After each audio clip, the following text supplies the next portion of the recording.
Humanity's destruction of nature triggers the universe's punishment mechanism and the global apocalypse descends. Starting from now, Earth will face a different doomsday disaster every month. All human technology is rendered ineffective. Every human on Earth will receive a random shelter. Current residents automatically transforms, each with its unique talent. Use it wisely and strive to survive. If all humanity perishes, Earth will enter a new era. If humanity survives 10,000 types of doomsday disasters, they will become the eternal soul masters of Earth. As the mysterious voice rings in the ears of every human on Earth, the world undergoes a dramatic transformation. At this moment, regardless of what they were doing, every human is teleported back home without exception. A person eating outside suddenly finds themselves sitting on their own bed with a plate in hand. A shopper realizes they are on their sofa surrounded by shopping bags. A passionate couple discover their partner has vanished. Even those without a fixed residence find themselves in a random, unfamiliar room out of thin air. He was no exception. He was at work listening to his boss scolding, but the next second his surroundings twisted, and he found himself sitting on his home sofa. He blinked, staring blankly for a long time. The next second he shuddered. Those words. Were they not just auditory hallucinations from fatigue? A mysterious entity is punishing Earth's humanity. The apocalypse is coming. He took a deep breath, forcing his trembling body to calm down. As a 23-year-old, he adapted quickly. He soon understood the situation. Every human on Earth has a random shelter as a means to resist the apocalypse. In 10 minutes, the first round of doomsday disasters will occur. Disaster theme: extreme heat. A minimum of 60-degree heat will blanket the globe. Examine your shelter's attributes, gather resources, and ensure your survival. If you die, no one will pity you because everyone is busy trying to survive. He muttered, putting down a mysterious note on the table. The note was filled with essential information, quickly clarifying everyone's situation. The first round of the apocalypse would begin in 10 minutes. Not an illusion. Maybe it's a prank by some high-tech organization. He frowned, tentatively whispered, "Open shelter data panel." Whoosh! A translucent data frame appeared before making his eyes widen. If this is a prank, it's way too elaborate. He pondered, carefully studying the data before him. Shelter unnamed, shelter level 0. Shelter owner Shelter population 1. Shelter space 1 bedroom, 1 living room, 1 bathroom. Shelter safety 1 point. Shelter comfort 1 point. Shelter item resources 7 tables and chairs, 1 bed, 1 sofa, 1 refrigerator, 1 computer. Shelter food resources 5 small buns, 2 boxes of instant noodles, 3 bags of chocolate snacks, 2 bags of noodles, 4 bottles of drinks, 8 bottles of beer, 2 barrels of drinking water. Shelter miscellaneous worthless items not counted. Doomsday survival points 0. Current phase: first doom, extreme heat, starting soon. Current primary task: survive. Reward score based on performance after completion, random awards. Current special reserve 1 shelter talent, pending activation. Very realistic. He studied the data carefully, then quickly walked to the window, pulled open the curtain, and looked outside. The streets were already packed with people rushing out of houses, shouting and arguing. Some were disheveled, some terrified, some immediately ran towards nearby convenience stores. What's going on? I was carrying bricks at a construction site. How did I get home? This is amazing. I can teleport. Can you send me abroad? I want to travel abroad. You idiots. The mass teleportation of so many people is enough evidence. The apocalypse is It's over. My phone has no signal. I can't make calls. Has human technology been disabled? Boss, I want to buy something. Give me all the most durable food. And 100 buckets of ice. Get lost. I want sell. Do you think I'm stupid? The apocalypse is here. Your money is worthless. Outside, the streets were in chaos as people swarmed into supermarkets and convenience stores. Shop owners hurriedly pulled down their roll-up doors. The disorder escalated with police already appearing on the scene. He did not go downstairs. He silently observed the crowd below. If the apocalypse is real, then there are only 5 minutes left. Even if I go out to stock up now, it's too late. He pulled out his phone and checked. No signal, unable to. He plugged it into the power outlet. No reaction. Power outage. He checked the water dispenser. The water was still running normally. If the apocalypse doesn't come, that's better. But if it's all real, I need to figure out how to cope as soon as possible. He took a deep breath, knowing everything might be true. After all, who could have the power to teleport so many people home simultaneously? The first disaster is extreme heat with a minimum of 60 degrees. Without cooling measures, I might not survive a few days. Even if I'm lucky enough not to get heat stroke, I'll likely die of dehydration. And with technology down, the city's water system will face major issues. Right now, each of us should be in our own homes. Our homes are the shelters. He forced himself to calm down, using all his survival experience to decide what to do next. First, collect water. Su-E quickly grabbed all the basins and bottles in the house, rushed to the bathroom, and started filling them with water. He also turned on the bathtub faucet to maximum. Good thing I rented this apartment with a bathtub. It might come in handy in a crisis. But I wonder where the landlord went after this became my shelter. Never mind, he has many properties anyway. Su-E splashed cold water on his face repeatedly, trying to keep his skin moist while there was still time. Then he checked the refrigerator and other key storage facilities. Great, everything is dead, no power. The refrigerator would soon lose its cooling ability. Su-E dared not waste time. He opened the fridge as little as possible to maintain the cold environment. Meanwhile, he gathered all the thermos bottles, filled them with water, and placed a few ice cubes inside. Thermos bottles keep both heat and cold. Now I'll reduce the number of times I open the fridge. If this heat disaster is real, it might be my last lifeline. Su-E glanced at the time, 1 minute left. If the global temperature rose above 60 degrees in 1 minute, and all human technology failed, he couldn't survive no matter what. With my current conditions, I can't survive such a harsh environment. I have to rely on the shelter's talent. Su-E looked up at the floating data, took a deep breath, and tentatively said, "Activate shelter talent." Hello, detected an unactivated talent. Activating. A new message appeared before Su-E, and soon a white light flashed in front of him. When the white light faded, new talent information appeared. Congratulations. You have obtained the shelter talent Otaku's Home. Otaku's Home SS grade. For every 24 hours you stay in your shelter, you will randomly obtain one survival reward that is currently most urgently needed. When the shelter upgrades, this talent's effect will also improve. SS grade shelter talent. Su-E was stunned for a moment, then overjoyed. Staying home gives me rewards. And the most needed rewards. It gives me what I lack. Damn, then why was I busting my ass? This talent is telling me to just lie flat during the apocalypse. Su-E was a cautious man. Naturally, when he became certain that the apocalypse was truly coming, he was terrified. He tried to use all the knowledge he had to improve his chances of survival. But after the shelter talent appeared, Su-E suddenly realized that he could just go with the flow. An SS-level talent can't be weak, right? But I still have to wait until this time tomorrow to verify the specific effects. For now, forget it, I've done everything I can. All I can do is wait. Before Su-E's murmuring faded, he suddenly felt an overwhelming heat that made his whole body parched and irritable.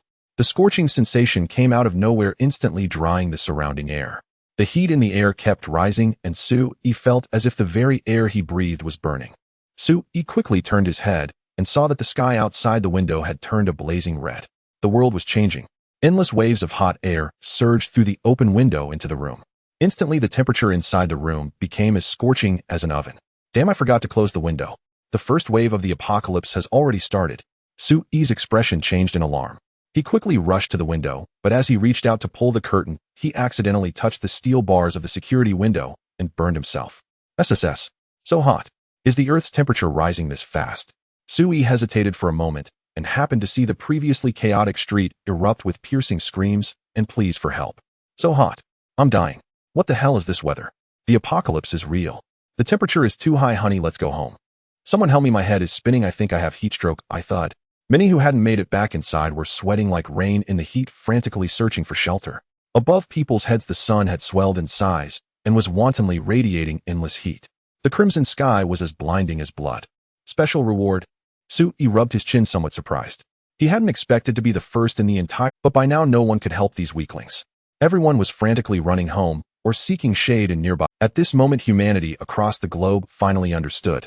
This was no illusion, but a true upheaval of the world. The apocalypse had truly arrived. Life and death hung in the balance. Su-E sighed softly. He couldn't save others, he could only take care of himself. He grabbed the curtain, wrapped it around his hand, gritted his teeth, closed the window, and drew the curtain. The temperature inside the room dropped slightly. Although still scorching, it was a bit better than the furnace outside. Only minutes into the apocalypse, and without any strenuous activity, Su-E was already drenched in sweat. His body was losing massive amounts of water, and his lips were cracked and nearly bleeding. His head began to feel dizzy, his body inexplicably tired, and an unfounded irritability rose in his heart. This was a sign of rapid dehydration. Su-E dared not be careless. He quickly stripped off his clothes, gulped down a bottle of water, and crawled into the bathroom to soak himself in the bathtub. But the water in the bathtub was already lukewarm. The extreme heat of the earth was constantly warming up the cold water. If I keep soaking, will I eventually cook myself? That thought crossed Su-E's mind, but he quickly dismissed it. If it's only 60 degrees, it's not that exact. But the disaster info also said the minimum temperature of the first round is 60 degrees. That didn't say it won't get higher. The oppressive heat and dryness made it hard for Su-E to stay calm. His mind raced with wild thoughts. Su-yi desperately wanted to think of a way to break the situation or at least increase his survival odds. But given the current state of things, it was too difficult. An ordinary person living in his own house, suddenly faced with such extreme heat and an uncertain future, most could only silently wait for their fate to unfold. It seems I can only wait for the talent's effect now. Su-yi sighed but quickly rallied his spirits. He soaked in the bathtub for a while longer, then stood up, dripping wet. Before he could step out of the bathroom, the water droplets on his body had already evaporated. I feel a bit better. Let's eat something first. In this heat, food will spoil quickly. Su-yi picked out the food that wouldn't keep long in the house, swallowed it despite the burning sensation. I'm a bit of a homebody, so at least I have some food and drink. If those who didn't stock up, well, they would be the first to die? Su-yi mused silently, then suddenly chuckled. Well, isn't it nice that the apocalypse favors the homebodies? Finding joy in suffering was a necessary skill for homebodies. Su-yi deliberately ate slowly to conserve his energy. During this time, he could hear shouting from outside and from the floors above and below. He couldn't make out the words, but he could feel the despair and suffering in those cries. It was too hot. The human body struggled to adapt to such a sudden temperature spike. With the apocalypse striking out of nowhere, many with weak coping mechanisms inevitably panicked or even suffered mental breakdowns. Extreme heat makes people irritable, stressed, and unable to stay calm. To avoid excessive mental pressure, Su-yi kept drinking water while taking out paper and pen to assess his current survival situation. If the talent works, then by tomorrow noon, he'll get the first reward. According to the talent's effect, what do I need most right now? The first disaster is heat. Heat leads to rapid water loss. Logically, I'm most lacking in drinking water. Su-yi surveyed his supplies and pondered. But judging by what I have now, food and water can last a few more days, not the most urgent resources. Compared to water, I actually need food more since food spoils faster in this heat. So tomorrow noon's reward might give me food or water. Su-yi looked up at the ceiling, puzzled. But how will the reward be given to me? Will it just fall from the sky? Su-yi didn't know. All he could do was wait. But besides anticipating the shelter talent, he was more concerned about whether the existing human order on Earth still existed. Especially in Chinese civilization, if there was any chance, they would spare no effort to resist the disaster. Could they do it this time? Su-yi didn't know. He could only endure the heat, silently counting the hours. 8 hours later, night fell. Su-yi occasionally heard sounds of human activity from the street. Many people took advantage of the slightly cooler night to leave their shelters in search of food. But he still hadn't received any official rescue message. Human technology is completely crippled. With this sudden disaster, all countries on the globe have been destroyed. Even if some are still organizing rescue, it's a drop in the bucket in such a short time. After all, next month is a new disaster crisis. All of humanity has become toys. Su-yi closed his eyes and lay on the bed. A night's thinking had made him fully understand his situation. Rather than hoping for others, it was better to rely on himself. How could he survive? Stay indoors. The next day at noon, Su-yi lay drowsily on the bed, then suddenly raised his head and glanced at the clock on the wall. He murmured, "Time's up. The shelter talent reward should be coming now." Before his voice died away, a translucent information panel suddenly popped up before his eyes. "Congratulations. You have successfully triggered the shelter talent and received a random reward, Ice Water Maker D grade." As the panel appeared, a white light burst on the floor in front of Su-yi. When the light faded, an object resembling a large freezer stood before him. Su-yi was stunned for a moment, then looked at it. He could clearly see a line of small text above the freezer. Ice Water Maker D grade shelter item. It has a permanent refrigeration effect and a cold storage space. It can automatically generate 10 portions of ice water drinkable every 24 hours. The ice water can effectively lower body temperature 5 degrees for 2 hours. No more than 10 portions can exist at the same time, no area limit. With the appearance of the large freezer, Su-yi's shelter item info now included a line about ice water. At the same time, the comfort level of the shelter had increased from 1 to 11. There really is a reward. Su-yi took a deep breath, quickly walked to the freezer, and slowly lifted the lid. Instantly, a cloud of icy white air rushed toward him. The cold touch made Su-yi almost squint with pleasure, nearly letting out a cry of relief. It was so comfortable. It was like suddenly walking into an air-conditioned room on a summer afternoon, a feeling so good it took your breath away. Su-yi bent down and almost put half his body into the freezer. While thoroughly enjoying the icy sensation, he observed the contents inside. There were 10 bottles of liquid about the size of large soda bottles inside. Su-yi took one out, easily twisted off the cap, and tentatively took a small sip. Ding! You have consumed D-grade ice water and gained a 2-hour persistent status. Body perceives temperature reduced by 5 degrees. A mouthful of ice water went down. Su-yi could clearly feel a cool sensation circulating through his body. The original scorching skin calmed down, pores slightly closed, and he was no longer sweating profusely. Much better. What a great thing. Sue-yi sighed with satisfaction. This was indeed the most urgently. With this thing around, the biggest survival problem in extreme heat was solved. He no longer had to worry about heat stroke or water shortage. Just as Sue-yi was about to study the freezer further, a rapid knock sounded at the door. Dong dong dong. Dong dong dong. A frantic pounding echoed through the door, as if someone was trying to break it down instantly, putting Sue-yi on edge. His instincts told him that a group of people was outside, their intentions unknown. Sue-yi narrowed his eyes, offering no response to the knocking. Instead, he held his breath, standing motionless, not making a single sound.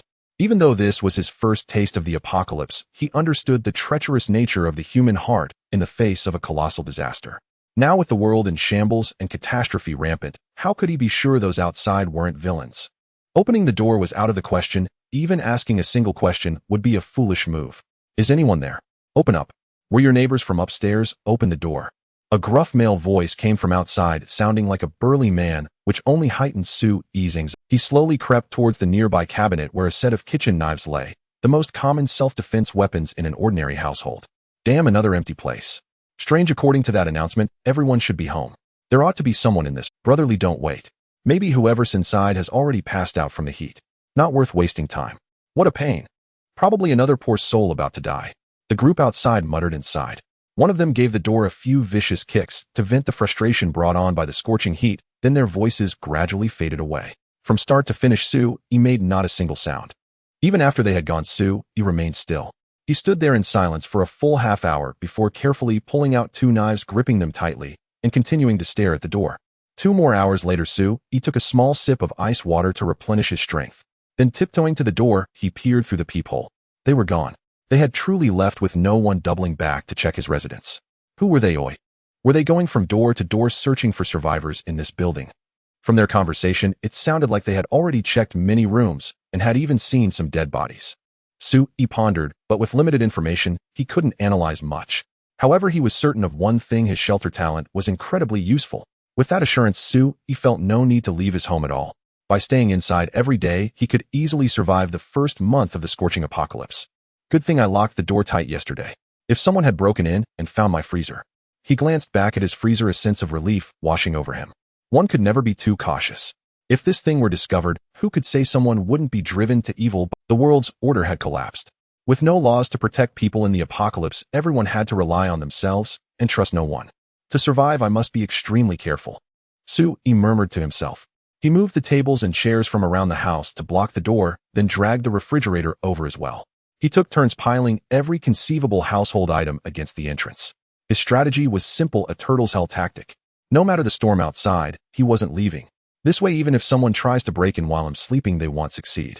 Sue-yi wiped the sweat from his brow, satisfied as he looked at the door barricaded by a heap of clutter. As for the windows, he wasn't worried. He kept the curtains drawn, and with the security bars so hot, they seemed almost molten. No fool would climb to the 6th floor to invade his home in this heat. It was a feat impossible for any human. After securing everything, Sue-yi began moving his food and water supplies, placing them all into the freezer. This freezer was peculiar. It wasn't plugged in, yet it maintained efficient cooling. Sue-yi wasn't an engineer and didn't understand the principle behind it, so he simply tried to make the best use of its value. Fortunately, his stockpile was small, and the freezer could hold it all. After finishing, Sue-yi was drenched in sweat. He scraped some ice shavings and cubes from the freezer, tossed them into the bathtub to cool the water, stripped off his clothes, and soaked himself. Sipping ice water while feeling the not-so-scalding bath water. Comfortable. Sue-yi relaxed, his eyes half closed as he calculated in his mind, my SSS-Rank shelter talent is truly formidable. I wonder what kind of rewards it will bring tomorrow or the day after. By this logic, since my shelter has a talent, everyone else's shelter should have one too, right? And I wonder how mom and dad are doing. It's a shame I can't contact them now. Sue-yi sighed inwardly. At this moment, all he could do was long for his parents and friends back home, with no way to know their situation. Just as a wave of sadness washed over Sue-yi, a new chime sounded in his ears. Congratulations, everyone. All humans hearing this message are the lucky ones who have survived to the 2nd day. Now commencing today's latest Earth Doomsday Disaster Daily Broadcast. Current global number of surviving shelters, over 8.2 billion. Number of Earth's humans who lost their shelter yesterday, over 1.3 billion. Today's disaster change: temperature increase of 10 degrees, no temperature reduction at night. Please do your best to survive. The data announced by the prompt made Sue-yi's expression change slightly. The temperature is going up again. If 60 degrees is this hot, won't a massive number of people die at 70? Sue-yi's heart sank. The number of lost shelters likely represented the death toll. With over 10 billion survivors globally, 1.3 billion had died on the first day alone. The coming days would only bring more death. The most difficult period of survival for all humanity would only arrive when supplies and shelters were exhausted or when the disaster's intensity became insurmountable. What is this thing anyway? Does it just want to drive humanity to extinction? Sui's heart was heavy, but soon another prompt sounded. As a reward for surviving the first day, a communication platform for shelters in major global regions will now be opened, organized by city. Simultaneously, the trading board for shelter regions in major cities is now open. Any shelter can freely trade any items or supplies. Please note, order transactions must be verified for authenticity. Any deceptive behavior will result in the confiscation of 10 times the shelter's supplies. A collective reward, divided by city region, allowing everyone to communicate and trade freely. This was becoming more and more like a game. Except the foundation of this game was the lives of all humanity. Sui looked up and saw a new data panel had appeared, just like the chat interface of a familiar online game. At the top was marked Jinling City Shelter Communication Channel. Below, various shelter messages began to scroll rapidly, flooding the screen. Unnamed shelter, hello. Unnamed shelter. Yes, someone's here, but about to die from the heat. Does anyone know what's going on? Is this really the apocalypse? Unnamed shelter, what time is it to be not adapting yet? I've got 2 liters of drinkable liquid to trade for any food. Already listed it on the trading platform. Anyone want to trade? Dalong number 1 shelter. Nobody's named themselves yet. I can't tell who's who. By the way, how are your shelter talents? You'll be up front, mine is a rank. I think I can make it. Wang Chinchin shelter, huh? Isn't naming yourself using your own name. I'm not telling you my talent, I'm afraid you guys are unnamed shelter. What time is it to be holding back? We humans need to unite. Help the weak. Get through this together. Speaking of which, any big brother here willing to help a weakling? The kid hasn't eaten in hours and is almost out of water. Unnamed shelter, mom. Dad, where are you? It's me, Daniel. It's me, Daniel. Unnamed shelter, Daniel, can you stop spamming? We're all dying of thirst here, and you're still playing lost little tadpole, looking for mommy. Sui silently observed the chat messages without saying a word. The chat was filled with messages about people searching for loved ones, begging for help and trading. There were a few shelters trying to discuss talents in the apocalypse situation, likely those with better shelter talents who weren't yet under survival pressure. It was only the second day. A rational analysis suggested that although most people were panicked and terrified, they could probably hold on a little longer. The true survival crisis hadn't arrived yet. After a brief look, Sui found that everyone was being cautious, revealing no useful information. Of course, there were some who claimed to be from official organizations, fervently calling for unity and hoping to rekindle the organizational capabilities of the Chinese people. But at a time like this, no one could be sure if there were liars among them. After watching for a while, Sui opened the trading. It was filled with trade requests from shelters in Jinling and the surrounding areas. Most were barter orders, along with many one-sided pleas for help. Trade info, have 1 liter of urine. Sweet tasting.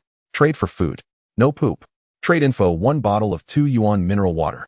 Only want easy toaster food enough for an adult for a day and a half. No lowballing. Trade info, collector's edition full set of Ming Dynasty general's armor. Includes a saber and bow and arrows. Essential for the apocalypse. Only trading for 7 days worth of water and food. Trade info, neighbor hoards food, I hoard guns, the neighbor is my pantry.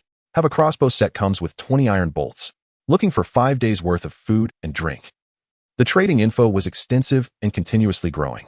It seemed there were still quite a few survivors in Jinling's shelters, but it was hard to tell how many would still be around in the coming days. Sui looked closely and found that the items of real value were scarce. The goods on offer were mostly food, drink, weapons, and practical tools. Of course, there were people trying to sell gold bars and jewelry at high prices, but no one was interested. On the other hand, the order for sweet urine had surprisingly been fulfilled quickly, showing order transaction successful. Even urine could be sold, yet treasures went ignored. In chaotic times, food and drink are all that. Sui looked down at the half bottle of ice water still in his hand and mused, maybe I should try listing it and see what I can get. He still had plenty of ice water, so listing half a bottle wouldn't matter. Sui quickly operated the interface, listing the half bottle for trade, specifying in the requirements that he wanted food or weapons. At the same time, Sui made the information on the half bottle of water completely public, allowing anyone to see that it was a shelter talent item. This would fully demonstrate the water's value, and Sui wasn't worried about being exposed. After all, he was listed as unnamed shelter, effectively anonymous. The moment Sui listed the ice water, a prompt chimed within 2 seconds. You have a new order transaction message. Please reply as soon as possible. Someone's here to buy already. Sui exclaimed in surprise, opening the interface to inspect closely. Buyer's message, unnamed shelter. Hello, ID, like to trade 2 packs of instant noodles for your ice water. Please approve my transaction request. 2 packs of instant noodles. If he rationed carefully, that could last him at least 3 days. He propped his chin and thought, not replying. He planned to wait a little longer. After all, each order had a maximum duration of 24 hours, and for now, he didn't face an urgent shortage of food. Moreover, with the trading platform at his disposal, he could exchange ice water for food every day. In this scorching heat, nothing was more valuable than water. You have new order transaction information. Please reply promptly. You have new order transaction information. Please reply promptly. You have new order transaction information. Please reply promptly. A series of new notifications popped up, startling He quickly checked them. Buyer's message, a portion of edible goods. Want to trade? Buyer's message, a big bottle of sweet liquid. Swap half a bottle for half a bottle. You won't lose out. Buyer's message, want cigarettes. 3 packs of Huazi for half a bottle, totally worth it. This stuff will sell like crazy in the apocalypse. Buyer's message, big bro, a bow tie's latest little underwear, absolutely fragrant. 7 pairs in various colors. Hope it pleases you. He was left dumbfounded. What kind of trade messages were these? Aside from the cigarettes, which were somewhat normal, the rest were all bizarre items. There was even someone trying to seduce him remotely. What was this? Cyber flirtation. At a time like this, who cared about 7 colors? Could that stuff be eaten? He couldn't be bothered to reply to these messages, but the incessant stream of notifications kept ringing. Everyone coveted the special effect of that half bottle of ice water. It could permanently lower body temperature by 5 degrees. In a critical moment, this was a powerful cooling tool that could save lives. There were plenty of savvy people, but they all hoped to snag a bargain. He simply set the trade category filters to 2 major categories: food and weapons. Any trade information not falling under these 2 categories would be automatically blocked, sparing him from disturbances.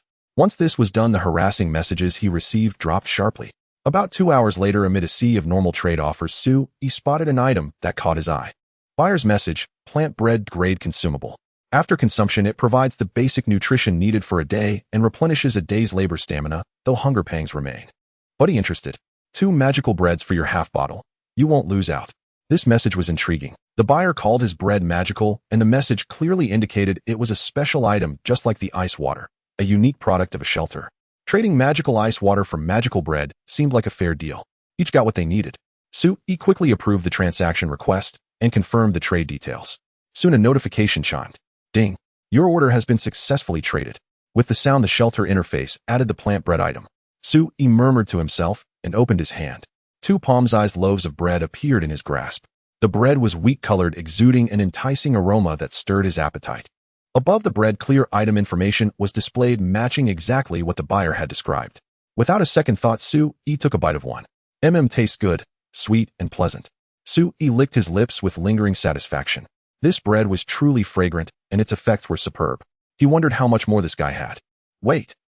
He stared at the remaining bread in his hand, a spark of inspiration flashing through his mind as he suddenly realized something. My talent rewards me with what I need most each day. Based on the first instance, the next reward is likely to be food-related. After all, under current circumstances, water and food are definitely the most critical. But if I use ice water to acquire enough food, what would the second reward be? He muttered. If I already have sufficient food, would the second reward change? If it does, doesn't that mean I can control the reward content? He was startled. This might be the correct way to use his talent. Clearly, every human had a shelter, and to survive the endless disasters, they had to learn how to manage it well. He immediately walked to the freezer, took out 5 bottles of ice water, and listed them. This time he chose to accept only food. Within 2 hours, a flood of trade requests poured in, including both ordinary and magical food. He only selected items that were plentiful and easy to store, like instant noodles and crackers. His principle was sheer quantity. Magical food was priced too high. Though useful, he couldn't get many of them. After selling 5 bottles of ice water, he traded them for a stash of various dry rations that filled the area of a bathroom. He estimated that if he rationed conservatively, he could hold out for over half a month. With that, the food problem is solved. Let's see what kind of reward I get tomorrow. He murmured, his plan already set in his mind. As long as the sky didn't fall and the earth didn't crack, he would stay indoors. He would fully leverage his shelter talent, holing up at home to stockpile a bunch of disaster resistance rewards. It might be a bit boring, but at least my safety is guaranteed. He lounged on the sofa, idly scrolling through the Jinling regional chat channel. Now the entire city was without water or electricity. Phones and computers had long since ceased to function. His only pastime was checking the city's situation and gathering outside intelligence through remote chat. He had intended to observe discreetly, But he hadn't expected that as soon as he opened the chat channel, he saw half the city calling out to him. Ice water bro, you there? Begging for a batch of ice water. Price is negotiable. Ice water bro. Sell a few more bottles. I missed out last time. I can offer more food. Ice water bro, big bro, I just risked my life for a free haul at the supermarket. Please trade me a bottle. In the city channel, everyone was shouting for ice water bro. He realized. These people were calling for him. They all wanted ice water. Some who weren't up to date asked curiously, what are you all shouting about? Who's ice water bro? Is there an internet celebrity in the apocalypse? Ice water bro is way more awesome than any internet celebrity. Someone immediately explained, just now several bottles of ice water appeared on the trading platform. Drinking them cools your body down. Think about it. The temperature's about to rise even higher to 70 degrees. If you have a bottle of ice water on hand, it could save your life in a critical moment. Internet celebrity. How can they compare to our ice water bro? Ice water bro is practically a saint. Ice water bro, please sell one more bottle. Ice water bro. Ice water. I want. Ice water. I feel like I'm about to collapse. It's so hot, ants crawling on me. Please. I beg you, ice water bro. Sell one more bottle, I'm suffering. Even half a bottle will do. Sui gasped, humans are truly insane. There were plenty of people in the know, and through information exchange, everyone realized the critical value of ice water. But no matter how they called out for ice water bro, he seemed to have vanished without a trace. Only the chat channel remained, where a few lucky ones flaunted their purchased ice water or resold it on the spot for profit. Special ice water. Starting bid 10 boxes of instant noodles. Highest offer wins. Ice Water Brothers ice water is up for trade. Need lots of food, or a gentle female college student also acceptable. Single sip edition of ice water available. Personally tested. A small sip still has a cooling effect. Special price 5 packs of instant noodles or 5 bottles of regular water per sip. Seeing these messages, Sui's body trembled. Good heavens. The Chinese instinct for business. Even in the apocalypse, they couldn't resist flipping goods. By keeping some magical ice water for himself and reselling the rest, he could actually help a number of lucky ones secure early supplies. This also made Sui realize just how valuable his ice water was in the current situation. Damn, I undersold. Sui sighed, but he had no intention of selling his remaining ice water just yet. Right now, I'm the only one in Jinling with cooling ice water. The 4.5 bottles on the market haven't been absorbed yet. Listing more would only drive the price down. They'll wait. When they run out of ice water and have no other options, that's when I can maximize my profits. Sui remained calm, seeing no fault in his approach. In times of apocalypse, one's own interests came first. The life and death of others were none of his concern. Time flew by, and soon it was 8 o'clock in the evening. The temperature did not drop with the onset of night. The additional 10 degrees of heat made every breath feel like an organ being roasted. Sui, also agitated by the heat, kept scrolling through trade information and the regional chat to pass the time. Until suddenly voices drifted in from the street outside his window. Someone's coming out. Sui quickly walked to the window, slightly lifting the curtain to peek outside. On the night street, several people holding candle holders and crude torches were emerging from the residential building where Sui lived. Hurry up, stop dawdling. It's scorching out here. Brotherly, can we really find food? It's so much hotter outside than inside. I feel like my throat's on fire. We have to find some, or we'll starve. Damn weather, it doesn't even cool down at night. Several men in work clothes complained loudly. Windows on various floors of the building were open, with people observing from above. Brotherly. Sui's heart stirred. Isn't that the man who knocked on my door during the day?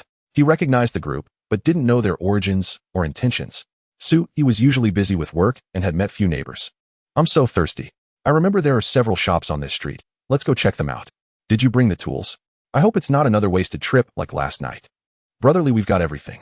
Say, can we trade some extra food for ice water later? I heard it's miraculous. Ice water. Too expensive. Not worth it. Well, just drink plain water. The men chatted as they walked into the depths of the darkness. Sui, who had been watching from the shadows, saw clearly that the men were carrying weapons like rebar kitchen knives and homemade bows. In this scorching apocalypse, the enemy is the heat. Carrying so many weapons means they have ulterior motives. Sui murmured, then suddenly became alert. There are definitely people in those shops. They're going to rob them. The heat apocalypse only brought extreme climatic changes, shattering humanity's original living environment on Earth, but it didn't directly wipe out humans. Compared to the unbearable heat, humans themselves were the greatest danger. With cities shut down globally and resources scarce, the darkest sides of human nature easily emerged. At such times, those who defied old rules thrived the most. Soon after, spare me, good sir. Husband. What have you done to my husband? Murder. Help. Murder. Piercing screams suddenly shattered the night sky. From the dark depths, not far down the street, came the clear sounds of men's cries and women's wails mixed with the sobbing of children. Instantly, an atmosphere of tension enveloped the nearby residential buildings. In the darkness, countless pairs of spying eyes silently watched the direction of the noise. About an hour later, Brother Lee and his group returned carrying large bags of supplies and chatting cheerfully. "Bro, why didn't you let me have a go at that woman? She had something. What do you know? We need to conserve energy. In this heat, if you do that, aren't you afraid of dying from dehydration?" "Oh, what a shame. I only touched her, but she felt great, haha. Quick, we've got food now. Let's make a few more trips tonight. Don't let anyone else get the leftovers." The men exchanged lewd laughter, sounding very pleased. Soo-ee saw that many of them had fresh bloodstains on their clothes, and their tools bore red marks. Just as I thought, a dangerous bunch. Soo-ee squinted, relieved that he hadn't opened the door during the day. If he alone and weak had encountered this group, his freezer would certainly have been stolen. This group must have banded together. I wonder what their talents are. They're adapting to the rules of the apocalypse quickly. If I let them develop unchecked, sooner or later, they'll dig. Soo-ee pondered silently, a sense of unease rising in his heart. These thugs hadn't broken in today, but who knew about the future? Once humans break their inner shackles, they're capable of anything. They might even go door to door, breaking in to loot and gather supplies. I have to find a way to strengthen the shelter's defenses. I need the means to protect myself. Soo-ee silently drew the curtains and sat in the darkness, thinking calmly. Soon he reopened the trading platform, listing 4 bottles of ice water one by one, changing the trade requirement to any effective means of self-defense for the shelter. Whether it was weapons, equipment, or anything else that could improve the shelter's safety, Soo-ee was willing to trade. He even emphasized in the message, "If you feel the price isn't right, leave a message to negotiate." As long as the item was good enough, he didn't mind trading multiple bottles of ice water. After all, by noon tomorrow, the freezer would automatically generate 10 more bottles. His ice water trade was essentially a risk-free business. Brother Ice Water is back. New ice water orders are up. For bottles listed at once. It's definitely Brother Ice Water himself. Let me see the order. Oh, Brother Ice Water wants defensive measures this time. That's clear thinking. Brother Ice Water doesn't lack food or drink anymore. With some defenses, he'll be set in this apocalypse. Damn, I'm dying of thirst here. The neighbors next door are already dead, and Brother Ice Water is thinking about shelter security. Humanity should unite and overcome this crisis. I call on Brother Ice Water to provide more ice water to everyone for free and become the great hero of the entire city. Some discussions about the new ice water orders floated through the chat channel, but most were still pleas for help and calls from self-proclaimed saviors. On the second night of the apocalypse, people had lost the initial novelty of experiencing the end of the world. All that remained was fear of the future. Resources were becoming increasingly scarce, and the heat more unbearable. People had to face it. This was a truly deadly global catastrophe. It was precisely because of the scarcity of resources that the ice water Soo-ee listed was so sought after. The bottles bought in the afternoon had already been consumed. The new 4-bottle order attracted the attention of most surviving shelters in the city, with reply after reply appearing before Soo-ee. Soo-ee carefully reviewed them, spending an hour meticulously selecting what he needed from the flood of responses. In the end, Soo-ee chose a small compound crossbow complete with 30 professional steel bolts, along with the necessary maintenance tools, spare parts, and an instruction manual. In peacetime, this was definitely a controlled item with lethality not inferior to a handgun. It was valuable. Soo-ee eventually traded 3 bottles of water for it, and used the remaining bottle to get a heat-insulating coat. These guys are too stingy, all too shrewd. Ice water is precious, but it only got me this much. Soo-ee took a deep breath. Under the apocalypse, everyone was calculating carefully.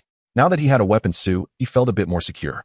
He glanced at the heavily barricaded door and placed the crossbow beside his pillow, ensuring he could grab it the moment he woke up. He also put on the heat-insulating coat, but unfortunately its effect was minimal. He still felt stiflingly hot. With food, water, and weapons, what I lack now is medicine. Lying in bed, Soo-ee thought quietly in the darkness about his survival plans.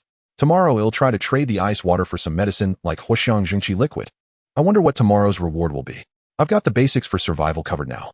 Will the reward be more food and water or something new?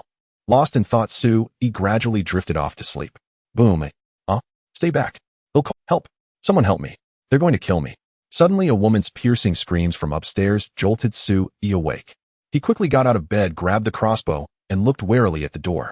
The door was intact, and no one else was in the room. After ensuring his own safety, Soo-ee turned his gaze to the ceiling. This was an old neighborhood with poor soundproofing. He could clearly hear the sounds of a struggle, clattering and banging, from upstairs. There were men's shouts, women's screams, and the noise of objects being smashed around. What are you doing? Are you trying to harm someone? Don't come closer. I have a weapon. Oh, Another man's cry, apparently someone who had tried to intervene, was subdued. Is it Brother Lee's group? Sui's expression grew serious as he thought. From what had seen in the past couple of days, only Brother Lee's group in this building seemed capable of such violence. Regardless of who it was, the situation now meant that someone in this residential building had started searching, starting with neighbors breaking in to loot supplies. The worst-case scenario of the apocalypse was unfolding. Without order, human society had become chaotic and dangerous. Sui waited in tense silence. An hour later, the commotion upstairs gradually subsided. The perpetrators didn't seem to be expanding their operation further. They didn't come downstairs near Sui's room. But Sui knew that the resources from just one room wouldn't satisfy this group of thugs. Sooner or later, they would come to his door. I can't avoid it. They'll have to confront them eventually. Sui's heart was heavy. He looked around and noticed that the sky outside was already bright. It was still a blazing red with waves of shimmering heat distorting the air. The clock on the wall had just struck noon. It was the noon of the third day of the apocalypse. Congratulations. You have stayed in the shelter for another 24 hours, triggering the shelter's talent reward. Congratulations. You have obtained a Shelter D-tier talent recruitment voucher. As the mysterious voice resounded, a light, golden paper drifted down onto the coffee table before Sui. Talent recruitment voucher. Is this my second reward? Sui picked up the paper and examined it closely. It bore only incomprehensible mystical patterns and the words D-tier recruitment. Apart from that, there was nothing else unusual. Each shelter can also recruit talents. Are the recruited talents conjured out of thin air, or are they other Earth humans? Sui murmured, this really is starting to feel more and more like a game where many will die. Sui was an avid gamer, and through the appearance of the recruitment voucher, he gained a preliminary understanding of the current Doomsday shelter mechanism. If his guess was correct, that mysterious entity must be treating the entire Earth as a massive game arena with all of humanity as players in this apocalyptic game. Use. Sui gripped the recruitment voucher and confirmed its use. A dazzling golden radiance burst forth from his palm, then detached and floated before Sui, expanding continuously until it gradually coalesced into a golden human form. When the golden light dissipated, a short young woman with bright eyes stood before Sui. A real person appearing out of thin air. Sui was stunned, speechless. Despite his mental preparation, the scene still struck him with profound shock. The girl before him stood less than 1.6 meters tall, around her early 20s, with ordinary features but luminous pupils that exuded a fierce vitality. Warrior Lin Yue reporting to the commander. The girl's voice rang out crisply as she snapped to attention and saluted Sui, chest puffed and head held high, exuding immense presence. Warrior. Only then did Sui notice she was clad in camouflage combat attire adorned with meticulously designed pockets and attachments, functional and ergonomically sound. Her combat boots were sturdy and solid, the anti-slip tread pattern on the soles designed for durability and traction, providing ample grip on complex terrain. Lin Yu wore a multi-functional tactical belt around her waist, equipped with a pistol magazine pouch, flashlight, multi-tool, and other survival gear, each item neatly arranged ready for any contingency. A female soldier. Sui looked at Lin Yu with some surprise and asked, "Are you from Earth? Where do you come from?" Lin Yu's face was resolute and delicate, her gaze unwavering as she answered clearly, reporting to the commander. "I am from Earth, hailing from China's Special Preparedness Zone. I have received my orders. The apocalypse has arrived and humanity's survival hangs in the balance. I have been entrusted with a critical mission to protect the commander and obey your commands." Lin Yu's response was clear and precise, allowing Sui to piece together some understanding. This must be the new human that mysterious entity created using Earth humans as a blueprint. Her memory naturally includes the concept of loyalty to me and knowledge of the current situation. Sui pondered silently. This is what they call shelter talent. It really is becoming more and more like playing a Doomsday management game. At the same time, a prompt sounded in Sui's ear. Congratulations. You have successfully recruited D-tier combat talent, Special Forces Soldier Lin Yu. You have successfully unlocked the corresponding talent information panel. You may view all talent in your shelter via the Shelter Talent Module interface. With the prompt, a new talent option appeared in Sui's shelter information. The shelter's population count changed from 1 to 2, and the safety rating increased from 1 to 11. Sui tapped the talent module, and Lin Yu's detailed information quickly appeared before him.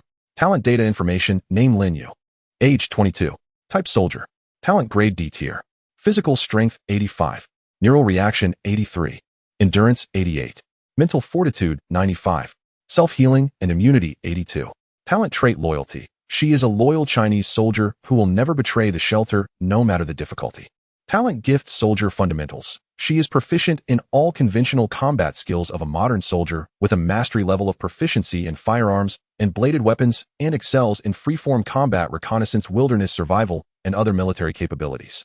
Combat rating 105 points. A panel strikingly similar to game data laid out Lin Yu's personal information in detail before Su-E.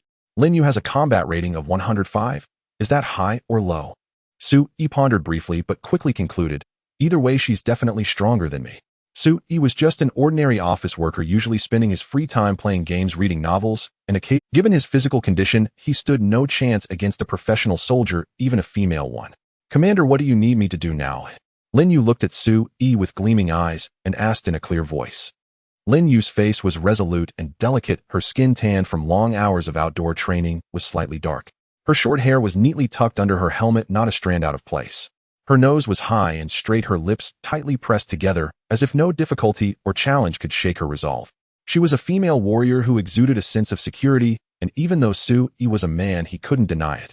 No rush. Su-E waved his hand and asked, "Are you hungry? Want something to eat?" The talent interface contained many more detailed data points not displayed, but Su-E could delve deeper, such as hunger, illness, mental state, and other information.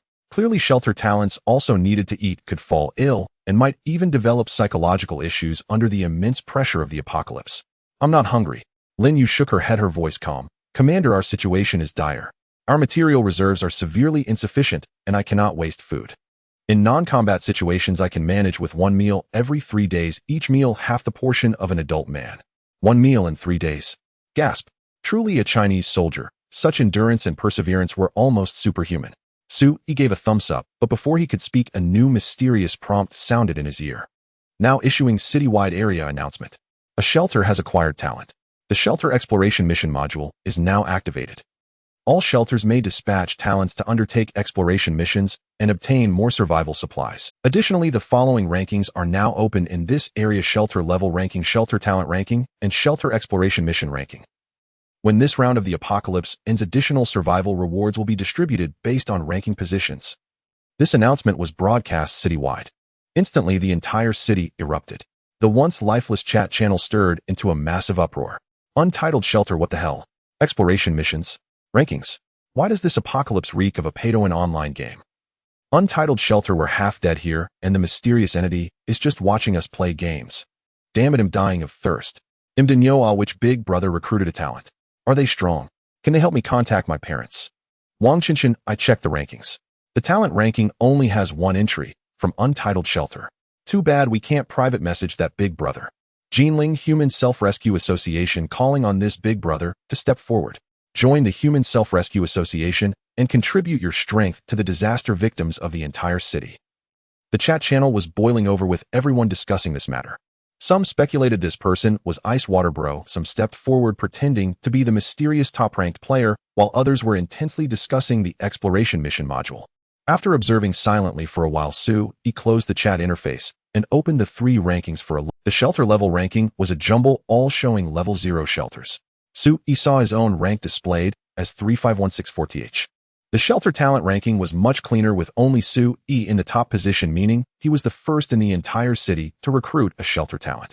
The shelter exploration mission ranking was empty, with no one listed.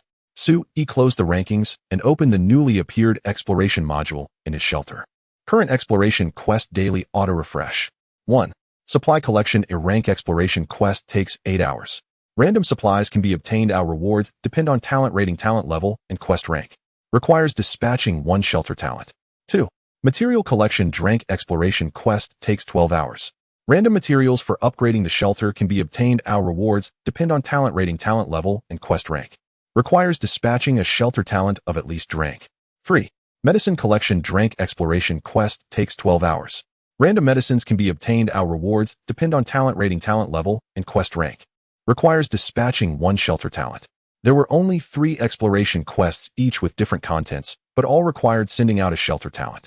This means as long as there are enough talents in the shelter, one can obtain some survival supplies without even stepping. Su-E pondered, this is quite safe. I don't have to risk going out myself.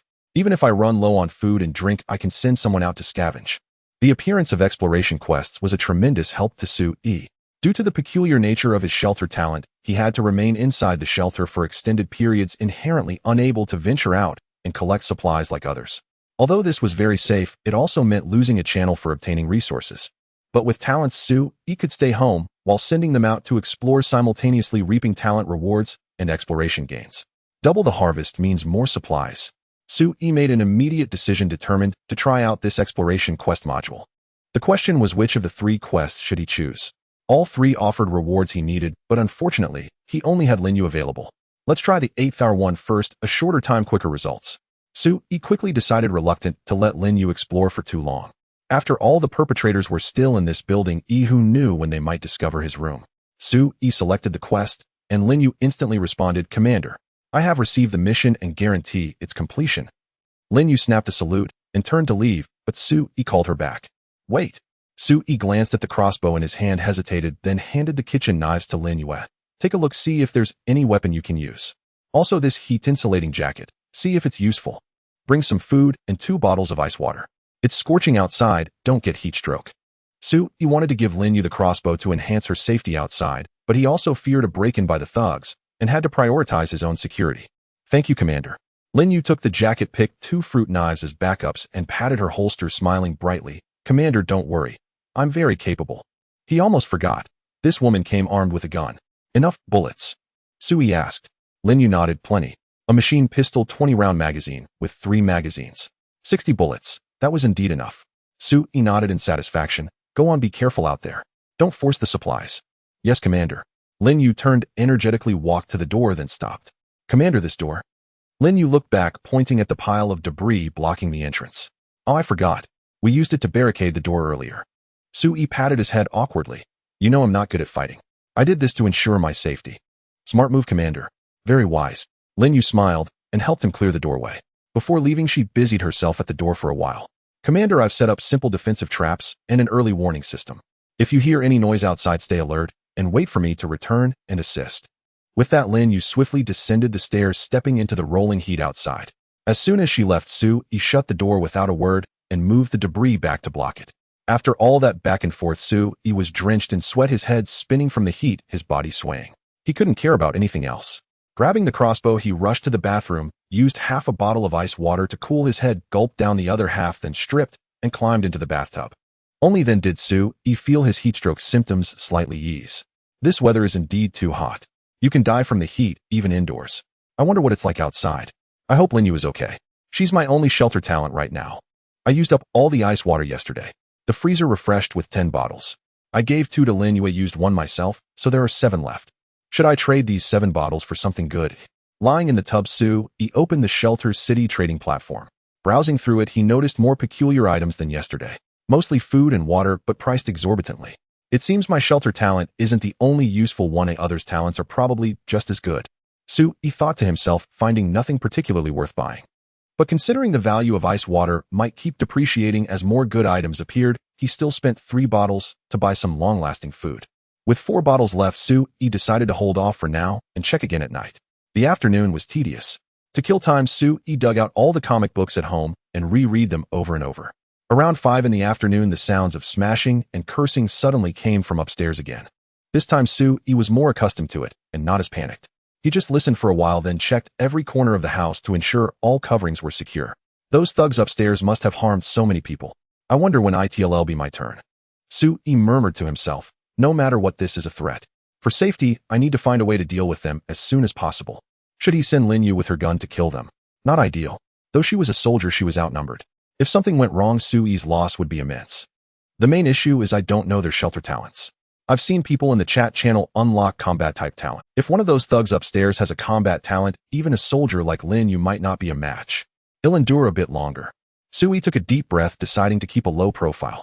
As long as they didn't trouble him, he would stay inconspicuous and quietly build up his strength. Around 6 in the evening, Sue-E heard messy footsteps from upstairs mixed with fragments of conversation amid the cursing. Damn, this hellish weather keeps getting hotter. Boss, that bottle of ice water, can I have another sip? Wait until we see the haul. By the rules, whoever finds the most gets a sip. The voices passed by Sue-E's door and headed downstairs. Standing by the window, Sue-E silently peered through the curtain gap and saw a group of men dragging an official. It's the apocalypse now. What use is an official? Well, check it out when we get back, find that woman, and see what's up. The voices passed by Su-Yi's door and headed downstairs. Standing by the window, Su-Yi silently peered through the curtain gap and saw a group of men dragging empty sacks out of the residential building. The leader was the same group as yesterday, Brotherly, but the crew had grown to 13. I think I've been noticed. Su-Yi thought to himself. The soundproofing in the old building was terrible. The commotion of summoning Lin Yu seemed to have been detected by Brotherly's group. This building has 8 floors, stairwells, 4 units per floor. Since it's well facilitated, supposedly every unit is occupied. The residents here are mostly nearby office workers and construction site laborers. Judging by their builds, they're probably the latter. Assuming at least 1 person per unit, that's at least 32 people in this building. Considering the violence and apocalypse death rate, there should be about 20 left. Su-Yi calculated silently. I live on the 6th floor. Brotherly's group above me can only be on the 7th or 8th floor. Given the violence that's already occurred upstairs, they'll likely search my place within a day or 2. If luck's bad, they might come tonight. Time is running out. Su-Yi felt a strong sense of crisis. Brotherly's gang was growing, relying solely on Lin Yu to take on over a dozen burly construction workers seemed unlikely. Using a gun might intimidate them, but if they had troublesome shelter talents, Su-Yi's odds of losing were even higher. I need to find a way to improve the shelter's defenses. If possible, I'll turn this house into a fortress. Su-Yi looked at his door, pondering the possibility of Lin Yu holding the line alone. Time ticked by. Around 8 in the evening, darkness had fully fallen. Brotherly's group hadn't returned yet. The streets were eerily silent, occasionally broken by voices, likely other survivors scavenging for supplies. Though the night brought no drop in temperature, it offered a psychological illusion of coolness. Darkness also provided a false sense of security, so people seemed accustomed to moving under its cover. Su-Yi remained holed up at home, staying utterly silent, scrolling through the online trading platform for anything to bolster his shelter's defenses. Just then, knock knock knock. A sudden rapping at the door jolted Su-Yi from the darkness. He quickly grabbed his crossbow. In the darkness, Su-Yi nervously held his breath. Yet he soon discerned that the rhythm of the knocking seemed somewhat different, a series of short and long taps barely audible. It was the secret home signal Lin Yu had left before departing. Su-Yi approached the door without uttering a word, merely shifting the table blocking the entrance, slightly producing a faint sound of moving objects. "Chief, it's me." Soon Lin Yu's voice, lowered to a whisper, came from beyond the door. Uncertain who was outside, Su-Yi responded to the knocking in this manner. After confirming it was Lin Yu, Su-Yi swiftly and nimbly moved the obstructions aside, opened the door to let her in, and then replaced the heavy items at the entrance. He did not mind the trouble of shifting these things back and forth. Compared to the safety of their lives, no inconvenience was too great. "How did it go? What did you find?" In the darkness, Su-Yi asked in a hushed tone. Lin Yu slipped into the bathroom, using the wall as a shield to turn on a tactical flashlight, and set down 3 backpacks she was carrying. "Chief, it's all here." Lin Yu was equally cautious, her movements deft, as she opened the backpacks to reveal the supplies packed inside. Su-Yi looked over, and at the same time a notification sound rang in his ears. "Congratulations, shelter exploration mission complete.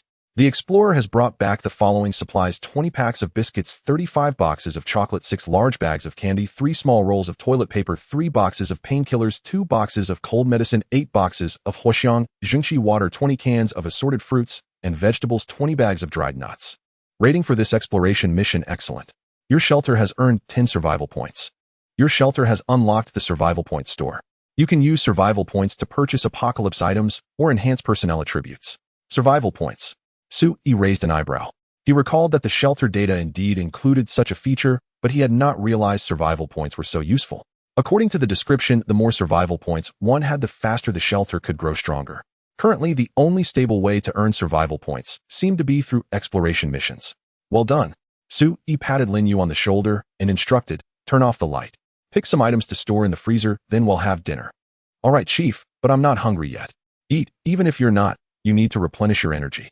Su-Yi noticed a barely perceptible stamina bar above Lin Yu's head, which had dropped from full green at noon to half yellow now. This 8th-hour exploration had clearly left Lin Yu exhausted. She needed rest. This also made Su-Yi abandon the idea of having Lin Yu continue exploring overnight. For now, the shelter had only this one talent, and he had to take good care of her, avoiding overwork. With an extra pair of hands in the house today, Su-Yi found it much easier to handle things. At 10 p.m., the two had a simple meal, opening 2 cans to meet their nutritional needs. Afterward, Lin Yu took the initiative to suggest improving the house's basic protective measures under cover of darkness, setting up some internal traps and early warning devices. Su-Yi naturally nodded in delight. Having a professional soldier handle these matters would certainly yield better results than his own efforts. While Lin Yu busied herself, Su-Yi assisted and patiently inquired, "What else do you need? Tell me everything, and he'll find a way to get it." "Chief, I still need nylon rope, more knives, and common items like chili powder would also work."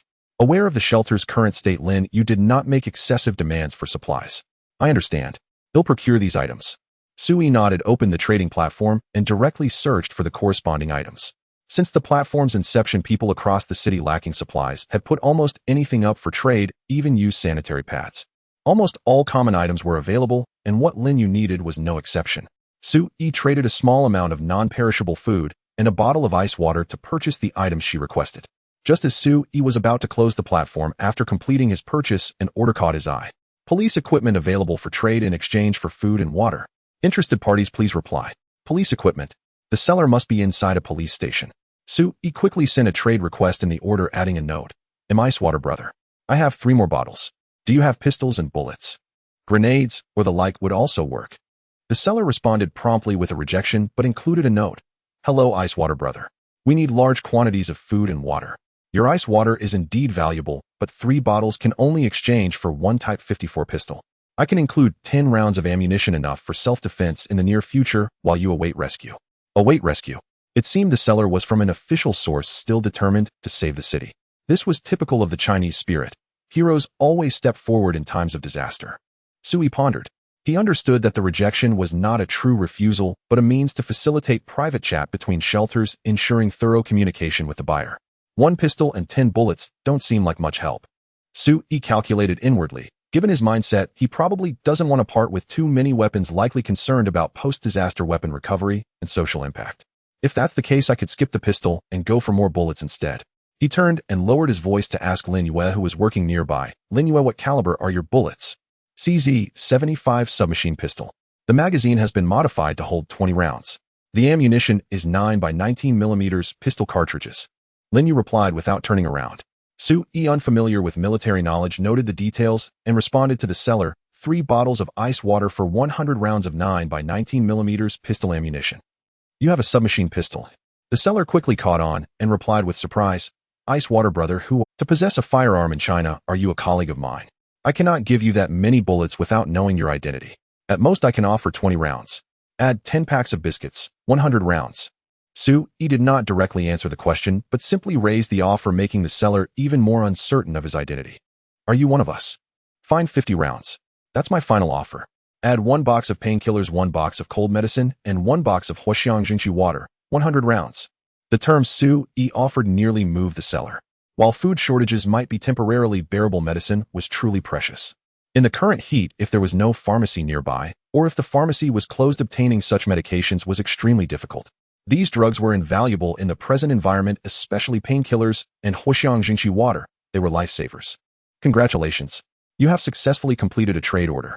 The seller quickly agreed, sending no further rejections and directly fulfilling the order with 100 rounds of ammunition. At the same time, the online platform deducted the items Su-Yi had offered, reducing his supply stock by 1/10. But it was all worth it. Su-Yi gazed at the 2 small ammunition boxes stacked before him, filled with gleaming new bullets, an irrepressible smile spreading across his face.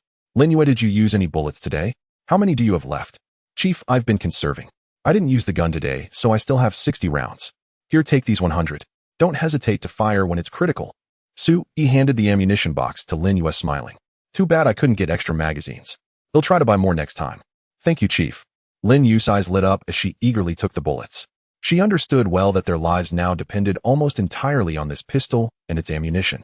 With more bullets now, Su-Yi felt less pressure, and a smile naturally appeared on his face. "Lin Yu, let me help you set up the traps." Just as the two were beginning to relax, a thunderous roar shattered the night's silence. Boom! A sound like a missile explosion erupted from outside the window, and a flash of fire instantly illuminated the night sky beyond. The deafening roar was so close that Su-Yi's very soul nearly fled his body. Lin Yu too was instantly on high alert. What happened? Su-Yi practically bounced up from the ground and rushed to the window to look outside. A fiery red glow reflected on Su-Yi's face. He stared out the window in utter horror, witnessing a raging inferno erupting on the neighboring street, its flames soaring towards the sky. That mysterious explosion had ignited a city fire. Under the scorching heat, the flames spread with supernatural speed, engulfing several nearby buildings in an instant. The terrifying flames grew higher and higher, coiling like a serpent towards the rooftops. One residential building was completely enveloped. Windows flew open as people jolted from their sleep, let out blood-curdling screams and cries for help. Sue even witnessed someone unable to withstand the rapidly spreading blaze take a desperate leap from the high-rise, only to be swallowed by the sea of fire. Those who dared not jump could only writhe and scream in agony within their rooms, turning into human torches. A scene of utter human tragedy unfolded before their eyes. This is a massive fire. Sui's body stiffened, the flames reflecting a faint glimmer of fear in his eyes. With the fire only a street away, its spread would be terrifyingly swift under such temperatures. This meant the building Sui was in was no longer safe. In the city's paralyzed chaos, no one could suppress the blaze.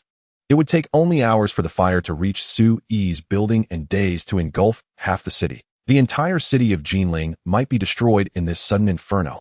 The raging fire also stirred a storm in the city's regional chat channel, already brimming with pessimism, now filled with lamentations.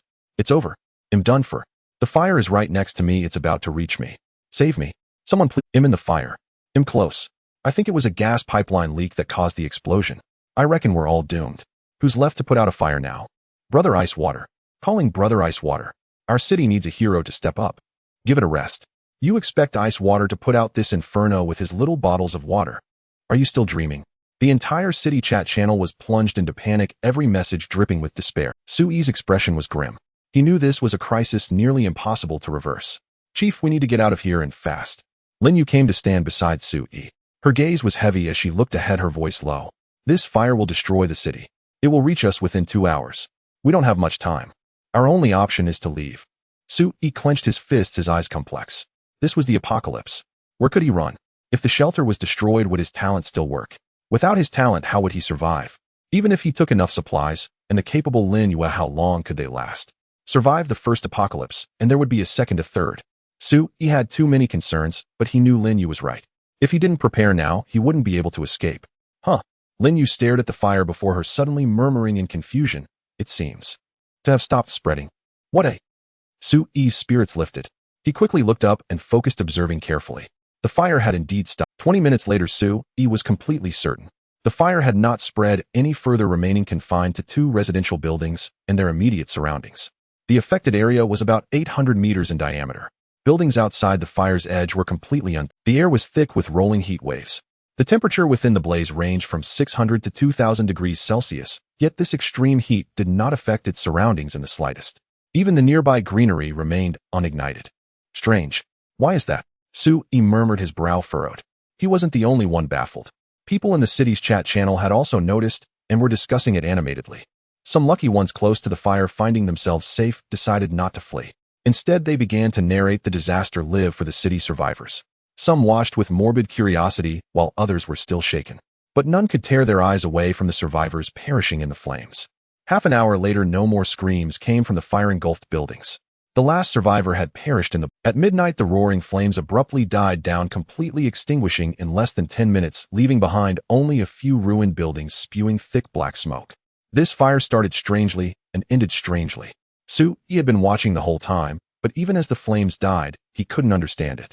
Just then, seconds after the fire went out, a city-wide announcement appeared, now issuing a city regional announcement. The first regional apocalyptic derivative disaster has been born, now officially activating the derivative disaster module. Globally, at any location and at any time, a derivative disaster may erupt based on the current apocalypse. Derivative disasters will not affect living beings or objects outside their range. They may show signs before occurring, and some disasters will be announced in advance. If any shelter survives a derivative disaster, it will receive a massive amount of apocalypse survival points. If it does not survive, death is the result. The cold mechanical announcement voice echoed, causing surprise and dawning realization across the city. It's becoming more and more like a game. Random events have appeared. Sui murmured, speculating that derivative disasters were likely random catastrophic events that could erupt based on reality. The downside was that they were probably extremely destructive, far beyond what current shelters could withstand. The upside was that they were not limitless in scope, only covering a certain area. If I were to encounter a derivative disaster at this stage, I doubt I would have any hope of survival. Just as Sui was lost in thought, he heard whispering from the window upstairs. Big bro, that fire was really weird. It seemed like some kind of disaster. You don't think this place will just randomly catch fire too, do you? What are you afraid of? Second brother's place is tough. Even a big fire couldn't burn us. Yes, yes, yes. We work together, we're invincible, haha. It was the voice of Brother Lee and his group. They had returned at some point, their voices seemingly coming from the top floor. Sue-yi silently closed the gap in the curtains, revealing nothing unusual. Lin Yu beside him was about to speak, but Sue-yi raised a hand to stop her. Get some rest. We'll talk tomorrow. Sue-yi used mouth movements and gestures. Lin Yu nodded gravely. She knew the danger upstairs. She turned and went back to the door to continue working on the traps. Sue-yi took a thin blanket from the cabinet and spread it on the sofa to make a simple bed for Lin Yu. Then he moved the already open freezer closer to her to cool her down. This freezer required no electricity and could cool continuously, so Sue-yi was using it as an air conditioner, leaving it open to release cold air and lower the temperature inside the room. This was the only way to ensure they wouldn't be too hot to sleep. After doing everything, Sue-yi lay down on his bed, closed his eyes, and slept. Perhaps it was because Lin Yu was keeping watch beside him that night, but Sue-yi slept especially soundly.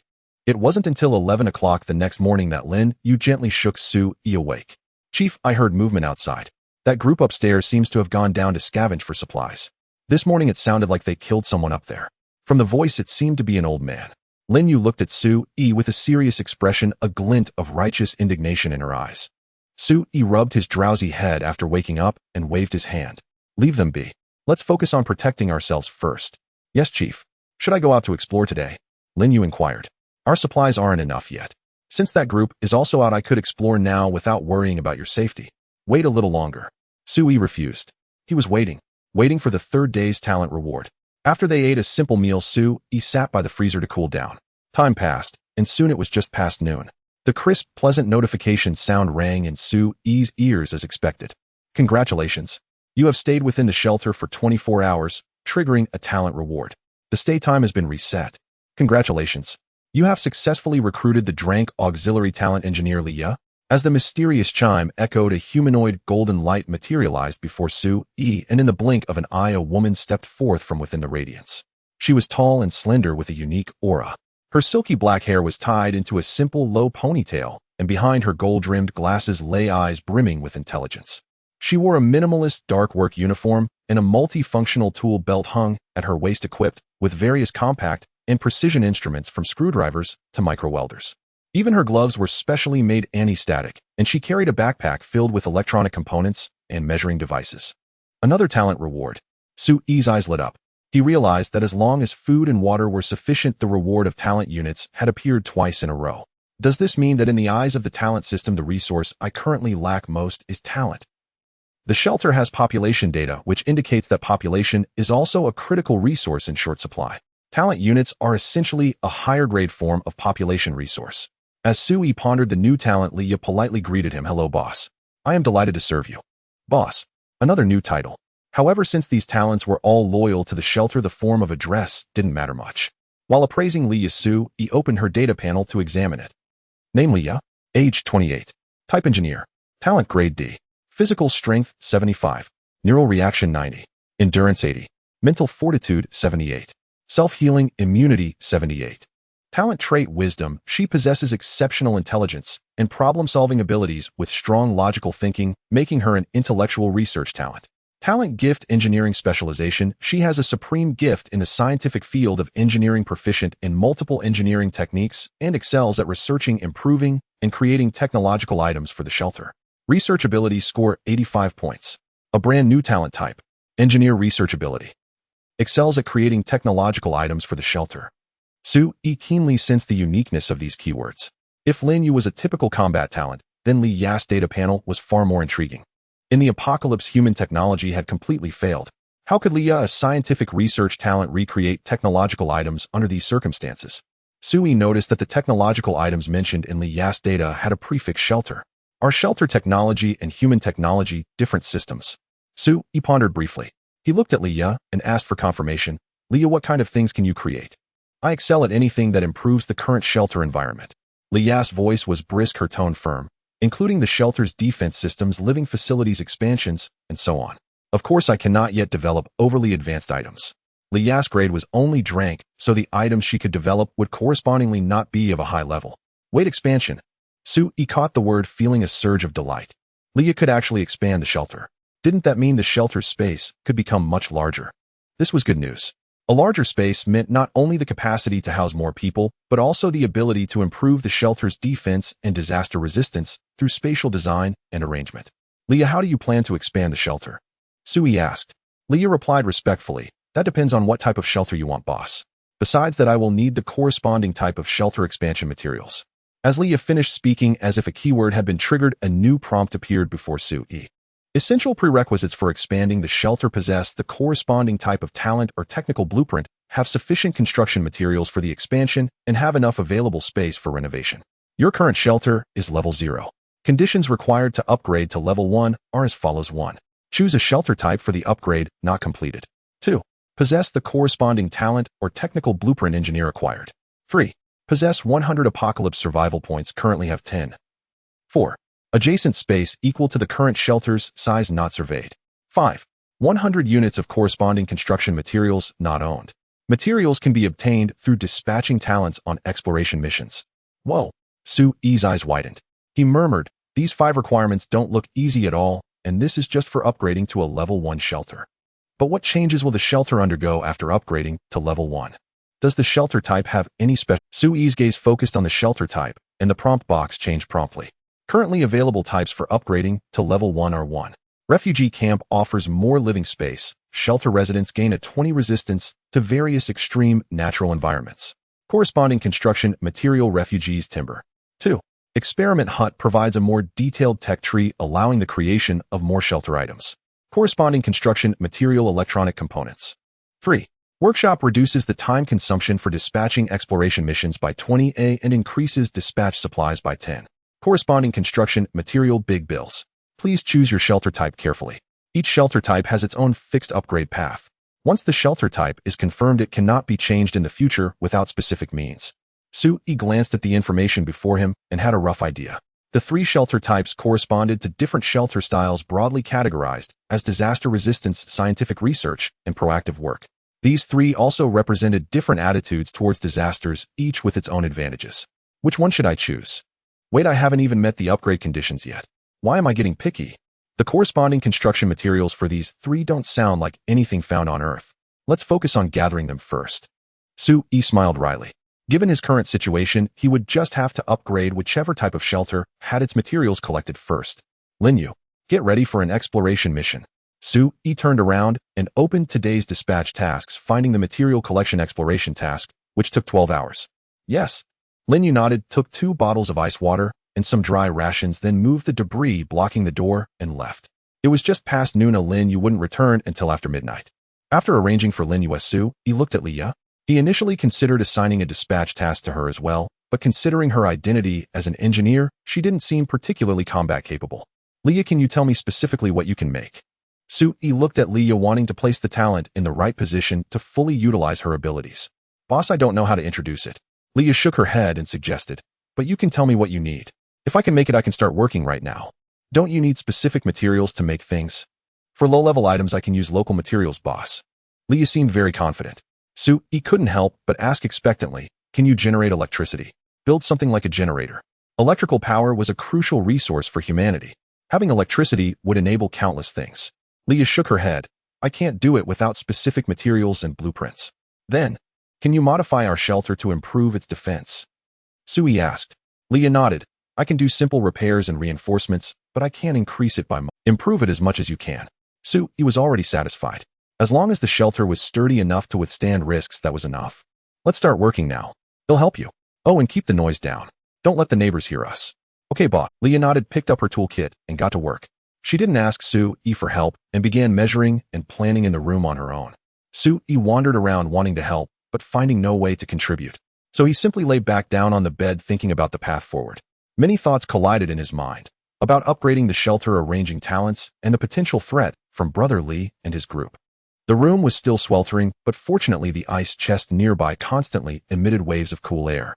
The slight chill made Sui's mind grow drowsy, and he drifted off to sleep in a daze. Boss, wake up. Leah's soft call jolted Sui awake. He sprang up from the bed. It was pitch black outside the window. Sui was startled. Leah, how long was I asleep? 9 hours. Leah crouched by the bed and said softly, your mental stress was too great, so you slept very deeply. But that's a good thing. Effective sleep can restore your mental state. Leah, did anything happen while I was asleep? Any noise outside? Boss, about an hour ago, a group of people, Leah reported in a low voice. They seemed to be a bunch of men. They tried to push our door open, but they didn't succeed. It's Brother Lee and his gang. Sue-E tensed up immediately, reflexively looking at the door. Just one glance, and he was stunned. The obstacles he had piled in front of the door were all gone back in their original places in the room. The old wooden door now had an inner structure interlaced and covered with steel bars. The outer layer was wood while the inside was a fine mesh of steel bars. On top of this steel armor was a layer of fine iron spikes, seemingly a defensive measure specifically crafted in case the outer wooden door was pushed open. The entire door exuded a sense of heaviness and danger, giving Sue-E a tremendous feeling of security. It was far more formidable than his previous pile of clutter. It looked incredibly hard to break through from the outside. Did you do all this? Sue-E looked at Leah, asking with great surprise. Leah nodded. Yes, boss. Due to limited materials, this is all I could manage for now. Materials? Where did you get these materials? Sue-E suddenly realized there were few metal objects in the house. Where had Leah gotten these things to modify the door? Could this woman create something from nothing? Boss, I explored the other 3 households on the same floor outside the door and found some usable materials from them. Leah explained, and her words made Sue-E realize one thing. It seemed that as long as he gave orders, his talent could figure out how to complete tasks on their own. For instance, Leah would proactively explore the surrounding area of the shelter to find suitable materials. Did you encounter any danger? Sue-E paused and reminded. You need to pay attention to safety issues and not take too many risks. Thank you for your concern, boss.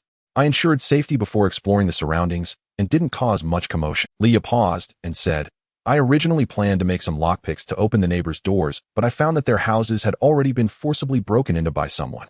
The other 3 rooms on this floor were uninhabited with only some bloodstains, as if they had been invaded from outside. The interiors were in chaos, food and water had been looted, and I could only find some unwanted repair materials. Considering the neighbors' plight, I made limited modifications to our door. I also set up some booby traps at the entrance and crafted 5 steel spears. Leah turned her head and looked toward the corner. Their 5 steel spears about 2 meters long were placed. The shafts were common steel pipes and the tips were welded with kitchen knives, meticulously polished and gleaming brightly. This is a great find. Sue-E's eyes lit up. These were long weapons. Without firearms, holding such spears could provide some resistance against thugs. Leah, you're truly capable. Thank you for the compliment, boss. By the way, did that group fail to break down the door and realize someone was inside? Sue-E asked, somewhat annoyed that he had slept so deeply and hadn't heard any of the commotion.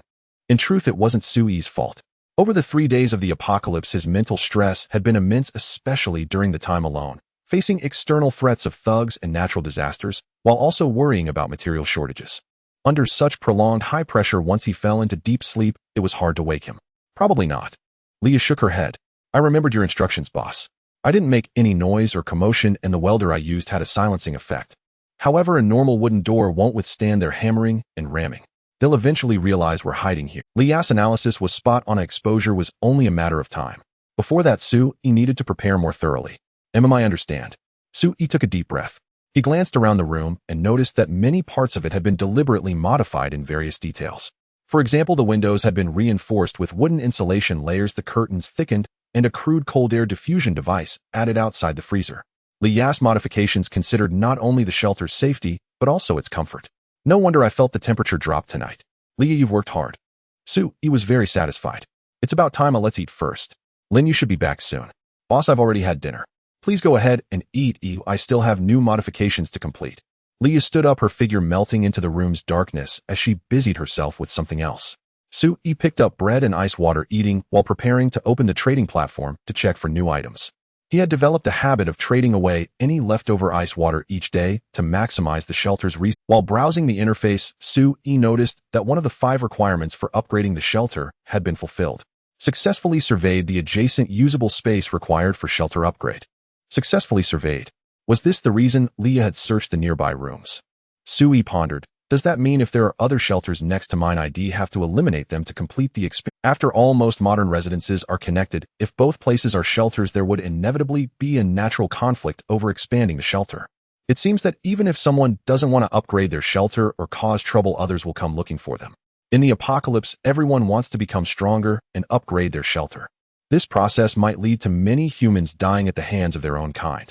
Sue-E sighed. He couldn't change the harsh environment of the disaster. He only wanted to protect himself. Opening the trading platform, Su-E immediately searched for weapon trade orders. What he needed most now was still weapons. If possible, he hoped to get another gun and some ammunition. I still have 6 bottles of ice water left. Should I be able to buy some decent weapons? Su-E quickly scanned for suitable orders and soon spotted a weapon sale listing from a shelter named Jinling Rescue Team. Currently have a large stock of various police weapons and equipment available in exchange for medicine, food, or water. Interested parties, please submit your information. Note: don't ask where I am. The shelter has population limits, and we can't accommodate too many survivors. No one can help the weak now. You have to rely on yourselves. This message was intriguing. Not only were they selling weapons, but they seemed to know some inside mechanisms of the shelter. It looks like they tried to rescue more urban survivors, but failed. Su-E murmured, "Is this the mechanism of the Doomsday game? Preventing humans from banding together and forcing us to fight alone?" Su-E quickly submitted an order for ice water and tentatively asked his question in the trade message. The other party quickly replied, "Hello ice water bro, I'm very interested in your order. Let's discuss in detail." During the negotiation, the other party didn't haggle much and readily agreed to Su-E's trade request. At the same time, they also gave Su-E several key pieces of city intelligence. "Ice water bro, we've learned that humans who also own shelters cannot live in other shelters. And for those who voluntarily abandon their shelters, our level 0 shelters can't accommodate too many. There's a population cap. We can't provide rescue help to more people. We can only strive to offer food and weapon support, while also considering our own survival. This game has disrupted our greatest human strength, unity. But we haven't given up. We're still looking for new ways to help more compatriots. I hope Ice Water Bro can do what you can help as many as possible. Our nation needs more heroes to step up in times of crisis." The other party seemed to be from an official organization earnestly persuading Su-E. It also made Su-E realize that over these days there were still groups in the city actively conducting rescue operations, trying to gather more people to huddle together for warmth. But they had failed and were still searching for new methods. "Thank you for the intel. I'll do my best to help the weak." Su-E's reply was insincere. He didn't intend to do so, but considering the other party had been generous, saying some pleasantries didn't hurt. 6 bottles of ice water for 2 Type 54 pistols and 50 bullets. What a great deal. Su-E toyed with the pistols in front of him, deeply impressed. Although the pistols were a bit old and the ammunition limited, at least it achieved the shelter's goal of arming everyone with a gun. Even if problems arose, he wouldn't have to worry too much. "Leah, do you know how to shoot?" Su-E lowered his voice and asked into the darkness. Leah quickly poked her head out, looking cute in the moonlight filtering through the window gap. "Boss, I know how to use a gun, but my aim is average. Can you teach me? I've never fired one." "Sure, boss." Leah obediently walked over to Su-E and patiently taught him how to handle the gun hand over hand. Most of the room was filled with darkness. A young man and woman alone together could smell each other's scent, a subtle tension in the air. In such close proximity, an isolated man and woman could easily ignite passion. But Su-E had no such distractions. He learned earnestly, and Leah taught diligently. Though their bodies were pressed closed, their minds remained pure. 2 hours later, a muffled knock came from outside the door. Due to the added steel, the sound was louder than before. Leah's expression tensed instantly. She gripped her pistol with both hands, spun around, and aimed at the door. "Don't panic, it's Lin Yu back." Su-E reassured her, recognizing the rhythm of the knocks, and signaled Leah to open the door. This iron door had a special opening technique. Those unfamiliar couldn't open it through skill, let alone force. Leah cautiously cracked the door open, confirmed it was Lin Yu outside, and then fully opened it to let her in. This time Lin Yu also returned laden with bags full of goods. She set them on the floor and opened them in front of Su-E. Inside was a dazzling array of electronic components and some colorful banknotes. "Congratulations. Your talent's exploration has yielded 103 units of electronic components and 76 units of large banknotes.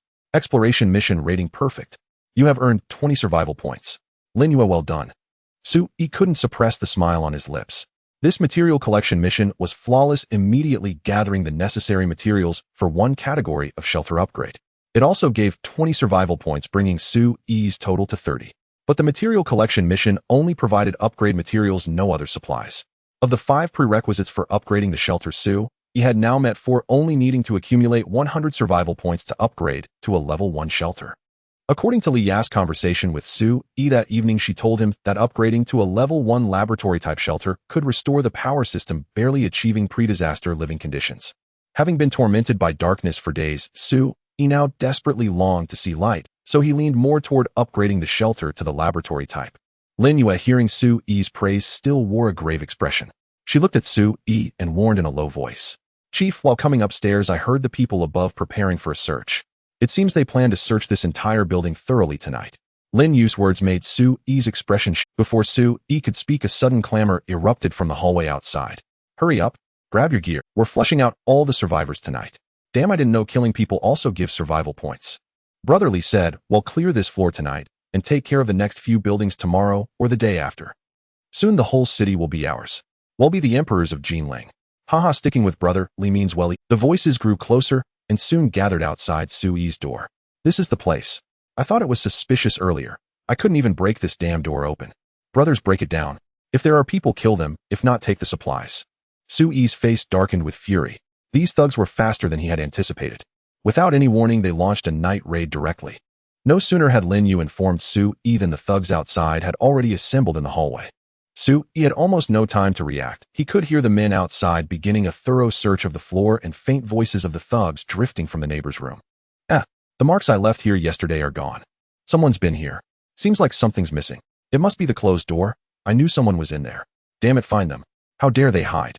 Su-Yi narrowed his eyes looking at Lin Yu, who quietly made a few gestures signaling Su-Yi and Leah to stand in the blind spots of the room. Su-Yi nodded, carefully leaning against the wall, while Leah stood diagonally opposite him. Lin Yu crouched behind the freezer. All three held their guns, holding their breath, waiting for the enemy to come. Soon a violent pounding on the door came from outside. Bang! Bang bang. Come out, you bastards. Keep hiding, and we'll kill you all. Damn it, you think you can fool me. I came knocking the first day, and you didn't make a sound. Break down the door. Bang. Crash. Amid the thugs' clamor, the sound of splintering would rang out. The old wooden door outside couldn't withstand the thugs' assault. When the wooden door shattered, beams of blinding flashlight light pierced through the gaps in the steel bars into the room. The light swayed, and through the reflection in the mirrors, Su-Yi could see faint figures moving outside the steel door.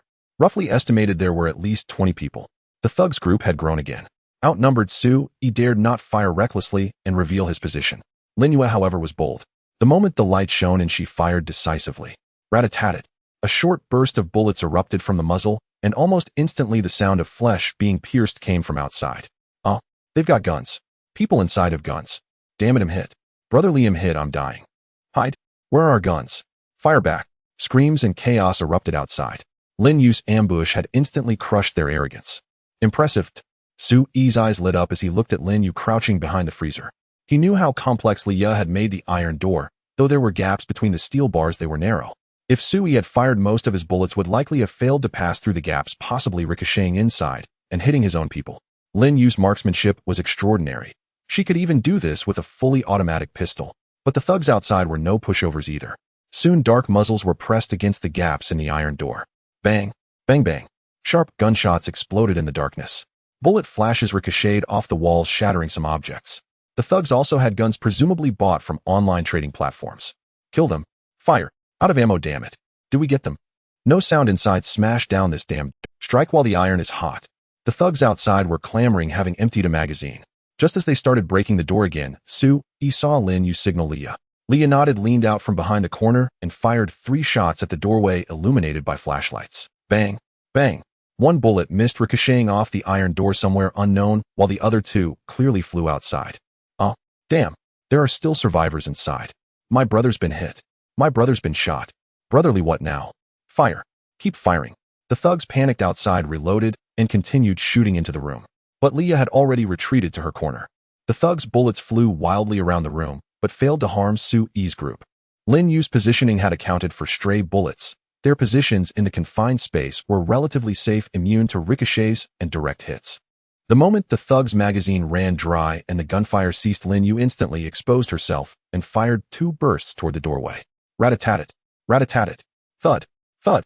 The sound of bullets hitting flesh came from outside, accompanied by unending screams from the thugs. No, we can't be targets at the door anymore. There's a sharpshooter inside. We can't win, brotherly. Damn it, this is a tough nut.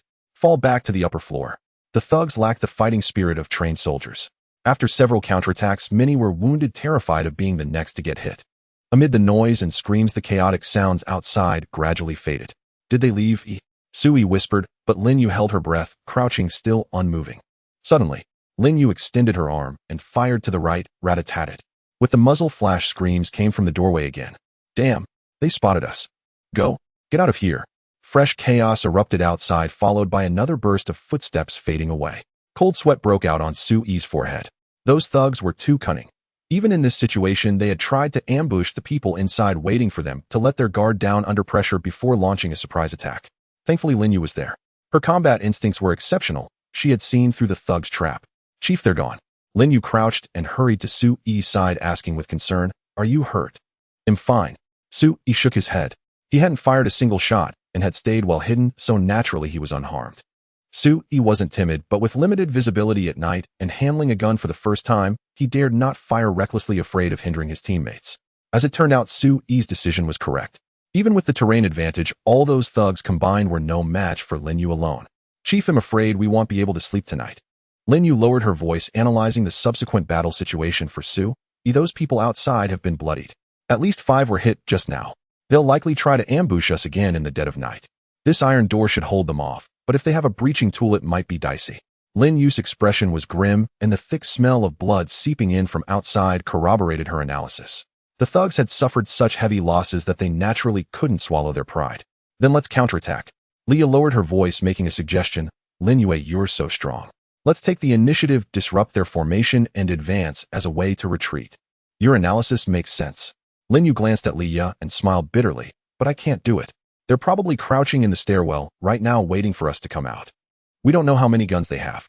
Besides, the chief mentioned they might have some kind of combat talent, which should be even I'm not afraid of dying, but I'm worried that if I go out, I might not be able to wipe them all out.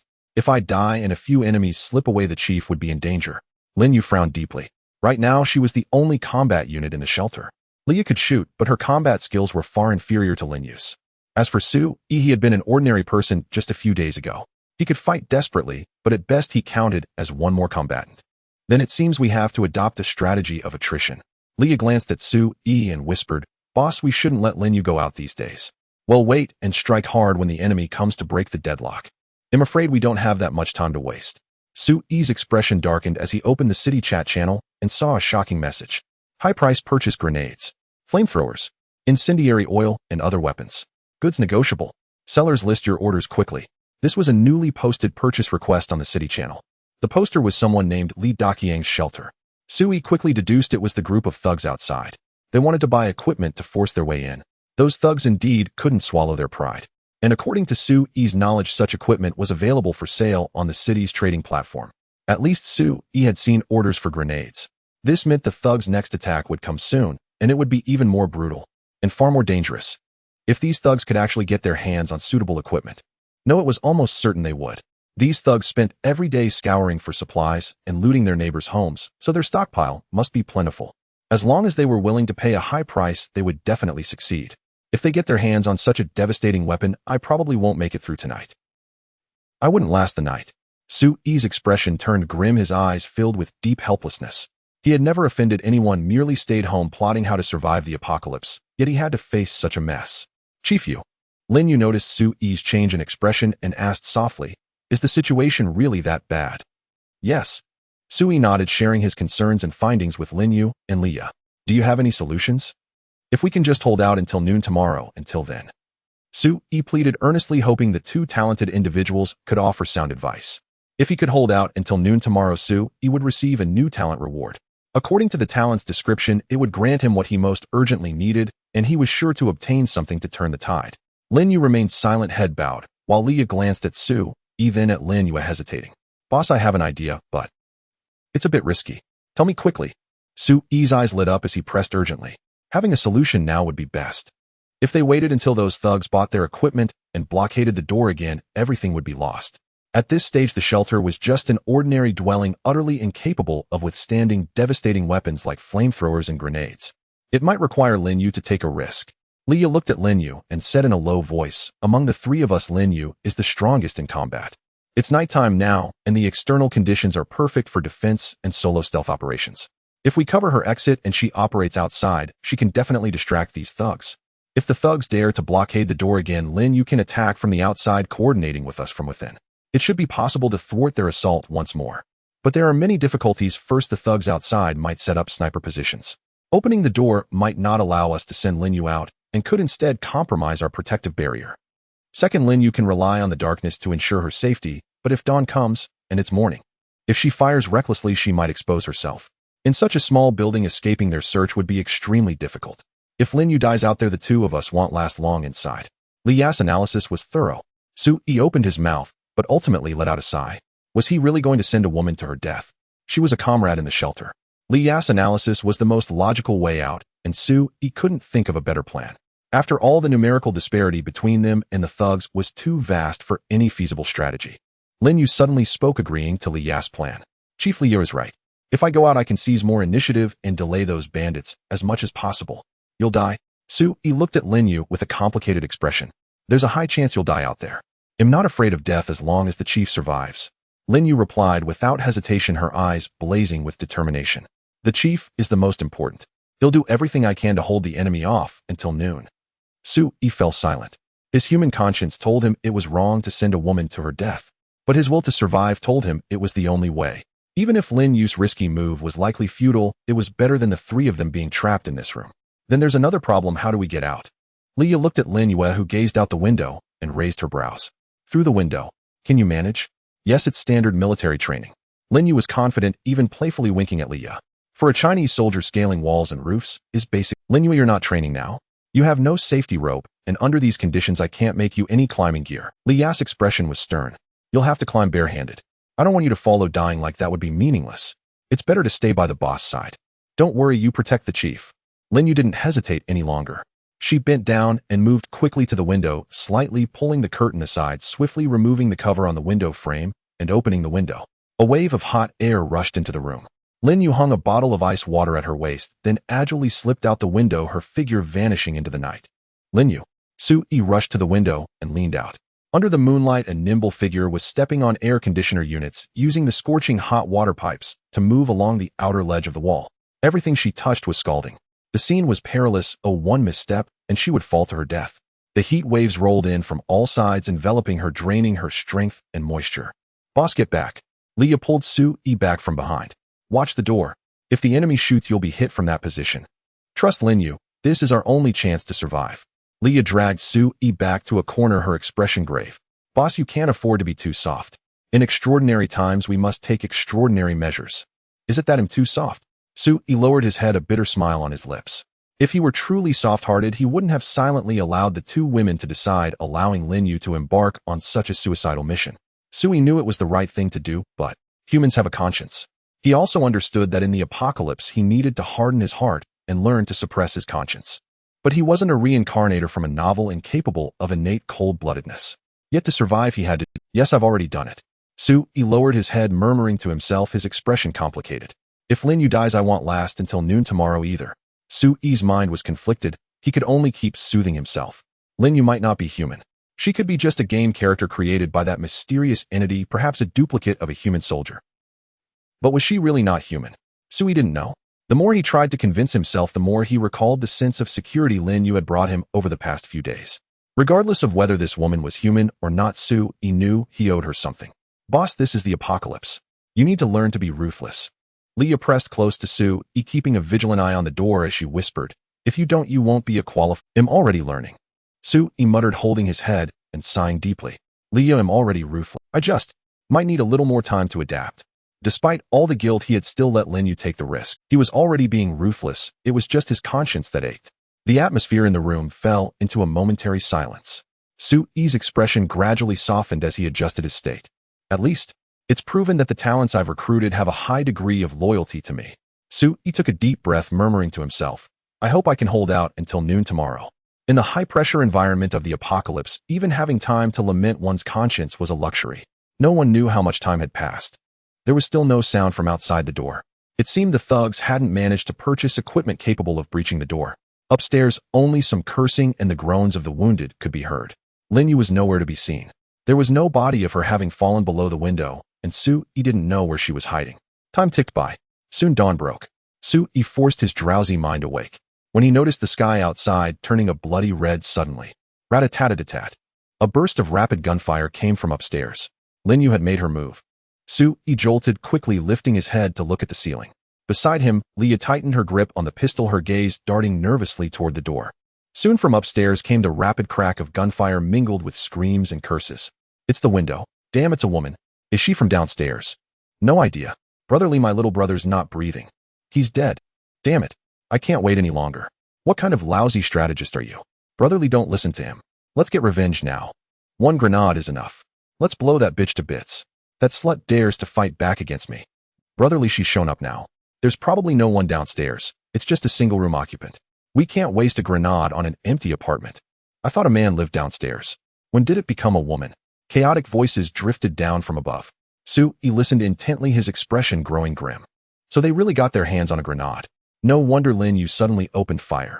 She was drawing their attention to keep them from bringing the grenade to Soo-e. Shoo! Leah pressed a finger to her lips, signaling Soo-e to stay utterly silent. If the thugs found out someone was still downstairs, both of them would be dead for sure. In such a cramped space, they would absorb the full force of the grenade's blast. Sure enough, within minutes, faint rustling sounds came from outside the door. Soo-e's hair stood on end. Through a mirror he had strategically placed in the corner, he saw a pupil flickering in the gap of the iron door. Someone was peering into the room. The man pressed close against the iron door, his eyes darting like a demon's, sending chills down the spine. Soon a shout came from outside. Brotherly, no one's downstairs, not a sound. But the iron doors locked tight. She didn't use the main entrance. An echo came from upstairs. Just as I thought. That woman came out and climbed the window to ambush us. Damn, is that slut Spider-Man? Search the whole building. We must catch her. Fuck, damn it all. Brotherly, hand her over to me first. I want to avenge my brother. I'll kill that bitch with my own hands. Heavy footsteps thundered from upstairs as if they were redeploying their forces. Brotherly, I'll stick with you. You're the toughest. I'll be safe with you. Cut the crap. Check your guns and give the grenade to the strategist. Do we have enough bullets? That woman's aim was deadened last night. Don't get careless. Split into 2 teams. We'll search from the top floor down. You guys start from the first floor. We'll converge in the middle. Check every room and every window outside. Remember what the strategist said. Move it. Catch her. The thugs upstairs sprang into action, and soon the hallway echoed with hurried footsteps. Soo-e bit his lip hard, his eyes flickering with icy hatred. These bastards. I haven't done anything yet they insist on killing me. Lin Yu, you have to survive. For his own safety and hers, Soo-e desperately wished for Lin Yu to live. About 10 minutes later. Rat-a-tat. Another burst of gunfire came from downstairs. Damn, that woman's on the 2nd floor. The strategist is dead. The strategist is dead. Fuck, that was a perfect shot, a headshot. We're on the 2nd floor. Did you catch her? Soo-e heard the man called Brotherly rushing downstairs with his men shouting anxiously, what happened to my strategist? Brotherly, the strategist's gone. That woman's in the right-hand room on the 2nd floor. We searched it before and the door's open. Damn it. Old song. Old song. Useless bunch, can't even protect the strategist. What are you waiting for? Why aren't you charging in to catch her? Brotherly. That woman's tricky. Her aim's too good. The chaos downstairs continued. Soo-e listened tensely, but no new gunshots rang out. Clearly the thugs hesitated to pursue into the room, giving Lin Yu time to escape. They hadn't caught her. She's not in here. Keep searching. That bitch'll tear her apart. Where's my grenade? Give it to me. Brotherly, it's upstairs. Rat-a-tat. Rat-a-tat. A volley of gunfire erupted from the top floor. Some unlucky soul was hit without even a warning cry. Brotherly was nearly driven mad, leading his men clattering up the stairs only to find nothing again. Useless idiots. Hold her back. Hold her until I get there. Brotherly was furious, but his men dared not talk back, clearly terrified of him. Yet they feared Lin Yu even more. The more they trembled, the greater their dread. The woman was elusive, she fired, killed, and vanished. Any hesitation meant they'd lose her. And she was clever, always avoiding Brotherly, targeting only his subordinates. Good, very good. Soo-e clenched his fists, sweat beading on his forehead. He murmured tensely, don't run into that Lee guy. He must have a combat talent. Boss, it's 1030 in the morning. Leah whispered softly, her lips almost brushing Soo-e's ear to avoid detection by the thugs outside. Soo-e glanced at the clock on the wall. It had been hit by stray bullets the night before, its body battered, but the hands were still ticking slowly. 2 more hours. Soo-e gritted his teeth. His only worry now was whether the talent reward would work. He wasn't sure if the talent was truly effective. After all, this was just a level 0 shelter's reward. Even if it gave him what he needed most, what if it proved useless? Or what if it couldn't resolve his current predicament? That would be a true dead end. Soo-e had no better option. He could only pray, his heart tormented. If only my start had been better, if only these thugs weren't around. Soo-e sighed deeply. Fate had granted him an SS-Rank talent, but also placed these savage thugs, truly fortune and misfortune intertwined, with an unspoken fairness. Time trickled by and gunfire rang out intermittently, shifting unpredictably. Now even Soo-e couldn't pinpoint Lin Yu's location. He had risked peering out the window a few times, but saw no sign of her climbing.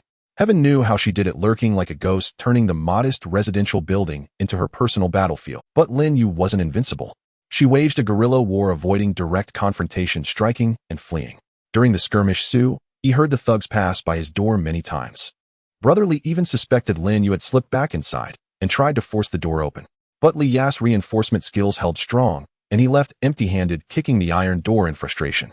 The stalemate dragged on until 1:20 p.m. Just as the new reward was about to arrive, a deafening explosion thundered from the rooftop. Boom! The entire floor shook. He lost his balance and stumbled, watching dust and debris rain down from the ceiling. A grenade. Li Ya's eyes widened, her voice nearly lost. The enemy had used a grenade. They must have caught Lin Yu. Is she dead? Is she dead? He gritted his teeth as he scrambled to his feet.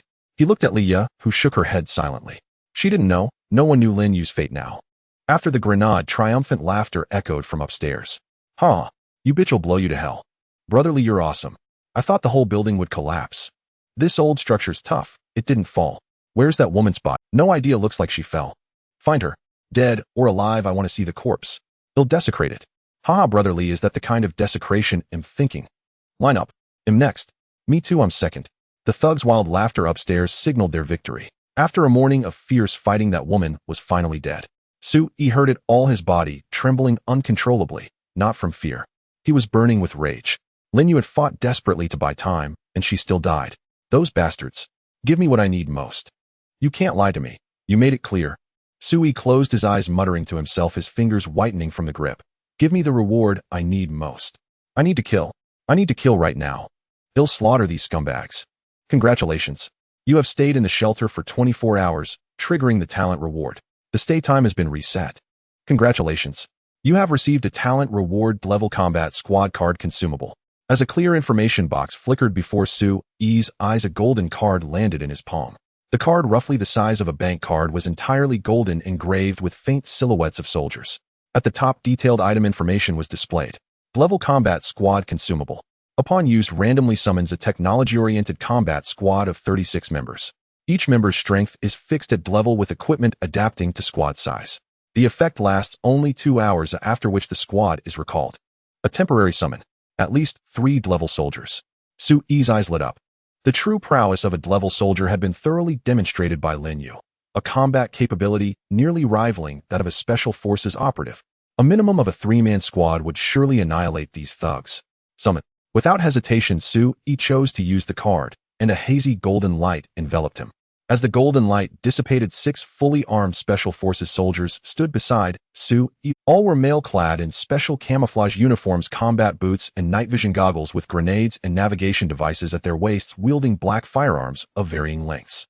Each soldier bore a resolute and sharp gaze, exuding an aura of discipline and decisive courage. A brief glance sufficed for Su to discern their clearly defined roles. There was a battlefield medic carrying a medical kit, a primary assailant with a submachine gun, a teammate wielding a specialized rifle, and a sniper with a Barrett positioned at the core for protection. 3 primary assailants, 1 medic, 1 communicator, and 1 sniper. A 6-man combat squad fully equipped. Commander. The lead assailant saluted Su, his face concealed behind a mask, only his eyes visible, and reported in a steady voice, "Please issue the combat orders, Commander." "What is our mission?" "Kill." Su took a deep breath, almost without hesitation, pointing at the door. "There are people in this building who threaten our lives." "Kill them all." "Yes." The soldiers shouted in unison. "We guarantee the mission." Leah, snapping out of her shock, quickly reminded, "There's also a woman. Her name is Lin Yu. She's a soldier too. She's the commander's soldier. We must save her." The soldiers looked at Su, who nodded yes. "Understood."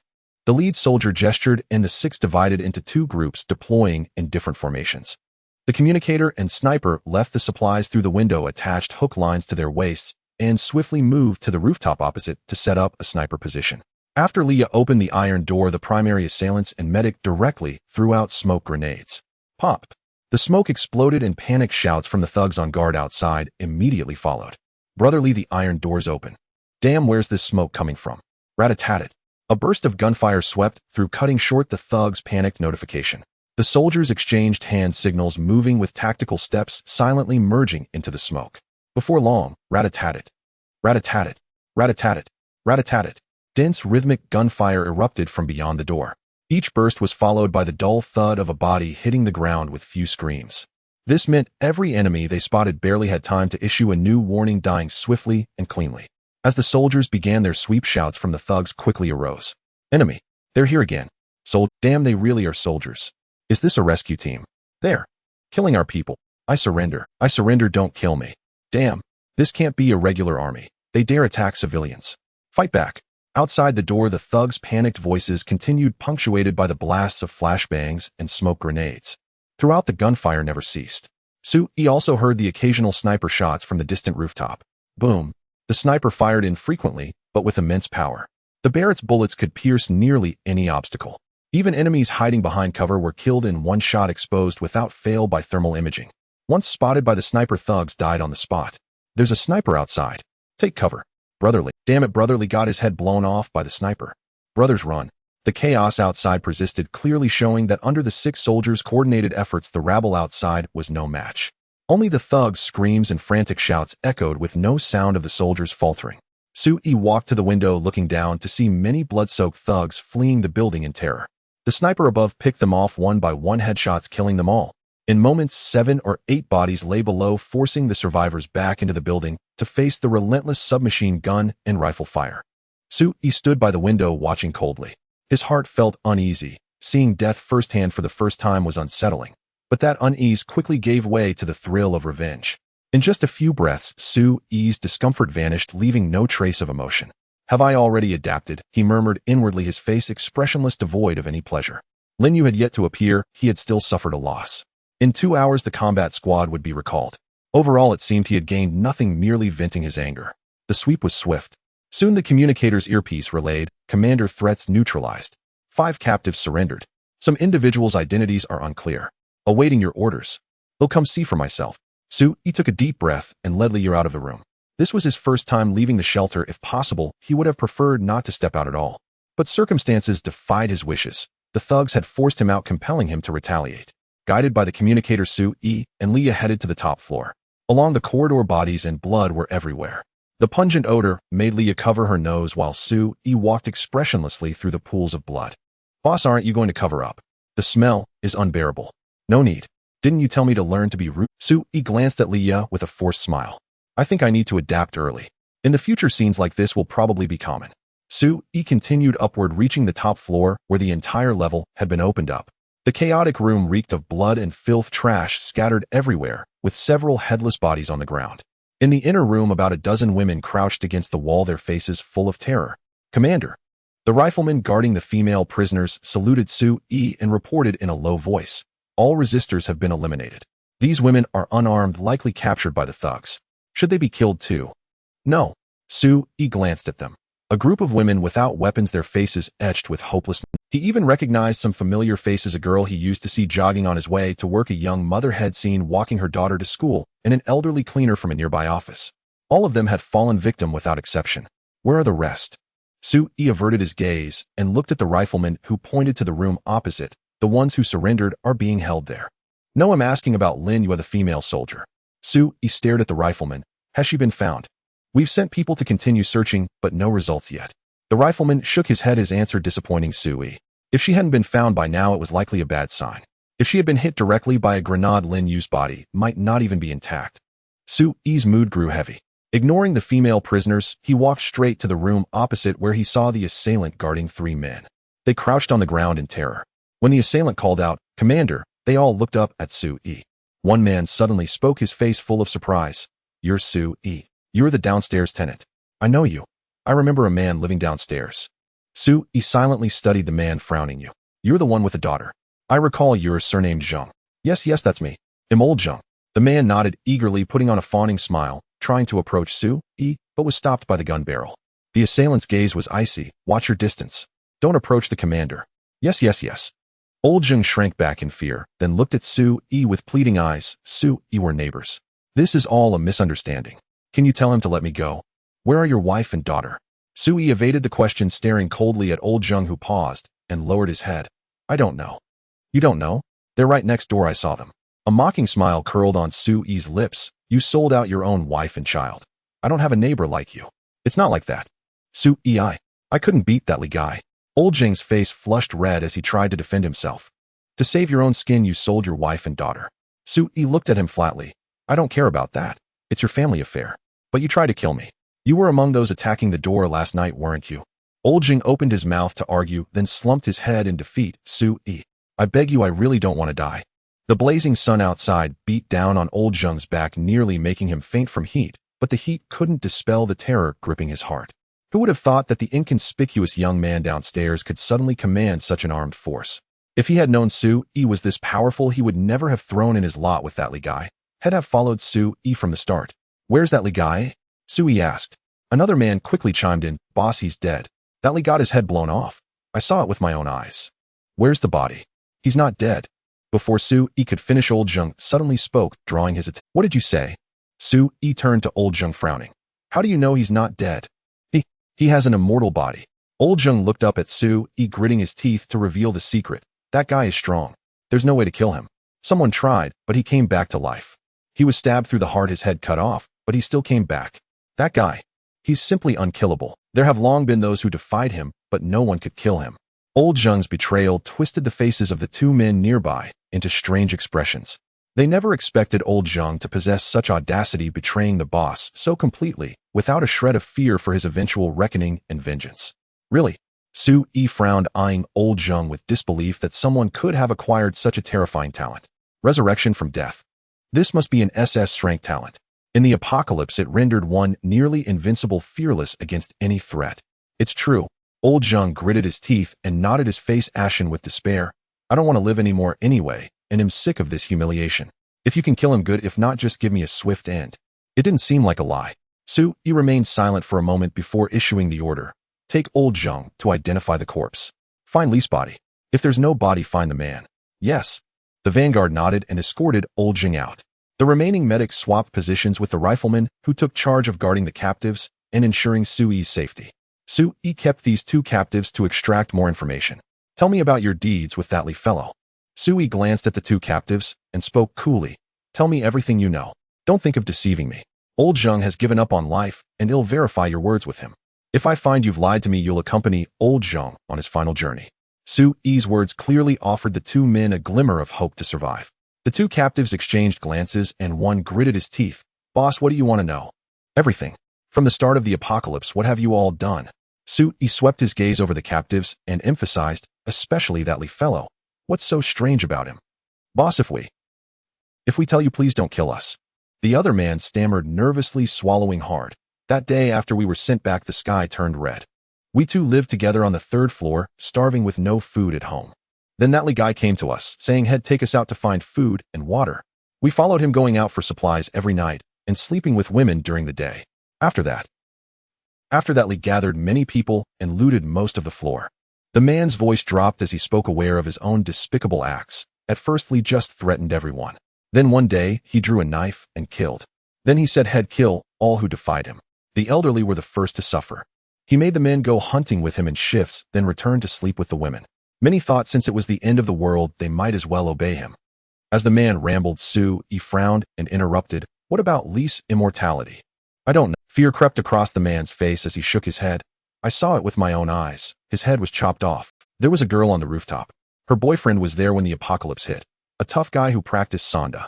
That man cut off Li's head, and then Li's head grew back in no time, and he killed that man.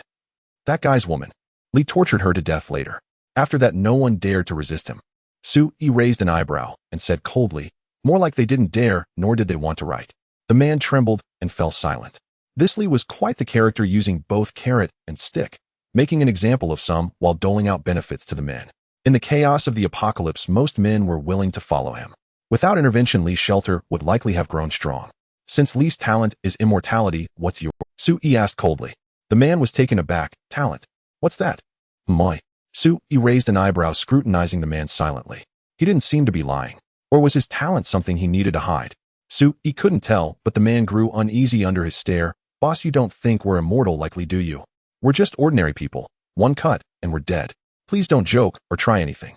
We just want to survive. Many things we did were out of necessity. Even if you want to kill us, the police should arrest and judge us. The man explained frantically. Su-yi cut him off. You never went back to your own place. Always stayed with Brother Li. Huh. Yeah, boss. The man nodded, puzzled. Li didn't let us split up. He was afraid of betrayal, so he kept everyone under his watch, even making us sleep where he could see us. No wonder.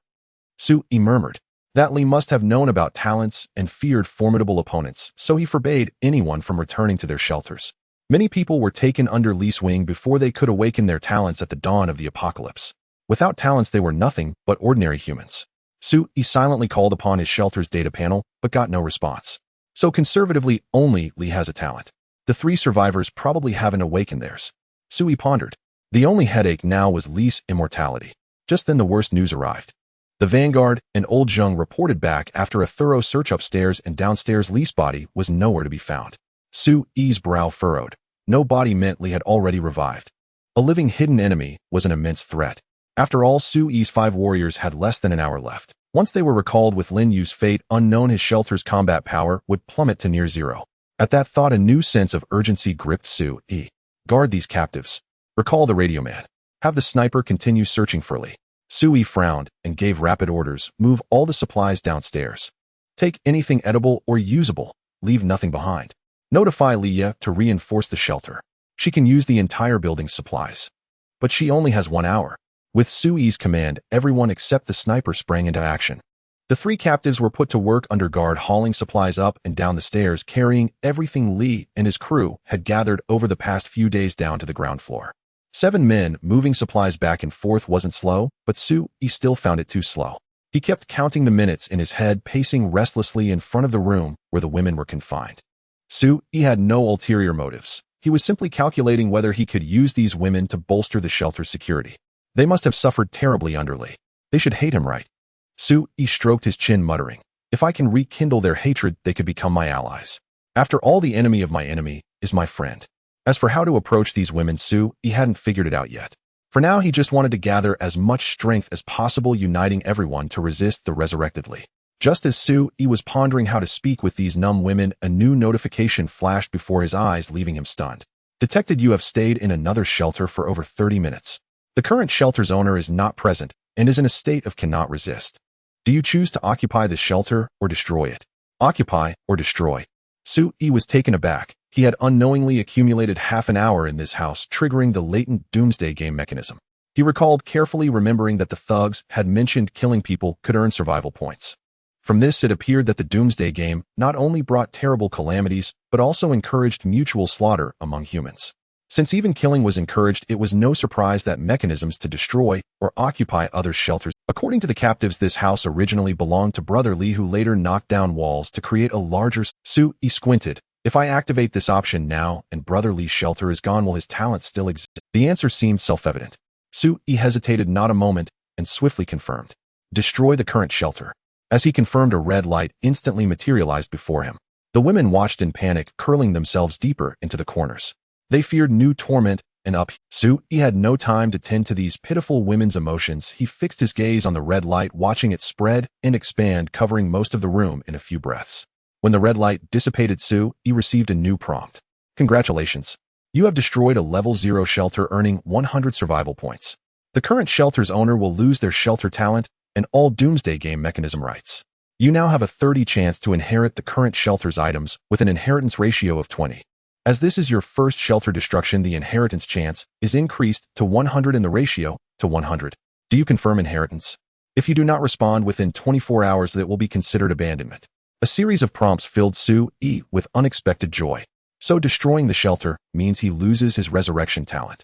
Haha, excellent, truly excellent. Sui's elated laughter was hard to contain. He didn't notice the women looking at him with increasingly desperate eyes. To them, this young man had seemed normal, but suddenly he was cackling uncontrollably.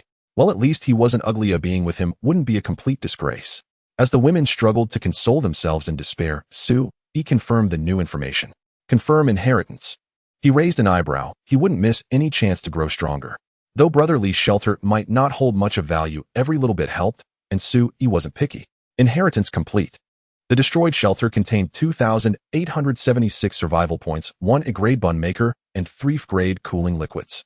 You have perfectly inherited all items. They have been automatically added to your shelter's reserves and can be freely retrieved upon returning home. Off. Sui was stunned, his eyes widening. That Lee guy was actually this wealthy.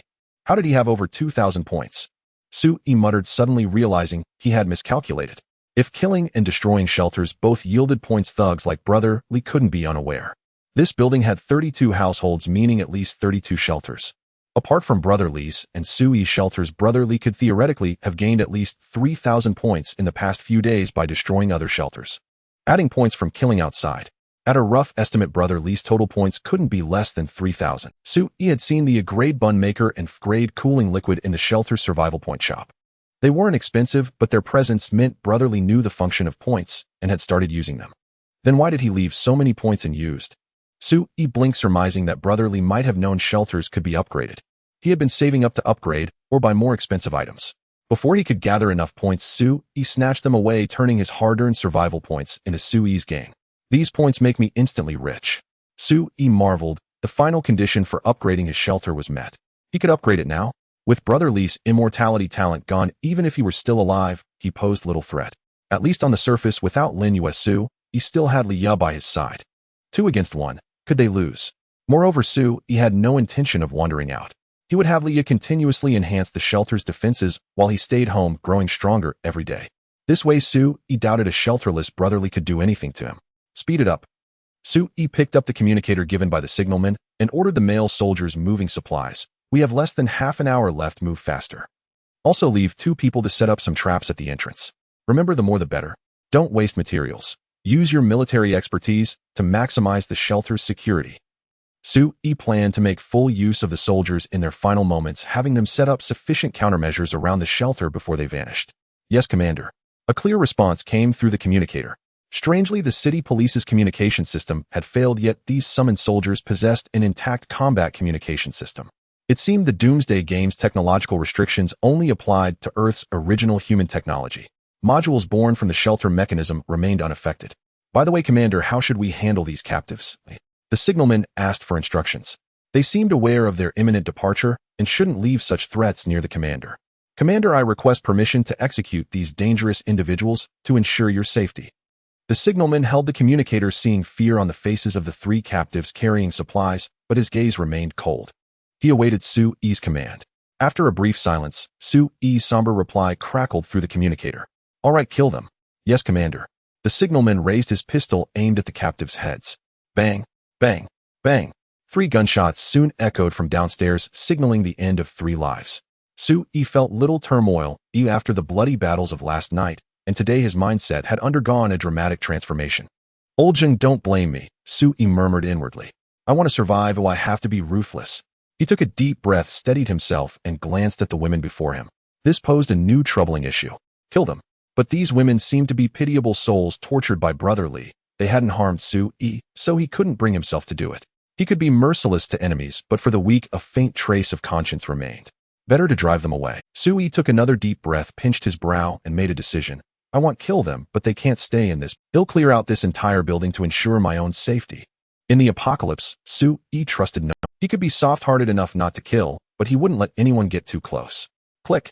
Sue-E reloaded his pistol, ready to threaten the women to dress and leave the building. Just then a soft call came from behind him. Commander, Lin Yu. Sue-E was startled, turned reflexively, and was overjoyed to see a blood-soaked Lin Yu leaning against the doorframe, smiling weakly at him. Commander, you're alive. That's good. Lin Yu's body was covered in wounds with blackened marks from the explosion. Half of her face was a bloody mess, her clothes were tattered, and the skin on her hands and arms had been seared off by the intense heat, revealing pink flesh and blood vessels. Lin Yu. Sue-E rushed to her side and supported her. She was still alive, which was a relief, but her condition was barely better than death. Lin Yu seemed utterly incapacitated as Sue-E could feel the bullet wounds on her body, which were already soaked in blood. Commander, I'm fine. Still breathing. Lin Yu paused, her voice weak and strained. Those bastards used grenades on me, but I managed to lure their leader into a trap. I realized he wasn't afraid of bullets. He wasn't human, he could revive. So, Lin Yu looked up at Sue-E, revealing a bloody grin. I tied him up. No matter what grew back, I kept chopping his head limbs. I figured if I held on long enough, I could wear him down. Just now his head stopped growing back. I think I finally exhausted him. You should be safe now. Before she could finish her last words, she collapsed limply into Sue-E's arms. Medic! Medic! Sue-E grabbed the walkie-talkie and shouted desperately, get up here and save her. Hurry! Commander, I'm coming. The medic downstairs quickly dropped the supplies and rushed upstairs. He took Lin Yu from Sue-E's arms, laid her flat, opened the first aid kit, and began rapid examination and treatment. Su-yi watched Lin Yu being treated on the ground with a complex expression. He had underestimated the loyalty of his people. Lin Yu had discovered Brother Li's resurrection ability, but still chose not to flee. She fought with all her might to hold him back. Although Lin Yu thought she had exhausted Brother Li to death, it no longer mattered. Without his ability, Brother Li was surely dead after Lin Yu beheaded him. Now Su-yi only wanted to save Lin Yu as quickly as possible. A loyal combat talent like her was invaluable to the shelter. Commander, I can't save her. The medic looked up apologetically. She has 7 bullet wounds, has been hit by a grenade, and most of her skin has been burned off by the extreme heat. She's severely dehydrated, has lost a lot of blood, and has internal injuries. She needs surgery to survive, but I lack the conditions and medical supplies. She's held on this long through sheer willpower. I estimate she'll die before nightfall. The medic's report made Su-yi's expression darken. It was already afternoon with only a few hours until nightfall. Even if he rushed Lin Yu to the nearest hospital for an operating table and supplies, the medic wouldn't last that long, and they were running out of time. I have to save her. I remember there are healing items in the survival supply store. Su-yi gritted his teeth, signaling the medic to carry Lin Yu as they hurried home. Back at the shelter, Leah noticed the severely injured, unconscious Lin Yu and rushed over with a gasp to help. She tried to ask Su-yi, but he had already darted into the room. Open the survival point store. Su-yi called up the panel as soon as he returned to the shelter. A translucent data screen appeared before Su-yi. Indeed, these operations could only be performed inside one's own shelter. Filter items by category. Smart adjust purchase needs treat severely injured combat talent unit. Having stayed home for days, Su-yi had become familiar with the shelter panel and its detailed operations. Soon the product information on the store screen changed rapidly, displaying new options. The screen was filled with a dazzling array of medical supplies, most with miraculous effects far beyond human technology, but all were exorbitantly priced. The cheapest healing item cost 500 survival points. Without much hesitation, Su-yi made a quick selection and purchased directly. Su-yi was generous to those who risked their lives for him, even if they might be replicas created by the shelter. Congratulations. You have successfully purchased Crade Medical Consumable Gene Improvement Serum. Gene Improvement Serum, Crade Medical Consumable. Injects new gene sequences into the target, healing most injuries and potentially optimizing the target's gene sequence to enhance physical attributes. Purchase price, 1,000 survival points. 1,000 points. Across the globe, few could afford such a sum at this moment. Without any reluctance, Su-yi bought it, took it, and injected Lin Yu. As the emerald liquid was pushed into Lin Yu's veins through the syringe, her pale face began to flush, and her wounds slowly healed before their eyes. Though still unconscious, the medic's latest check confirmed that Lin Yu's body was recovering and would likely wake up in a few hours. As long as she's saved, Su-yi breathed a sigh of relief. He couldn't abandon someone who fought so fiercely. Moreover, the shelter would need Lin Yu's combat expertise for a long time to come. After settling Lin Yu, Su-yi looked up to issue new orders to the soldiers, but noticed the medic who had been standing before him had vanished. Leah, where are the soldiers? They disappeared, boss. Leah, crouched by the door repairing the iron gate, replied, without looking up. Didn't you say they were temporary rescue forces and would disappear? Well, the time's up. Su-yi looked down. The walkie-talkie was gone, and all the equipment they brought had vanished. Even the traps Su-yi had them set at the entrance were gone. Everything had disappeared, erasing all traces of their presence. What a shame. Su-yi sighed with reluctance. 6 fully armed special forces soldiers were a formidable security force. If only I could keep them, the shelter's safety would greatly increase. Maybe my shelter level is too low, so the talent reward only gave me temporary use. If the shelter level were higher, I might get more combat talent rewards. Su-yi was eager to upgrade the shelter, but first he had Leah go upstairs to drive the women away. Of course, Su-yi wasn't heartless. He left them clothes and some food. But these women couldn't stay on this floor. Su-yi needed to maintain internal security in the building, ensuring no strangers remained. After Leah drove the women away, she stayed downstairs, modifying the building's entrance and setting new traps in the stairwell as instructed. Outside, the sky darkened imperceptibly. The crimson glow faded, replaced by a pitch-black night, with only the bright moonlight offering some illumination to the survivors. Su-yi opened the shelter's chat interface to gather today's intelligence and see if the day's battle had affected. As expected, as soon as Su-yi opened the chat channel, many were discussing the event. Seriously, it felt like watching a cop movie. The gunfire lasted from last night until this afternoon. I'm in the building across the street. I saw someone climbing the walls like Spider-Man, dodging and fighting guerrilla style. Too bad my phone won't turn on, otherwise I'd record it. I watched all day. It was so intense. Intense. Who knows how many died? The stench of death is so strong I can smell it from here. That building must reek. Ah, this is the apocalypse. Humans are already killing each other with no thought of unity. Wait, are you all treating this like an action movie? Don't you have other thoughts? I heard that building just expelled a bunch of women looking like they were kicked out. Yeah, I think so. Damn.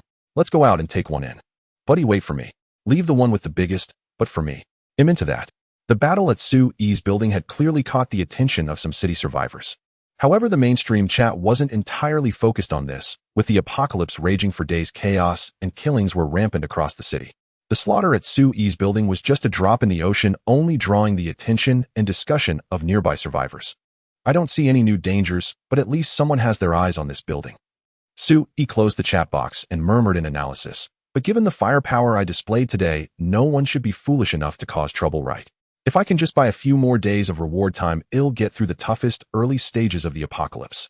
Su-Yi took a deep breath, checked the curtains to ensure privacy, and then summoned the shelter panel. Check shelter upgrade conditions. Congratulations. All 5 upgrade prerequisites are met. You can now upgrade the shelter to level 1 experimental room or wait for more upgrade options. Begin upgrade. Su-Yi didn't hesitate and executed the operation. He had no time to choose, only 3 shelter types were available, and any would suffice. What mattered to him wasn't the shelter type, but whether the upgraded talent rewards would be more generous. Congratulations. Conditions met. Shelter upgrade begins. As the information shifted before Su-Yi's eyes, streams of golden light materialized from the void, spreading throughout the entire room. Everything within the room was enveloped by the golden radiance, dazzling, yet gentle to the eyes, though Su-Yi could not discern the specific process of the shelter's upgrade. After a few breaths, the golden light dissipated and all returned to calm. Su-Yi quickly surveyed his surroundings, only to find with some disappointment that the shelter seemed unchanged, still looking the same as before. It was still the house he lived in, with no changes in area, items, or rooms. Congratulations. Shelter upgraded to level 1 experimental house. You have gained new adjacent spaces to the left, right, front, and back of the shelter. The new shelter area will be 4 to 5 times its previous size. You can now freely renovate the adjacent spaces by consuming materials and survival points, giving your shelter a complete makeover. The current shelter has unlocked the experimental tech tree. You can assign suitable talents and consume materials and survival points to enhance the shelter's technological level.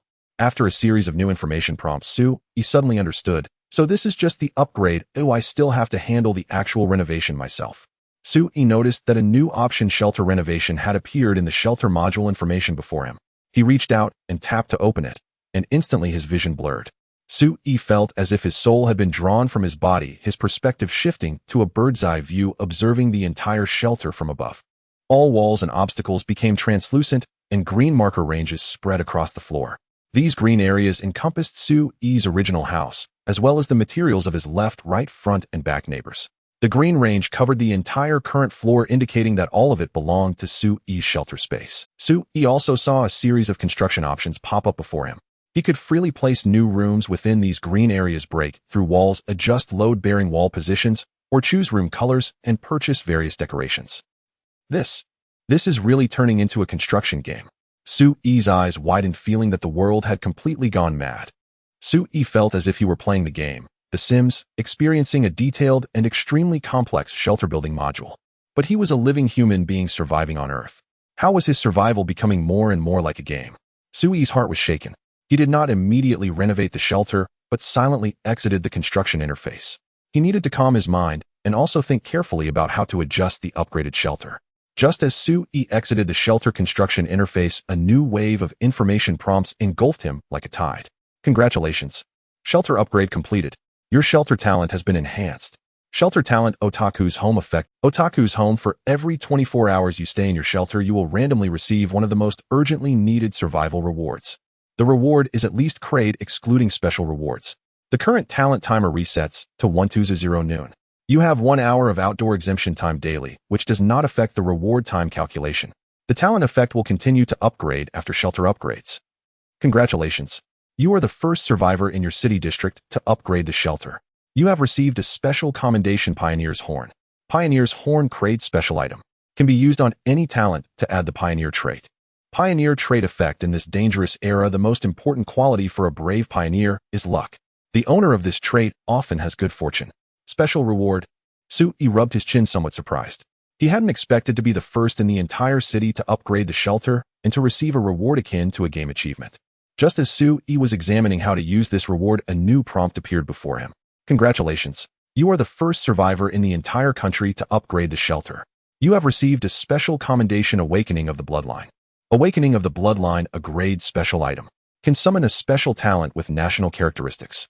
This talent has growth potential and extremely high potential. Another special reward. Su-Yi's eyes widened.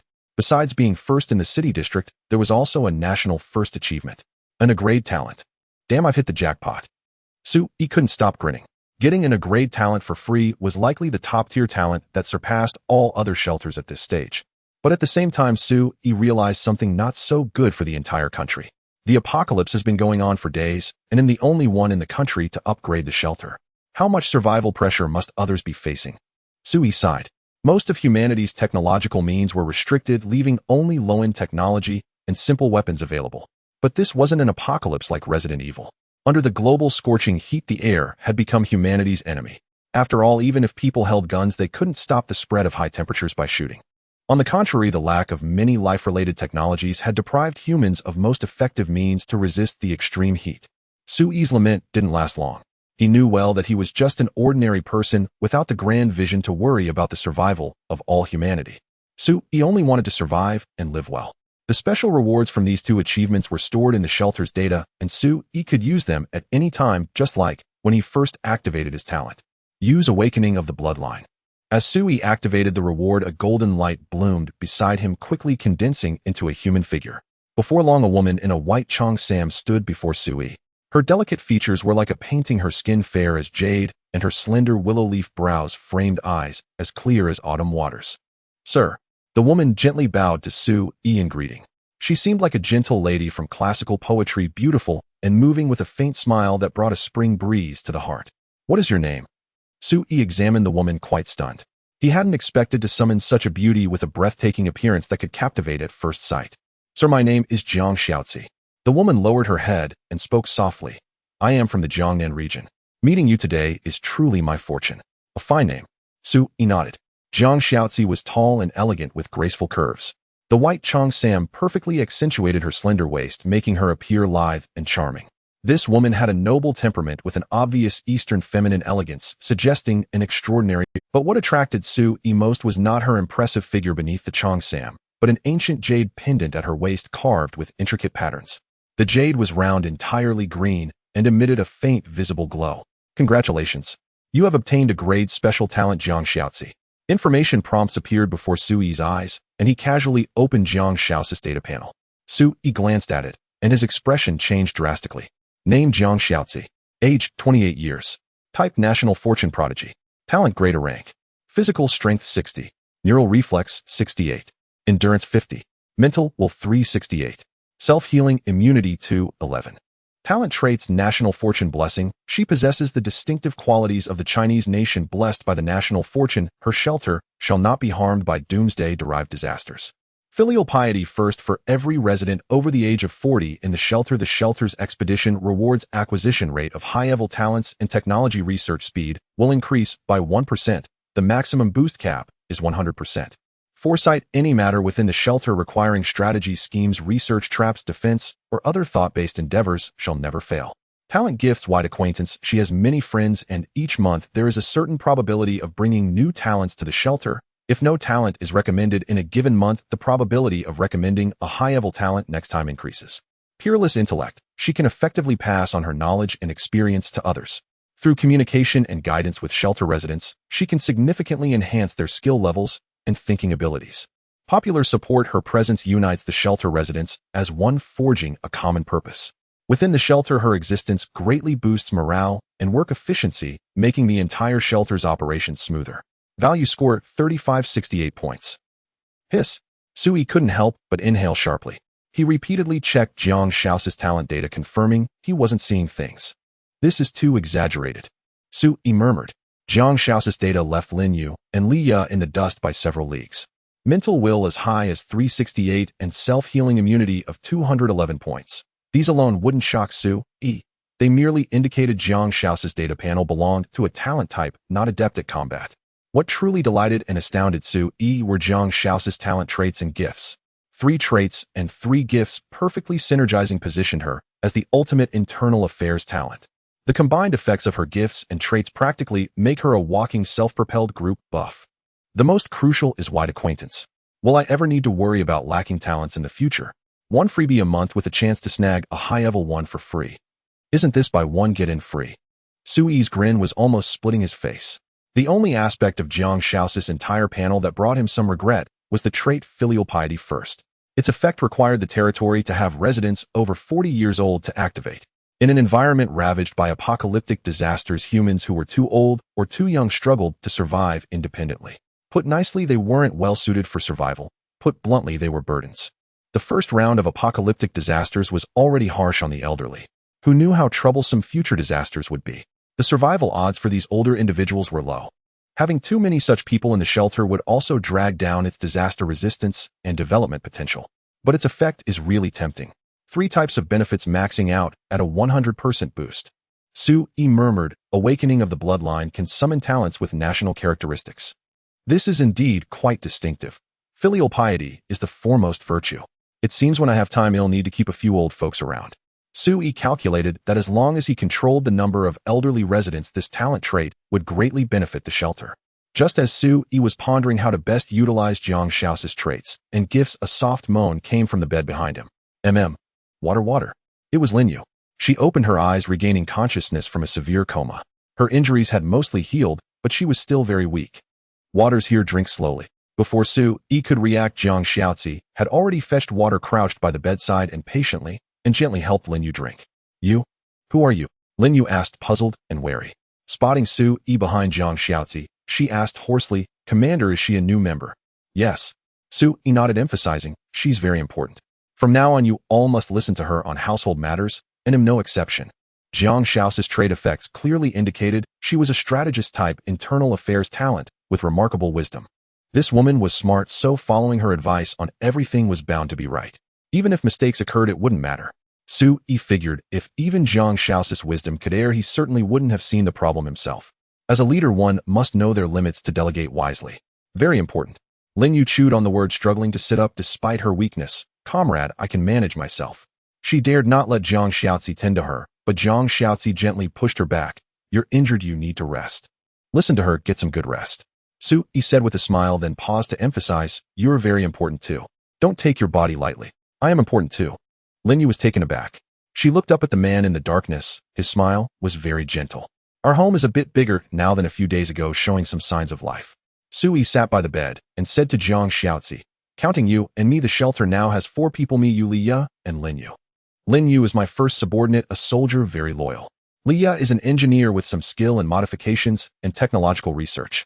Also, I've just checked more information about talents and have already given you partial operational authority over the Sui paused, his expression turning serious. Shaozi, may I call you that? The shelter will rely heavily on you from now on. I'm not a clever man, I hope you'll use your wisdom to protect everyone. Jiang Shaozi nodded gently and replied softly, I will, sir. Linyu looked between the two. When they finished, she couldn't help but interject, Commander, have all the enemies been Sui nodded yes. Commander, I seem to recall. You had some soldiers. Where are they? They've left. Sui smiled wryly. Our shelter still has 4 people for now, though it might grow a bit in the future. By the way, Shaozi, I brought back all the supplies from upstairs today, but haven't had time to sort and organize them. They'll leave that to you. Yes, sir. Jiang Shaozi nodded, rose, and walked toward the pile of supplies. Her gait was light and graceful, her movements swaying with elegance, a pleasing sight to behold. Linyu also noticed that the once uncrowded room was now filled with all kinds of supplies. From toilet paper and toothbrushes to food and drink, everything was there stacked to fill the entire room, and even spilling out the door. Hiss! Linyu's beautiful eyes widened in astonishment. Commander, did you rob someone? Exactly, we robbed our enemies. Sui laughed heartily. His mood was excellent now. The external threat had been eliminated and the shelter had gained more talents. Everything was moving in a positive direction. Even though the outside world remained a scorching apocalypse, his shelter had begun to take shape, possessing a certain capacity for disaster resistance and survival. The commander is truly formidable. Linyu praised sincerely. Sui shook his head. I'm not formidable. Without your desperate effort to hold off the enemy, we would have been in danger. You deserve the highest credit for getting us through this crisis. Commander, this is my duty. Linyu lowered her head, a hint of shyness coloring the cheerful girl's face. Protecting you is my responsibility. Sui nodded with a smile and asked, by the way, the healing item I used on you seemed to have some probabilistic effect that could enhance you. How do you feel now? How do I feel? Linyu shook her head. I don't know. I'm still weak and can't judge accurately. Su-yi nodded and casually opened Lin Yu's panel to take a look. Lin Yu's basic attributes had all surpassed 100 points, and she had also gained a new talent trait. Seeking secrets and exploring mysteries. When she was dispatched on exploration missions, there was a slight chance of obtaining additional supplies. Moreover, Lin Yu's talent rank had also risen from D to C, and her combat score had increased slightly. However, her physical condition was marked as weak, and the data indicated a recovery period of 10 hours. It seems that the gene potion worth 1000 points is quite effective. Su-yi was inwardly surprised. It turned out better than I expected. Truly excellent value for the cost. Su-yi analyzed that this might be because Lin Yu's original talent rank was not high, coupled with good luck in triggering the gene potion's enhancement probability. Speaking of luck, Su-yi recalled that he still had a special reward in used. The Pioneer's Horn could add a new trait to a talent one that would bring good fortune. From the description, although the effect of this item was not precise, it was still a special reward. I only have 3 talents now. Oh, who should I use it on? Su-yi pondered. By common sense, it should naturally be used on Jiang Shaozi, who had the highest rank. However, all of Jiang Shaozi's traits and talents were fixed enhancement effects, and as an internal affairs talent, her role in the shelter was not particularly related to luck. Even if Jiang Shaozi's traits included terms like strategy or tactics, Su-yi had yet to encounter such elements, and was uncertain whether they required the blessing of luck. On the other hand, Lin Yu, the main combatant, who frequently ventured out to gather supplies, was in greater need of luck. With better fortune, she would naturally bring back more resources. As for Liya, Su-yi did not consider her at all. What need did a scientific research engineer have for good luck at this stage? Scientific research required a down-to-earth approach. I'll use it on Lin Yu. No matter how I look at it, she stands to benefit the most from this trait. Without further hesitation, while Lin Yu rested with her eyes closed, Su-yi opened the shelter panel and selected Lin Yu to use the special reward. As a golden light flashed across Lin Yu, a notification indicated that she had acquired the Pioneer's Horn. Commander, I feel like there's something new in my mind.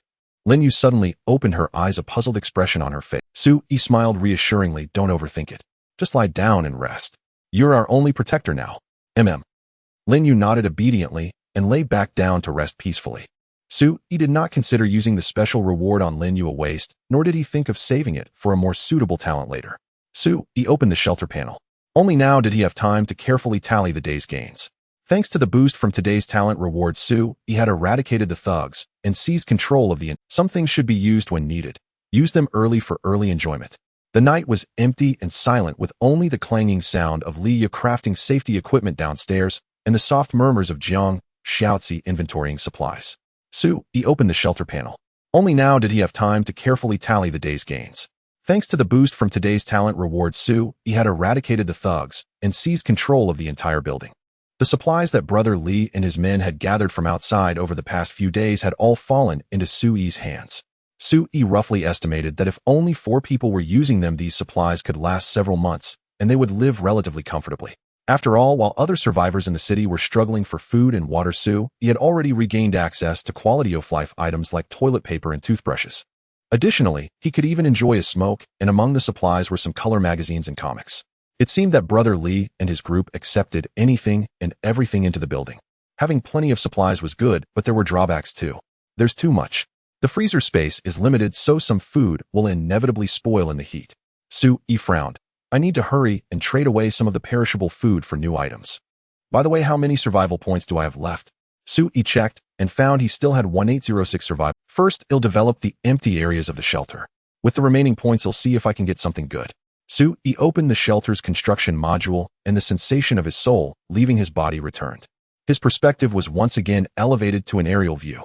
This time, without lingering on awe, he immediately began to carefully examine the shelter's overall structure. The building was an old residential 8 stories high, with 4 apartments per floor. Su-yi's current shelter covered the entire 6th floor, including the stairwells. Given the trend of shelter expansion, Su-yi could easily deduce that sooner or later, as it upgraded, it would eventually encompass the entire building. So I should plan with a long-term vision, using the entire building as the basis for future construction. For now, I can't build on other floors, so I can't set up defenses on the 1st floor. Therefore, defensive mechanisms shouldn't be my primary goal. Besides, they're too expensive. Su-yi browsed the items available for construction in the shelter, including basic defenses like iron doors, electric doors, and wire mesh, as well as wall guns, laser traps, and trapdoors. The variety was staggering, with numerous categories that couldn't be fully scanned at a glance. But without exception, everything was exorbitantly priced. Even the simplest iron door cost 100 survival points. Although the advantage of shelter construction was that items were installed instantly, saving the need to gather materials and build manually. Nevertheless, Sue-yi decided not to purchase anything from here, as the only affordable defensive mechanism was the iron door. And the iron door was something Leah could make herself. While not as sturdy as the shelter's version, it would suffice. As for other defensive modules, they either required a higher shelter level or had prerequisites. Sue-yi discovered that not only defensive modules, but also most items buildable in a level 1 shelter, including circuits, underfloor heating, central air conditioning, chemical labs, and more, all required a prerequisite room called Research Lab. Research Lab consumed 1 survival points to build a level 1 research lab, unlocking the current shelter type's tech tree system and enabling the research of more shelter prerequisite technology modules. I see. You need a tech tree to advance technology and purchase more shelter building items. Sue nodded. Makes sense. It feels more and more like I'm playing a game. This system was truly authentic, perfectly mimicking a unique Doomsday survival game for Earth's humans. Sue-yi had no choice but to reluctantly spend 1,000 points on the research lab. Please select the location for this room. The available placement range is marked in purple. As the prompt appeared before him, Sue-yi saw that the research lab occupied a massive area. This single room took up the entire floor space of a two-bedroom, one living room apartment. The newly upgraded level 1 shelter was not small, yet this one room consumed a third of it. Truly the most important prerequisite building, it certainly takes up a lot of space. Sue-yi sighed, thought briefly, and chose to place it in an inner position farther from the stairwell. Given its importance, it needed to be well protected. If the building ever faced enemies, the research lab should not be the first thing discovered or attacked. Congratulations. You have successfully placed the research lab. Your shelter has unlocked the tech tree system. Upgrade your Doomsday technology. Transform life for the better. A better life. Let me see how good it is. Sue-yi rubbed his hands together, eagerly opening the newly unlocked tech tree module on the shelter panel. As Sue-yi opened the technology tree list, densely packed technological projects sprawled before his eyes. At the very top of the list, it read Experimental Shelter Sequence. Below were various technological projects such as Basic Electrical System, Independent Water Resource System, Basic Defense Reinforcement, Prerequisite Projects for Living Facility Improvement, Research and Exploration Capability Enhancement, Agricultural Automation System, Medical Aid Station, Air Purification System, Smart Surveillance Network, Waste Processing Center, and Central Air Conditioning Module. The sheer multitude of technological projects almost made Sue-yi's head spin. Even without examining the detailed effects of these technological modules, just by their names alone, one could imagine that if all these projects were unlocked, the shelter would undergo earth-shattering transformations. Let me see the prices. Sue-yi carefully inspected, murmuring to himself. The electrical system costs 1,000 survival points, the independent water resource system costs 1,000 points, the waste processing center costs 300 points. The central air conditioning module costs 800 points. Damn, everything is so expensive. Sue-yi gasped, looking at his remaining 800 survival points, a bitter smile spreading across his face. It seems building a shelter is indeed a long and arduous task. This is only a level 1 experimental shelter. There will probably be even more expensive technological projects later on. Sue-yi calculated how to maximize the benefits from these 800 points. The central air conditioning is important, but for now I can still use ice water to fight the heat. The medical aid station. That's also good, but not the most essential. Hamil unlock the Research and Exploration Capability Enhancement module first. It costs 500 points, but it's the project that offers the most immediate benefits. Sue-yi selected this project for detailed inspection. Research and Exploration Capability Enhancement consumes 500 points. Dispatch engineers, scientists, and other research personnel for study, taking 10 hours. Upon successful research, increases shelter exploration yield by 10% and accelerates technology tree project research speed by 10%. These two 10% increases, though seemingly small, would accumulate into substantial additional gains over time. They'll go with this one. I still have 300 points left. Should I save them or take another look? Sue-yi pondered, his gaze involuntarily falling upon the Waste Processing Center technological project. Waste Processing Center consumes 300 points. Dispatch engineers, scientists, and other research personnel for study, taking 12 hours. Constructs fully automatic domestic waste processing equipment within the shelter capable of harmlessly treating all types of garbage. Exactly 300 points. Sue-yi hesitated only briefly before ultimately deciding to purchase this project. He simply couldn't bear the stench inside the house any longer. With the city's water supply gone, even flushing the toilet was impossible. Every day they had to accumulate a large pile of excrement before using nearly rotten, foul water to dispose of it all at once. Even doing it this way, Sue-yi felt pained by the waste of water. Modern humans had already acquired civilization, so it was naturally difficult to endure living in unsanitary conditions. Excrement breeds bacteria and is also a major threat to human survival. Technology project selected. Please dispatch suitable personnel to the research room for study. Leah. Sui quickly called for Leah, who was downstairs. Leah came upstairs, poked her head out, and asked with confusion, "Boss, did you call me? How's the construction of the defensive measures downstairs going?" "Almost done. The traps at the entrance and the reinforcement of the main door will be completed in about half an hour." Leah said cheerfully, "This building is old, but the materials are sturdy. The original door was already an iron one, which saved me from having to do a large-scale renovation. Take a good rest after you're done today. There's a big project tomorrow." Sui nodded and informed Leah about the research tasks for the 2 technological projects. Upon hearing this, Leah's eyes lit up. "Boss, we don't have to wait until tomorrow. I can start right now." "Now?" Sui glanced out the window. The sky was already pitch black. "It's past 11 p.m., isn't it?" "It's too late. You should get some rest." Sui didn't want to overwork his subordinate, but Leah was adamant. "No. Boss, I can stay up all night to do the research. I guarantee you'll finish the tasks before tomorrow evening. I can sign a military pledge." Leah was eager, her beautiful eyes burning with a fanatical passion for scientific research. Sui was helpless. He hadn't expected Leah, who seemed so delicate, to be a research maniac at heart. "Sir, I also support Miss Lee starting the research now." Jiang Xiaozi, who was nearby, suddenly spoke up, offering her opinion softly. "These are critical times. Our lives depend on this place. The sooner Miss Lee can contribute, the better it will ensure everyone's safety. So most of the time we can't stick too rigidly to a normal routine, we need to adapt to the circumstances." Jiang Xiaozi's words were tactful. Sui nodded in agreement. "All right, let's do it this way. It'll just mean a lot of hard work for Leah." "It's no trouble, boss." Leah raised her hand to wipe the sweat from her forehead, still holding a wrench in her hand. Her smile was sweet. "I actually enjoy doing this kind of stuff." With that, Leah asked Sui for the location of the research room, then went out and plunged right into it. The research room was located in what used to be the neighbor's house next door. Sui had never seen what a research room looked like, so he followed out of curiosity. From the outside, the research room looked like a normal residential room with an ordinary wooden door. But after pushing the door open, the inside was filled with all sorts of strange and unusual research equipment, high-power microscopes, chemical workbenches, high-precision cutting machine tools. There were many instruments that Sui had never seen before, let alone knew how to use. Leah, however, was different. She navigated the room with ease, deftly handling the research apparatus. Judging by her expression, she seemed to be thoroughly enjoying herself, completely absorbed in the moment. After observing for a short while, Sui didn't disturb her and quietly left the room. Returning to the main house, Sui realized that he seemed to be the only idle person in the entire shelter. Leah was busy renovating the building and researching the technology tree projects. Jiang Xiaozi was busy inventorying and categorizing supplies, while also planning the future development of the shelter. Even Lin Yue, who was sleeping and resting normally, was a meritorious member recuperating from injuries, so her sleep was well-deserved. Maybe I should just sleep too. Sui scratched his head, realizing he really had nothing to do. Even if he wanted to further upgrade the shelter, he had no survival points. So he simply lay down next to Lin Yue, closed his eyes, and fell asleep.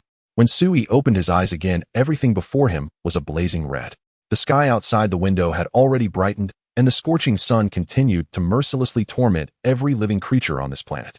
Perhaps because the threat of the thugs had been eliminated, Sui had slept exceptionally soundly. When he rolled out of bed, he found that Lin Yue was no longer there. Just then, Jiang Xiaozi walked in from outside, carrying 2 plates of steaming, fragrant dishes. "Sir, Jiang Xiaozi greeted Sui with a smile. "Lunch is ready. Please come and eat." "What time is it?" "It's 1:10 p.m., sir. I slept that long. By the way, where did you cook this?" Sui sat down at the dining table, somewhat surprised. "I remember our gas supply was cut off, wasn't it? The neighbor downstairs had a gas cylinder and a stove. I thought some of the food in our supplies wouldn't keep well, so I took the liberty of preparing this meal." Jiang Xiaozi explained gently. "You told me yesterday that I could decide on these minor matters myself without needing to consult you." "Yes, that's right. You did well." Sui nodded, looking around the house with some emotion. Before he had gone to sleep, the whole room was in a mess, filled with an unbearable stuffiness and stench. In the few days since the apocalypse began, Sui hadn't been in the mood to clean the house, and Lin Yue and Leah weren't exactly the type to do housework either. But now, upon waking up, the entire house was clean, tidy, and bright. The foul smell was gone, replaced by a faint, sweet, refreshing fragrance. What surprised Sui the most was that he could clearly feel the temperature in the room had become much cooler, seemingly only around 30 degrees Celsius. Considering the global temperature was now a blistering 70 degrees, a temperature of 30 degrees was almost like winter. "How Is it so cool? Su-yi murmured, scanning the room. He noticed that Jiang Xiaozi had moved the freezer and placed it by the doorway. The freezer lid was open and a crude device resembling an exhaust fan was placed outside, continuously drawing the cold air from inside the freezer into the room. It's an air conditioner. Su-yi's eyes widened in disbelief. Xiaozi, did you make this? This was no longer just a freezer, it was clearly an air conditioner. Su-yi had thought about doing something similar before, but had never gotten around to it. It was Jiang Xiaozi who had taken care of these small detailed tasks. It wasn't me, it was Miss Li. Jiang Xiaozi shook her head, not taking the credit. She made the device. It was meant to help you sleep better, sir. Without your instructions, Li, you wouldn't have taken the initiative to do these things. Su-yi smiled. He knew Li Ya's personality well. She was a relatively passive research talent, mostly accustomed to following orders and rarely taking the initiative to do things on her own. But Jiang Xiaozi was different. She had strong initiative, could independently think about what needed to be done and strive to do it well.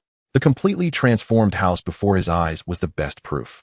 In just one night, sitting at the dining table and looking at the bright, clean house around him, he felt a momentary trance, as if he had returned to the days before the apocalypse.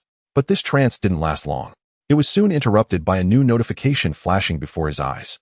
Congratulations. You have stayed within the shelter for 24 hours, triggering a talent reward. A notification appeared.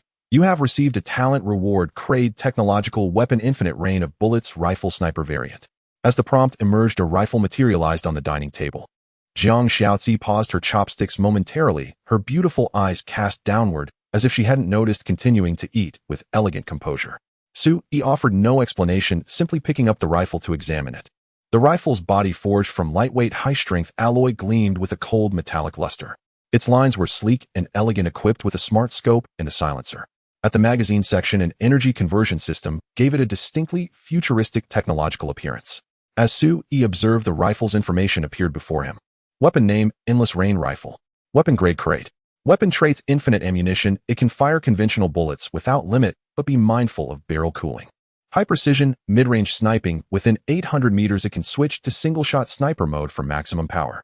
Silencer, its firing sound is minimal, nearly imperceptible in non-enclosed spaces.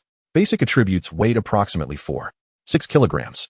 Length 1020 millimeters. Body 450 millimeters. Retractable stock. Caliber 5.56 millimeters. Adaptable with various caliber conversion kits. Range, effective range 800 meters. Maximum range up to 1,500 meters. Rate of fire, single shot, 3-round burst. Full auto selectable. Full auto rate reaches 800 rounds per minute. Ammunition type, built-in infinite ammunition. No reloading required. Cannot use other types of bullets. A rifle with infinite bullets. And a sniper function. Su-yi's expression was peculiar. He felt as though he had stepped into a world of infinite loops. Even this exists. The mysterious entity had truly crafted a localized Doomsday game for Earth. A Crade weapon. The reward level increased by 1 tier, likely due to my talent upgrade. But from the talent mechanism's perspective, is a weapon what I lack most right now? Su-yi rested his chin in his hand, analyzing. To be precise, the shelter currently lacked neither food, water, nor talent. It was weapons that were truly insufficient. Counting the firearms confiscated from Brother Li's thugs, the entire shelter had only 5 pistols with less than 100 rounds of ammunition remaining after yesterday's firefight. Though it was possible to arm everyone with a pistol, the remaining ammunition reserves were far from sufficient for high-intensity confrontations. So the talent reward simply gave me a rifle that doesn't need bullets. It's indeed a timely blessing, but I rarely go out, so I won't have many chances to use this rifle. Su-yi looked up and asked Jiang Xiaozi, "Where's Linyu?" He intended to give the rifle to Linyu. As the shelter's primary explorer, having this weapon outside would greatly enhance her safety. She went to inspect the bodies, Jiang Xiaozi said softly. She said she wanted to personally confirm whether yesterday's enemies were truly dead. She should be back soon. The body of that Brother Li. Su-yi rested his chin, murmuring, "Speaking of which, I forgot to ask her yesterday. How did she stall for so long and manage to capture Brother Li?" Su-yi was intensely curious about this. Yesterday morning had been the most perilous moment for the entire shelter. SSS. So hot. Is the Earth's temperature rising this fast? Su-yi hesitated for a moment and happened to see the previously chaotic Jiang Xiaozi set down her chopsticks and patiently explained to Su-yi. According to Miss Lin, during the battle yesterday, she made full use of the building's exterior walls and various residential units as cover. This was thanks to the enemies having already broken into homes and opened most doors beforehand. Miss Lin used the exterior walls as passageways, ambushing isolated enemies in different rooms, ensuring unknown combat advantages to steadily weaken the enemy's strength. Although Brotherly used grenades, Miss Lin managed to avoid injury, so she was unharmed. As for capturing Brotherly, coincidentally, it seems one of the new warriors you brought had a sniper. His presence intimidated Brotherly, drawing away most of his attention. Miss Lin seized the opportunity, ambushed Brotherly, and successfully captured him. Since Miss Lin had sensed that Brotherly seemed to have a revival ability, she specifically bound him to prevent his repeated resurrection. You already know the rest.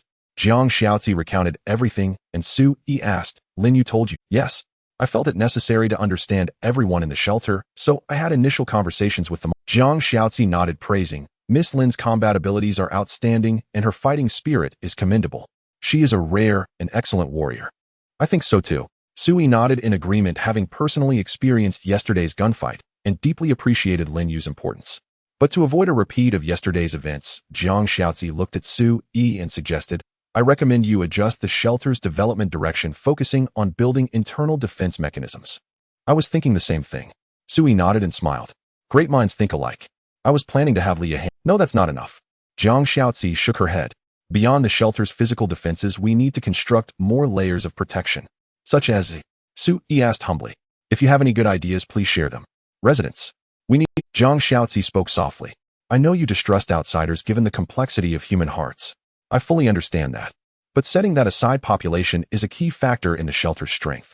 If we had enough people, yesterday's battle wouldn't have been so perilous. Brotherly's group was strong mainly because of their numbers. In truth, from what I've gathered, Brotherly had no exceptional management skills. He ruled his subordinates with brute force. Those subordinates felt no loyalty, only resentment and fear. Yet even so, Brotherly maintained strong control over them. Jiang Xiaozi paused, her expression serious, as she promised, if you trust me, I can handle this. I can ensure the new residents' loyalty to you to the greatest extent. Gather the strength of the masses to forge your shield and sword. Jiang Xiaozi spoke with utmost gravity. Clearly this was her envisioned development direction for the shelter. What you say makes sense. Su Yi pondered, furrowing his brow as he seriously considered Jiang Xiaozi's words. Su Yi was cautious, but not foolish. He could read the subtext she left unspoken.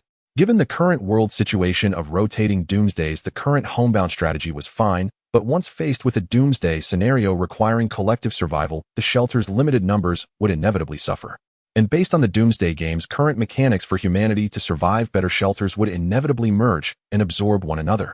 Annexation would bring more population and resources, and population itself was a prerequisite for survival. Even without considering the rotating Doomsdays, he had to worry about the threat posed by other shelters growing stronger.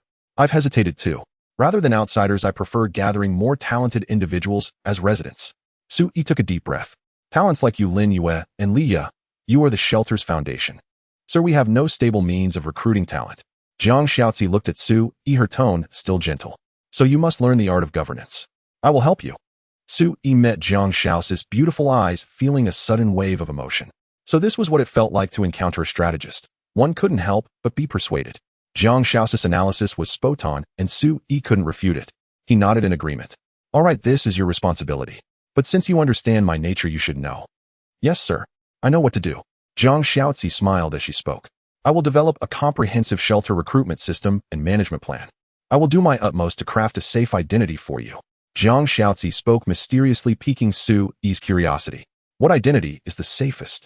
Jiang Xiaozi said softly, the shadowy mastermind. Hey chief, are you two discussing something classified? Lin Yu cautiously pushed the door open, peering inside, hesitant to enter. Both people in the room wore serious expressions, especially the chief, whose face bore a mix of surprise and anticipation. It's fine, come in. Su Yi beckoned and asked, Lin Yu, you went to inspect the bodies. How is it? No revival. He's dead. Lin Yu smiled cheerfully. The boat is already rotting. I threw it out of the building. Su Yi nodded, handing the rifle to Lin Yu and explaining its basic information. Is this for me? Lin Yu was overjoyed, caressing the rifle body with loving hands, her beautiful eyes revealing a fascinated expression. A soldier's love for weapons was instinct.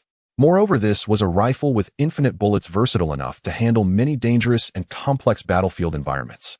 Yes, give your submachine pistol to Xiaozi for self-defense. Chief, that pistol has few rounds left. Only 20. That's enough. Su Yi smiled. If we ever reach a point where Xiaozi has to face enemies, it means we're on the brink of annihilation.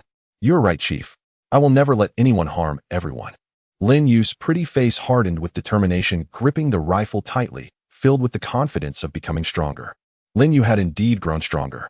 Her combat rating after recovery was 256 points, which rose to 456 points with the rifle. This weapon added 200 points to her combat score. By Sui's own estimation, Lin Yu's actual combat capability was now at the peak of ordinary human levels. Anyone stronger would likely be a superhuman from a movie. Now let's set off. Sui opened the dispatch missions and found that the 3 daily refresh missions had all upgraded from grade to grade. Higher grade dispatch missions would presumably yield richer resource collection. Sui selected a mission to collect medical supplies and assigned it to Lin Yu. The shelter's most urgent need was medicine. Lin Yu accepted the mission, puffed out her chest, and saluted. Chief, rest assured. I guarantee I'll complete the mission. With that, Lin Yu picked up the rifle, packed essential supplies, and left the shelter. The mission's execution time was 12 hours, so she wouldn't return until evening. We still have too few combat talents. Right now, there's only Lin Yu. Sui sighed. Whenever she leaves, the shelter's safety level drops several notches. Sir, everything will get better. Jiang Xiaozi comforted him. We'll have everything in time. Take it slow. And by the way, continue what you were saying. Sui glanced at Lin Yu's retreating figure, then turned with renewed interest to Jiang Xiaozi. Keep telling me about your shadowy mastermind plan. After Lin Yu left, Sui and Jiang Xiaozi had an extensive exchange of ideas.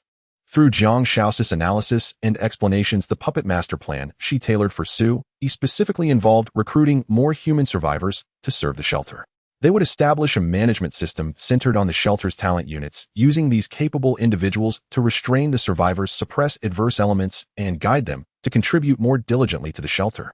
Sui, meanwhile, would remain behind the scenes, limiting the survivors' access to him and ensuring that only the most loyal talents surrounded him. As long as we establish a sound shelter management mechanism, forming a pyramid system with you, sir, at the apex, talents as the supporting pillars and survivors as the base, we can ensure your safety while also fostering the rapid development and expansion of the shelter. Jiang Xiaozi said softly. As the mastermind, you need not handle everything yourself. Simply issue commands and delegate tasks to others. When no one can reach you, your safety is naturally guaranteed. And naturally, you need not worry about the treacherousness of human hearts. Jiang Xiaozi's words made Sui ponder. This system sounds somewhat familiar. Isn't this just like an ancient emperor? You could say that, sir.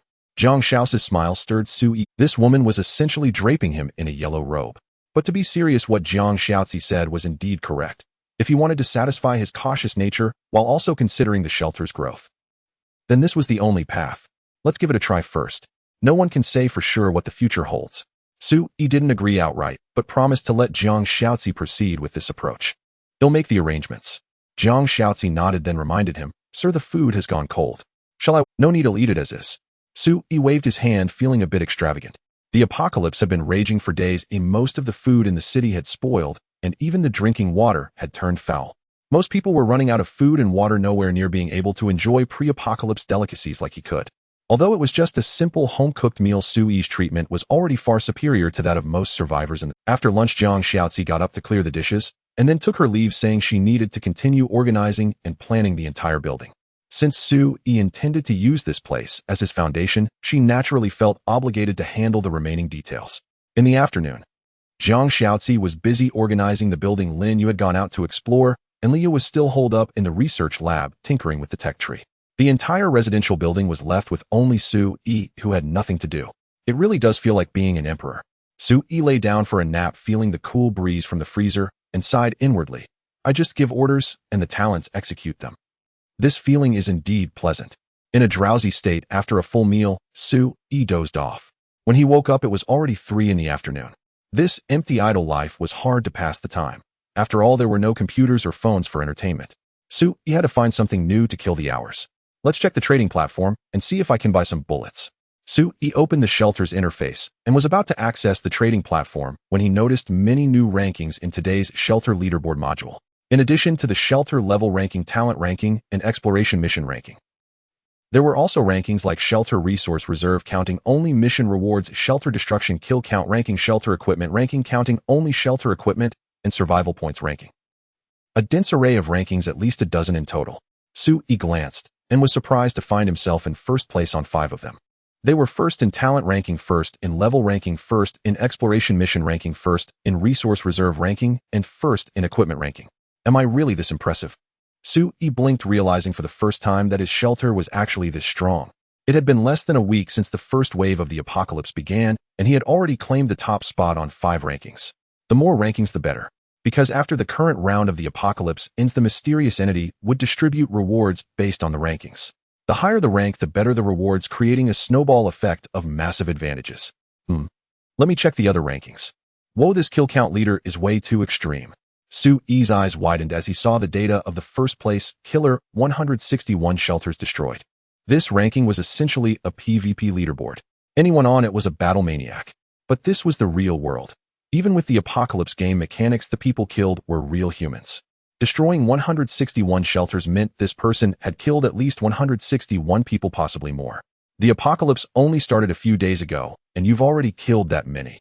I don't believe you only met enemies. Su-E murmured, this is probably a psychopath. Whether killing for pleasure or to rack up survival points, it means this person is extremely dangerous. Su-E grew cautious, committing the name of the kill count leader to memory. Little White Bear Shelter. A seemingly cute name, but what this guy did was anything but cute. What I'm seeing now is just the city's regional ranking. I don't know the national or global situation yet. But extrapolating from this, if Jinling City has a killer like that, other places probably aren't much better.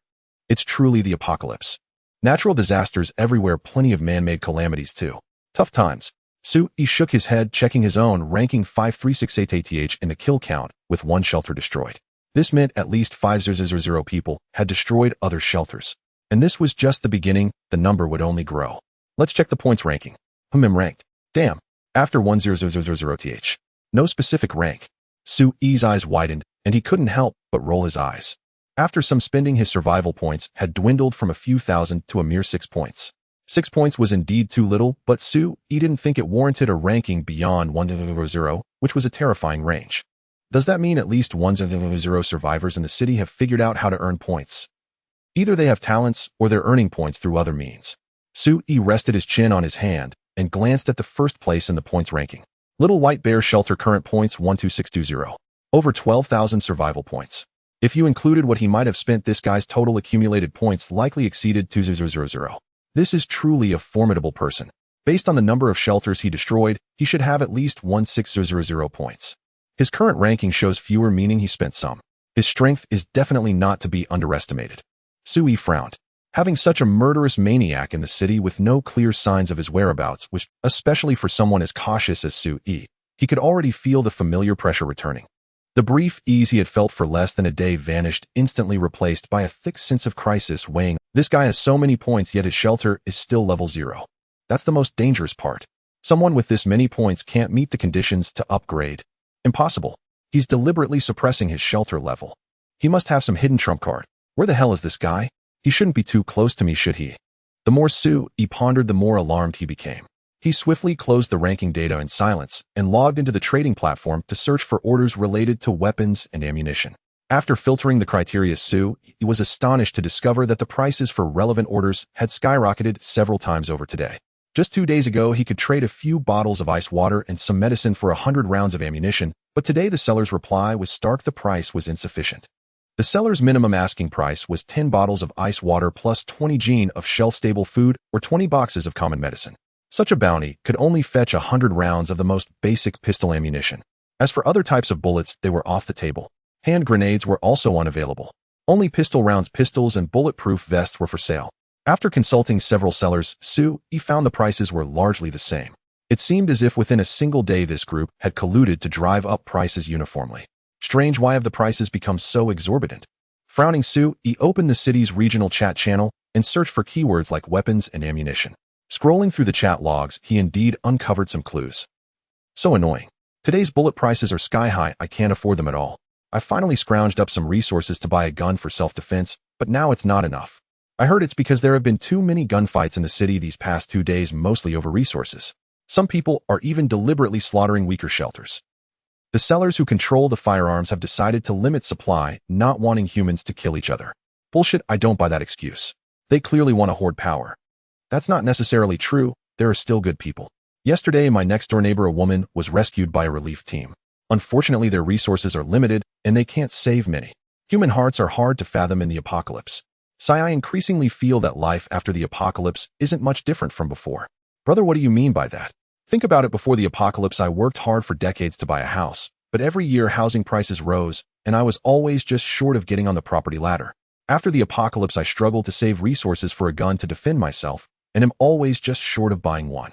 Be honest with yourselves, is there any difference between before and after the apocalypse? Has my situation changed at all? Am still at the bottom of society. Damn, so the apocalypse came for nothing.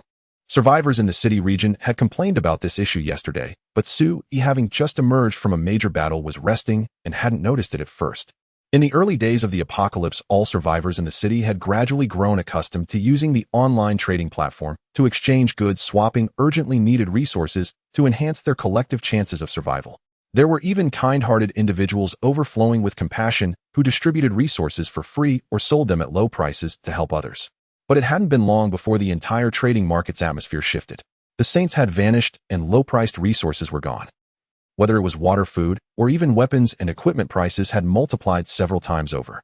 The more essential a hard currency item was for survival, the more exorbitant its price became. Non-essential items like toilet paper, toothbrushes, and cigarettes, on the other hand, were dirt cheap but attracted no. Everyone was at a critical juncture of life and death, uncertain of their next meal, who had the luxury to care about quality of life. Sue found this problem equally vexing. His primary trading commodity had been ice water, but now in the eyes of all the city's survivors, it was no longer a necessity. After all, ice water was too scarce. Currently, only Sue could produce it steadily, and even then only 10 bottles a day. Even if he sold all 10 bottles in the demand market of the entire city, it was no more than a single drop under the scorching sun, utterly insignificant. People had long since categorized ice water as a special rare commodity, a luxury item, and their demand for it had plummeted sharply. Could I trade nearly expired food for bullets? Sue mused, trying to communicate with the sellers, only to find them quite picky. Many non-perishable foods commanded low prices, only half that of shelf-stable food. It's only been a few days. How has everyone become so shrewd? Everyone wants to take advantage, huh? Find him not buying. Sue gave up. He didn't want to suffer a loss. Besides, since he already had a rifle with unlimited ammunition, his need for weapons and equipment wasn't urgent, so there was no need to be a fool. But I should still buy something, right? Sue looked at the list on the table, which Jiang Shaozi had compiled last night, of foods nearing their expiration or spoilage. If these items weren't dealt with promptly, letting them rot would be a tremendous waste. Eat them. There was absolutely no way to finish them all. The shelter housed only 4 people, yet the stored resources were enough to sustain several dozen for a week. Even if Sue told everyone to eat freely, they couldn't consume all the food. After all, aside from Sue, the other 3 were women. How much could women eat? The biggest eater among them was probably Lin Yu. Maybe I should buy some cigarettes or something. They're cheap, and I haven't smoked in days. Sue pondered, though he felt it was still somewhat wasteful. While others were still worrying about going hungry, he was already considering stocking up on a few cartons of cigarettes to satisfy his own spiritual needs. Just as Sue was contemplating what to buy, a sudden commotion of voices arose from downstairs. It sounded like a crowd had gathered. What's going on? Startled, Sue rushed to the window, parted the curtain, and peered down. He saw a group of women standing downstairs. The same ones he had driven away yesterday, former residents of this. They've returned. Frowning, Sue noticed Lin Yu standing among the women. She stood with her gun facing the crowd, seemingly calming them, then turned and walked toward the residential building, using the special method Leah had taught her to open the main door. Soon the sound of Lin Yu climbing the stairs echoed from the hallway outside. At the same time, a new notification appeared before Sue's eyes. Attention! Your dispatch talent unit Lin Yu has triggered a special event and returned to the shelter early. Triggered a special event, returning early.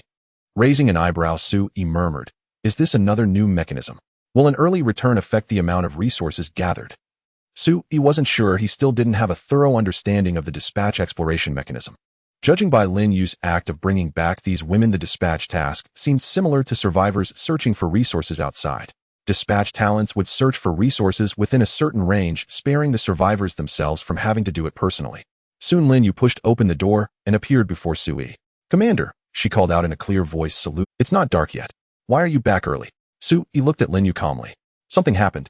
"Yes." Taking a deep breath to suppress her inner tension, Lin Yu reported tentatively. "While carrying out my mission, I discovered a group of thugs not far from the shelter committing atrocities against a group of innocent women. As a soldier, I have a duty to protect the people, so you drove off the thugs and brought the women back." Sue parted the curtain again, glanced downstairs, and said flatly, "You should know I drove them out." "I know, Commander." Lin Yu lowered her head, her tone hesitant as she struggled to explain. "I don't mean to defy your orders, but they were truly pitiful. I know that during missions unnecessary soft-heartedness and kindness are not allowed. But Miss Jiang mentioned to me last night that if I encountered suitable people during my mission, I could bring them back to the shelter. She said our shelter also needs fresh blood. She didn't specify who." So seeing their plight, Commander. I'm sorry. Lin Yu hung her head, her confidence waning as she spoke, becoming dejected. They'll send them away right now. There's no need for that. Su Yi waved his hand and sighed softly. It seemed Zhang Xiaozi was clever. She had already been considering plans to develop the shelter last night and was confident she could persuade him today. At the same time, Zhang Xiaozi had also seen through Lin Yu's character. Although Lin Yu was a talent unit of the shelter in Su Yi's eyes, she was no different from a living person. He had always believed that these talents were essentially no different from humans, and Lin Yu's talent background was that of a Chinese soldier. From this perspective, Lin Yu fully possessed the awareness and resolve to step forward and help the weak, daring to sacrifice protecting the people. These 8 words were the finest portrayal of a Chinese soldier. She had acted on them, and Su Yi couldn't say anything. Every talent had its own traits. If not for Zhang Xiaozi's words at noon, Su Yi would have at most made Lin Yu drive these women away again. But now things were different. Go find Zhang Xiaozi. Su Yi turned around, drew the curtain, and said softly, "Shall handle these women. Commander, will we kill them?" Lin Yu was nervous, gripping her rifle tightly. Su Yi noticed her fidgeting and couldn't help but smile. "Lin Yu, if I ordered you to kill them, would you do it?" "Commander, I don't know." Lin Yu panicked, her beautiful eyes wide with disbelief as she stared at Su Yi. She couldn't believe the person she had pledged loyalty to could be a brutal tyrant. "Would you pull the trigger?" "A military order. A military order is as unshakable as a mountain." Lin Yu's body stiffened as she murmured, "I would atone with death." She couldn't accept the possibility of firing at innocents. It violated her principles as a soldier. Su Yi smiled. "I won't give that order. Go find Zhang Xiaozi. I shall take these women in and know how to arrange things." "Commander, Oh, you agreed." Lin Yu was overjoyed, her beautiful eyes sparkling as she looked at Su Yi, her expression one of utter surprise. "Do I look like a murderer?" Su Yi asked, puzzled. Lin Yu opened her mouth and shook her head vigorously. "No, you don't. You are the greatest leader in my heart. To extend a helping hand to innocent people even when in the most difficult circumstances, such an act was the surest way to win over a Chinese soldier." "Enough, I'm not great. I have my own plans." Su Yi waved his hand. He wasn't as good as Lin Yu said. The shelter now had too many resources. Rather than waste them, it was better to keep more people for labor. Keeping a group of women was better than keeping a group of men. The threat and variables would be somewhat lower. "Go on, find Zhang Xiaozi." "Yes, Commander."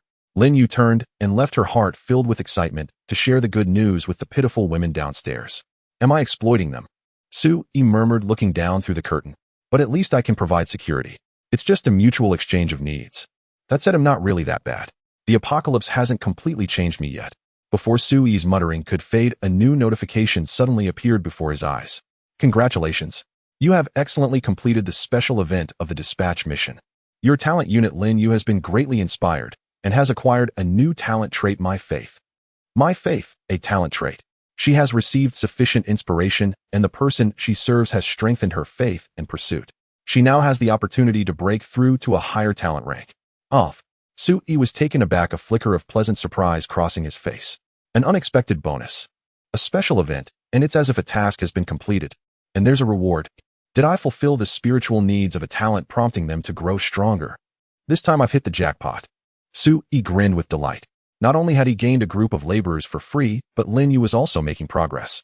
As the sole military force in the shelter, Su Yi naturally wished for Lin Yu to become as powerful as possible. Lin Yu is currently at grade.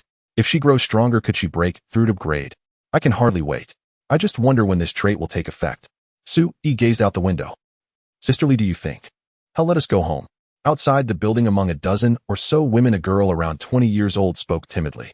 Her delicate face was deathly pale, with a shocking deep red bruise on her neck, and her tattered clothes were even under the blazing red sun overhead, where the heat was enough to make one faint. Even if nearly naked, the girl still struggled to pull her torn garments together desperately, trying to cover more of her skin.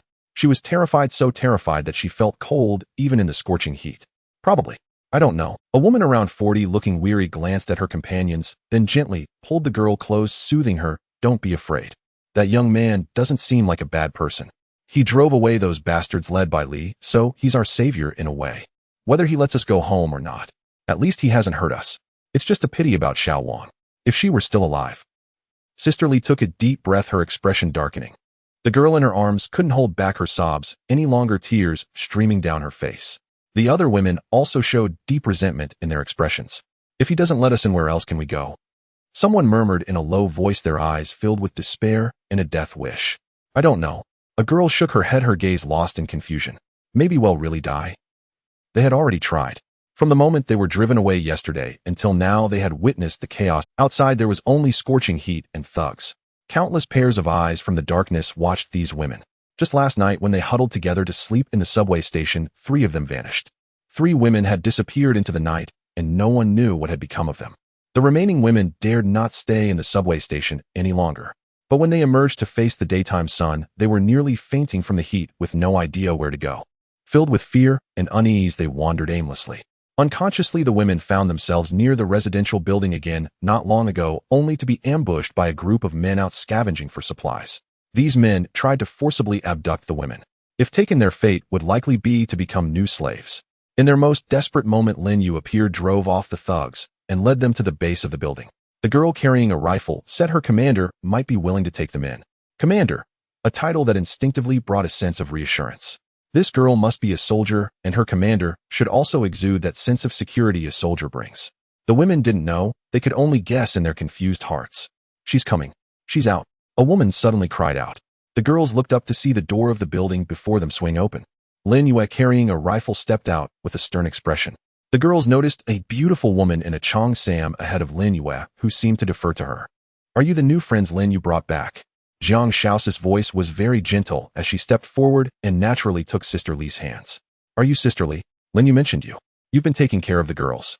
You're truly a great sister. I. Sister Li was stunned at a loss for words. But thankfully the journey was safe despite the dangers, and you finally returned. Jiang Shaozi pulled Sister Li along while beckoning the girls. What are you standing there for? Come home with me. A girl spoke timidly from the crowd. That man won't drive us away, will he?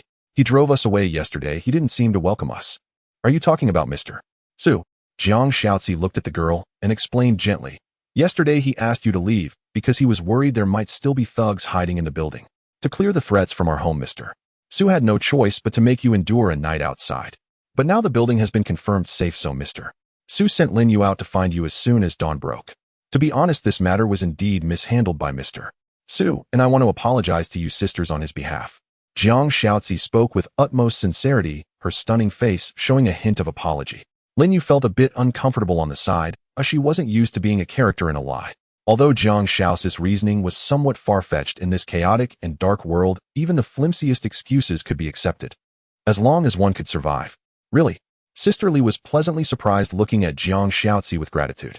You are truly good people. When those soldiers showed up yesterday and killed those bastards led by Li, I knew you were good. And you're all women except for Su. Yes, Mr. Su, he's the only man. A man you all follow can't be a bad person. Sister Li's words were a bit jumbled. Her heart was racing with excitement. Returning to their former home, no longer having to fear the outside. This was the survival instinct of all humans. Come back with me quickly, rest well. I've prepared food and water. Jiang Shaozi paused, then smiled warmly. You can also take a bath. With this weather, it's practically a free hot bath. A bath. The women's eyes lit up. How many days had it been since they last bathed? Ever since that Li guy took over the whole building, they had been abused, daily surviving on scraps left by those men. Delicious food and a hot bath. Though they had experienced them just a week ago, now it felt like ages past. All right, let's go home. Sister Li nodded excitedly and led the sisters into the building behind Jiang Shaozi. Lin Yu watched from the side, her gaze mostly on Jiang Shaozi. Lin Yu muttered, no wonder the commander values her. What a cunning woman. Jiang Shaozi turned back. Miss Lin, did you say something? Oh, nothing. Lin Yu quickly waved her hand. Auditory hallucination, I didn't say a thing. Is that so? Perhaps I'm a bit tired. Jiang Shaozi turned around with a smile, and Lin Yu stuck out her tongue in fright. Gosh, this woman has sharp. Jiang Shaozi was quite efficient. She brought the women into the building and arranged accommodation for everyone within half an hour. They had originally lived in the building, just on different floors and in different rooms. Instead of having them live together, Jiang Shaozi let each woman return to her own home to clean up the mess left after the chaotic battle, while she personally delivered water and food door to door. After enjoying a fairly hearty meal, the women took turns washing off the grime in the bathtub on the second floor and changed into their own clothes from home. In a daze, they felt as if they had returned to the days before the apocalypse. Except for the dizzying heat, it seemed as if none of the horrors had occurred. But soon Jiang Shaozi shattered that illusion. She gathered the women in the first floor hall. Sisters, by now, everyone should be clear about the situation outside. Jiang Shaozi looked at the 12 women before her and spoke calmly. The apocalypse has arrived. Humanity must band together to survive. As a woman myself, I understand better than anyone that under this disaster women's status will plummet and survival will be uncertain. Though Mr. Su is a man, he is also a benevolent leader. He has cleansed our home and provided food, water, and safety. In the survival environment of the apocalypse, this is extremely rare and precious. Jiang Shao's tone grew serious. To protect this peace and harmony, I hope you sisters can unite and guard our home. Only through unity can we survive the apocalypse. I don't want anyone to disrupt our home, nor do I want anyone to cling to the ideals of peacetime. Cast aside your pride. Put away your princess syndrome. Live earnestly. Jiang Shao's words were simple and plain, yet they brought tears to the eyes of the women before her. They had already endured suffering and were more adapted to this sudden apocalyptic era than anyone else. Miss Jiang, does guarding the home mean we have to fight? A young girl spoke timidly from the crowd. I've never been in a fight. No, you don't need to take risks.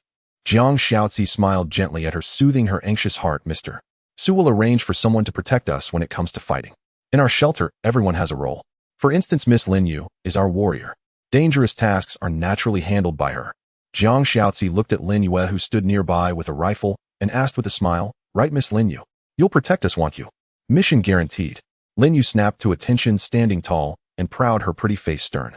Protecting the people's safety is my duty and responsibility.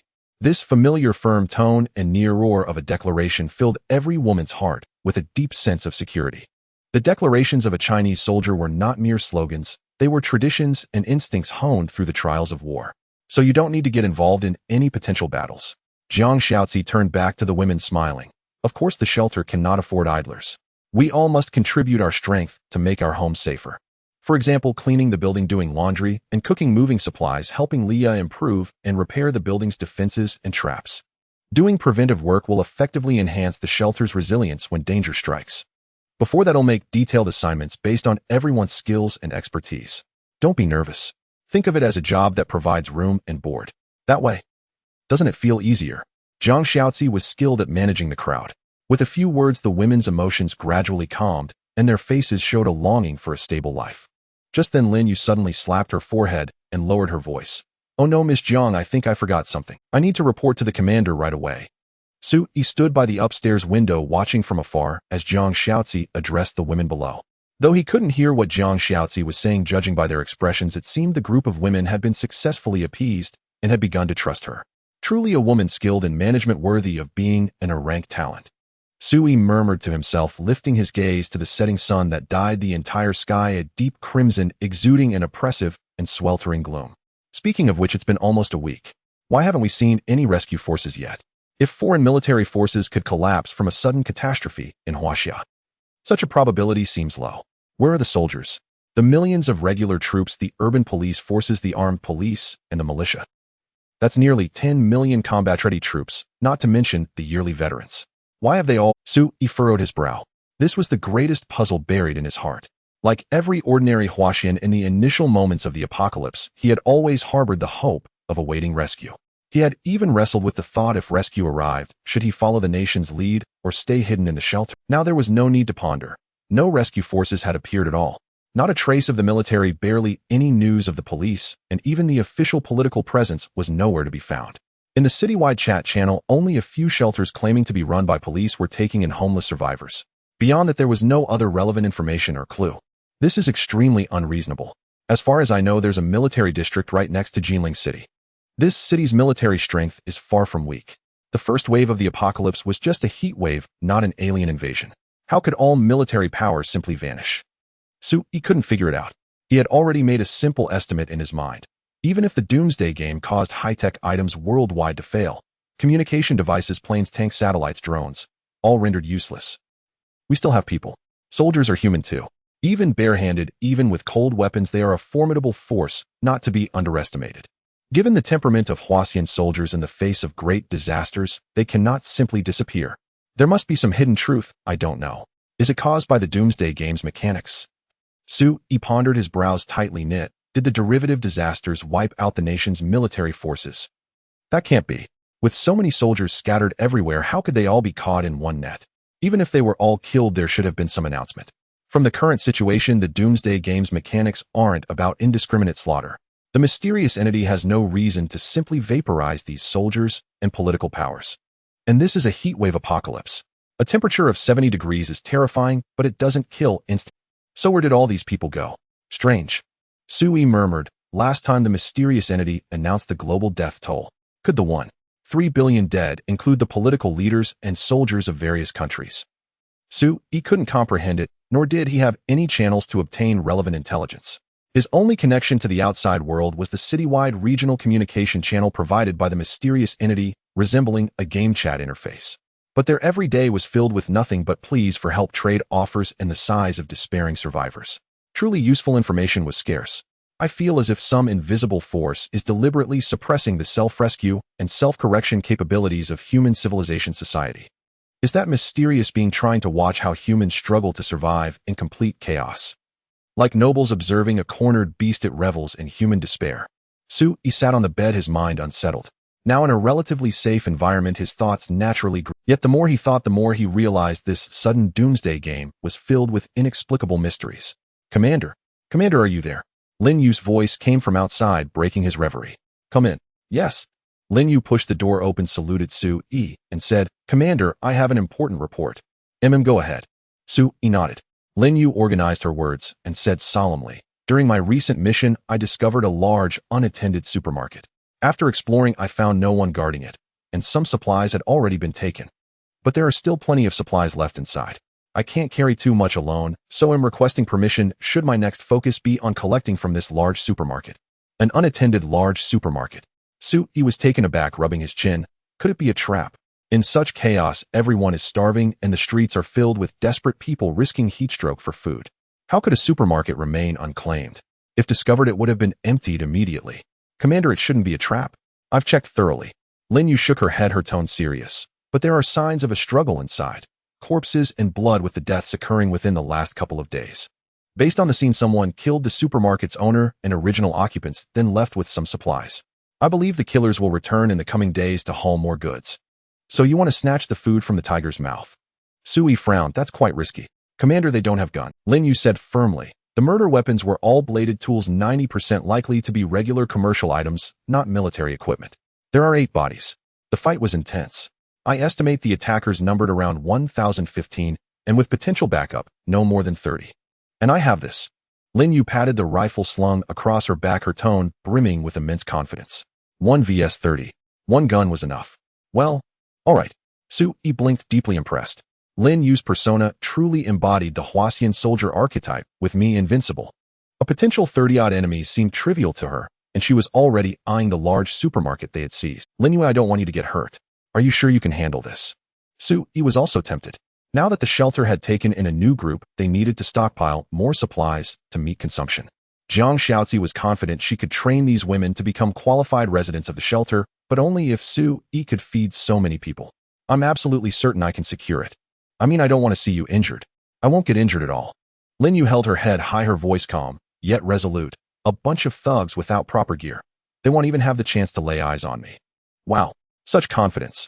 You're like a female soldier king. Sui chuckled. Lin Yu indeed possessed the skills of a soldier king, as he had witnessed firsthand. All right, I approve. Handle the operation as you see fit. I'm no professional. But I suggest you consult Jiang Shaozi for some strategy. She's very sharp and can help. Also notify Leah to see if she can craft some useful gadgets for you. Sui paused, then reminded her, don't rush. Prepare thoroughly. I can't afford to lose you. He said this with utmost sincerity. It wasn't about romance. He truly couldn't afford to lose Lin Yu. She was far too important. I guarantee a victorious return. Lin Yu snapped a salute and turned to leave.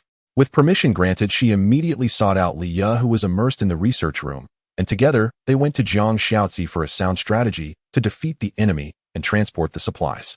The 3 women huddled together for about an hour before splitting up to take action. At 8 p.m., Sui watched from the window as Lin Yu, Jiang Shaozi, and a dozen women marched out of the building in a formidable procession. Good heavens, a full-scale mobilization. Except for Leah and Sui, Lin Yu had led all the women out. Each of them carried crude steel spears and wooden shields hastily crafted by Leah in the research room. A modest but functional arsenal. I recall advising her not to rush, didn't I? Sui felt a twinge of unease, muttering, It's already night. Are they planning a night raid? Truly a band of audacious women. At 8 in the evening, Jiang Shaozi led the girls along the nighttime streets. With several flashlights in the group and simple torches crafted by Leah, there was no worry about illumination in the dark.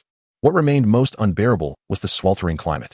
The girls were clad in layers of clothing wrapping themselves tightly, even wearing masks over their faces. At first glance, they seemed to be enduring winter with some even in down jackets. This was the heat defense method Leah had taught them, wearing multiple layers to increase the air layer, thereby providing better insulation. The inner layer could be made of moisture-wicking fabric, such as cotton or high-tech synthetic fibers, to keep the skin dry. The outer layer could be thicker material to block the heat. Proven effective though they were drenched in sweat, it was far better than letting their skin directly face the 70 degrees Celsius heat. Yet even so, everyone felt dizzy and lightheaded. The high-temperature apocalypse had persisted for days, and they still struggled to adapt. "Hold on a little longer," Jiang Shaozi urged. She distributed a small sip of ice water to each person to lower their body temperature, while boosting morale. Sisters were not in peacetime anymore. "We can't rely on men. We must unite ourselves. Once we finish moving these supplies," Il proposed to Mr. Su, "that we distribute more basic daily necessities. Also, this time we're not just hauling food. Items like sanitary pads and heat-insulating materials are all—" Jiang Shaozi's words lit up the girls' eyes. As women, their lives were slightly more complicated than men's. To live in the apocalypse as comfortably as in peacetime would be the greatest happiness. Jiang Shaozi wasn't lying. She indeed planned to haul more than just food. After all, with the heat persisting for days, most food except canned goods had rotted. Rather than scavenging through piles of junk for edible items, it was better to stock up on other essential supplies and prepare for a prolonged struggle. "Are we just moving supplies?" A girl hesitated, glancing at the steel spear and shield in her hands. "It feels like we're going to war. Just for self-defense. Real fighting won't involve us," Jiang Shaozi reassured, stepping to the front of the line. Before long, they arrived at a large supermarket 6 streets away. It was a 7-story city shopping mall with a shattered entrance littered with messy garbage and walls stained with. The mall was deserted. Jiang Shaozi led the timid, frightened women inside, found a directory sign, and headed straight to the underground supermarket to start hauling. Initially, the women were scared, fearing a gang of thugs might spring out and surround them. But as time passed, they were drawn to the diverse supplies in the mall and began collecting and hauling with vigor. Everyone knew that the more they brought back, the less pressure they'd face for survival. Each was striving for their own survival, and no one dared to slack off. Jiang Shaozi directed the women to continuously move supplies outside the mall, planning to haul them back in one go once enough was gathered. Put the heavy, large items at the bottom of the shopping carts. Connect multiple carts together. We'll have one person pulling many carts. Is there a courier point nearby? Send 2 people to bring over their transport carts. They're great for moving supplies." As Jiang Shaozi commanded the women, she glanced at the chaotic street and sighed softly. Due to the sudden outbreak of the apocalypse, everyone had been sent back to their shelters simultaneously, leaving the streets cluttered with cars twisted and crashed into each other. Even if she had Leah pick a lock and get a truck, she couldn't drive it through the mess. "It seems we'll have to work hard and make multiple trips. This big mall has plenty of useful things for us. It probably won't be finished in one night," Jiang Shaozi murmured, lifting her head to peer into the surrounding darkness. Her sixth sense told her she was being watched. The women lighting torches and flashlights in the dark shone like fireflies in the night. In the depths of the darkness, there seemed to be malicious eyes greedily fixed on the women. "The bait is laid. When will the prey appear?" Jiang Shaozi raised her slender brows. She was using herself as bait to provide Lin Yu with the best sniping environment. To accommodate Lin Yu's sniping angle, she had deliberately placed the gathering spot at the spacious mall entrance and set up several crude torches around it. This was the only beacon of light in the darkness, sure to attract hunters coming to the mall. "Boss, look, there's firelight over there." At the end of the dark street, hidden behind several abandoned cars, came hushed. "Keep the flashlights low so they don't see us." Has Shaolin returned? "What's the situation there?" "He's back, Brother Lu. It's a bunch of women. I checked. No men. All women." "Oh, women still dare to come out these days." Big Lu rubbed his bald head, crouching behind a car with a meaningful smile. "A group of women huddled together are still lambs. Looks like we're feasting tonight. Brother, don't be too careless." A young man beside him adjusted his glasses, lowering his voice. "Anything can happen these days. We could capsize in a ditch. Let's observe a bit more." "Little Liu's right. Let's watch a while longer." The other men chimed in, showing that the bespectacled youth held considerable sway among them. "All right, let's wait," Big Lu agreed. The group waited for another hour, displaying great patience. Hidden in the dark, they watched as the women carried more and more supplies out of the supermarket, filling cart after cart. "Big Lu, I think it's about time. These broads look like they're getting ready to leave. If we don't act now, the cooked duck will—" "Big Lu, I want to sleep with a woman tonight, please. My kid's starving." The men grew impatient, many speaking with, "Little brother, what do you think?" Big Lu turned to his younger brother. Little Lu stroked his chin. "Bro, I've been thinking, where did these women come from? I recall recent intel. There was a gunfight near a residential area a while back, even the sound of grenades. Then someone saw a group of women being driven out. I suspect these are those women. Little Lou analyzed, finally concluding, they probably don't have any companions. Likely just a bunch of women. Even if they're armed, women are still women. They won't stand a chance in a fight. I think we can take them, but we need to be fast. The guys from the next few blocks have their eyes on this mall too. If we're too slow, someone else might swoop in and reap the benefits. Little Liu's analysis earned nods of approval. Little Liu's got it right. We need a quick victory. Can't let our guard down just because they're women. If someone else snatches these broads, I won't sleep a wink tonight. That'd be worse than death. Let's agree now the prettiest one goes to Big Lou.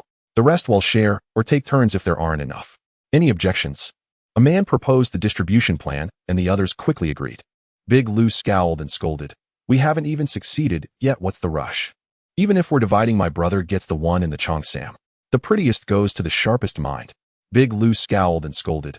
We haven't even succeeded yet, what's the rush? Even if we're dividing, my brother gets the one in the Cheongsam. The prettiest goes to the sharpest mind. That Cheongsam woman looks decent enough to be my sister-in-law. Little Lou was moved beyond words. The other men could no longer wait, urging Big Lou. Let's move now. All right, let's plan the operation. As my brother said, groups of 10 flank from both sides. Little brother, take 2 men and circle to the back door to block any escape. We'll strike in 10 minutes. Got it, big bro. The young man led 2 others, crouching low as they crept through the dark toward the back of the mall. Big Lou had over 20 men with him. After waiting in the dark for over 10 minutes, he silently waved his hand. Brothers, let's go. Time to feast. Let's go. Grab the women. Grab the supplies. The men in the night let out barely suppressed excited laughs, crouching and moving swiftly among the abandoned cars. Using the darkness and vehicles as cover, they quickly closed in on the women at the mall entrance. But on a high-rise platform behind them, unseen, a woman in camouflage uniform was setting up a rifle. Through a high-power sniper scope with night vision, she clearly observed their every move. Miss Jiang was right. Lin Yu tilted her head, her fingers slowly curling around the trigger. The prey has truly taken the bait. Hey, beauties. A man's teasing greeting suddenly rang out from the darkness, startling the nearest girl. Who's there? She spun around to see over 20 men approaching from both sides, each wielding weapons like fire axes, steel bars, and kitchen knives. Sister Jiang. Sister Jiang. The girl, her face pale with terror, turned and ran while shouting loudly. The women, focused on moving supplies, looked up, and their expressions shifted instantly. They were already surrounded by this group of men. Don't panic, stay calm. Jiang Shao's crisp voice rose a few notes as she calmly soothed the women. Take a deep breath, remember what I taught you. Hearing Jiang Shao's voice, the women found their anchor and gathered around her, running from all directions.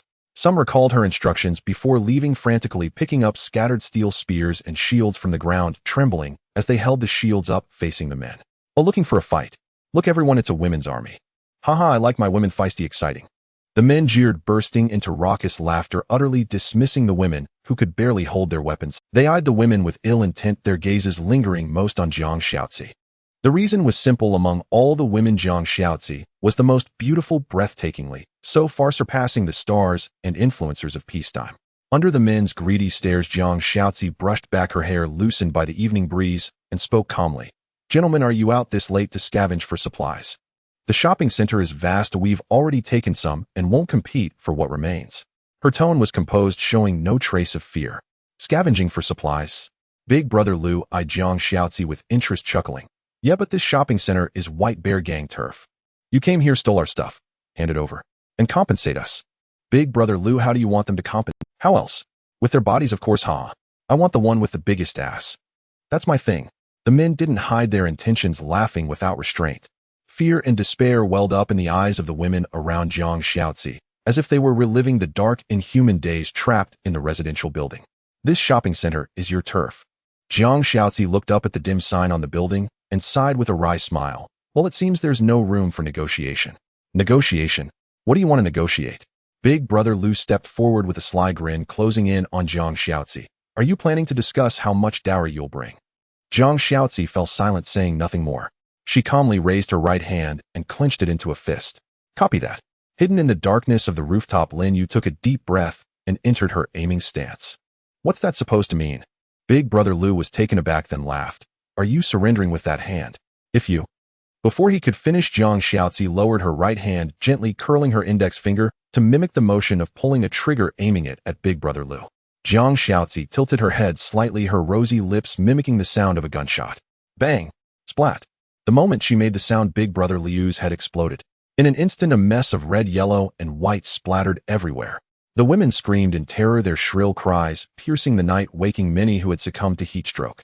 Thud! Big Brother Liu's headless body crumpled into a pool of blood. The men stood frozen amid the screams, staring in disbelief at his corpse.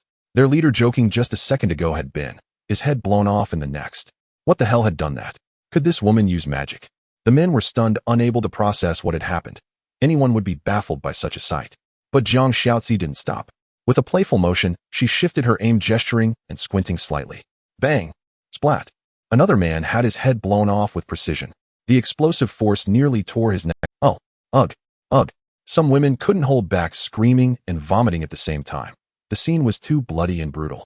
Reality had no censor, only the most direct and ruthless competition and slaughter. Life and death often hinged on an ordinary fleeting moment. Damn! This bitch knows black magic. A man jumped up, and everyone snapped to attention, staring at Jiang Shaozi in terror. Fuck it, avenge Big Brother Liu. We can't run, we won't make it. Charge together, she's just one person. Can't take all of us. Grab her, break her fingers. The smarter men realized fleeing might not work, so they opted for a desperate. Over 20 men rushed at Jiang Shaozi. She didn't retreat, continuing to aim with her finger. Bang! Splat! Bang! Splat! Jiang Shaozi switched targets rapidly, as if her delicate long fingers could truly fire bullets.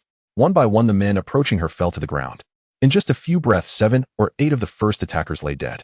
Their headless bodies formed a natural barrier, slowing the charge of those behind. It was over. This woman really had sorcery. Whoever she aimed at died. Is this her shell? A man stood frozen in place, muttering coldly, void aiming. Point at someone, and they die? Help me. From the group of women, Sister Li, the eldest, reacted first.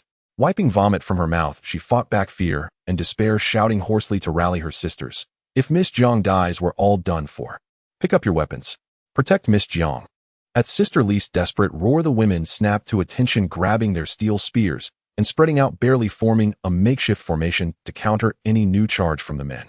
Though their hands still trembled as they held their weapons, their eyes burned with determination.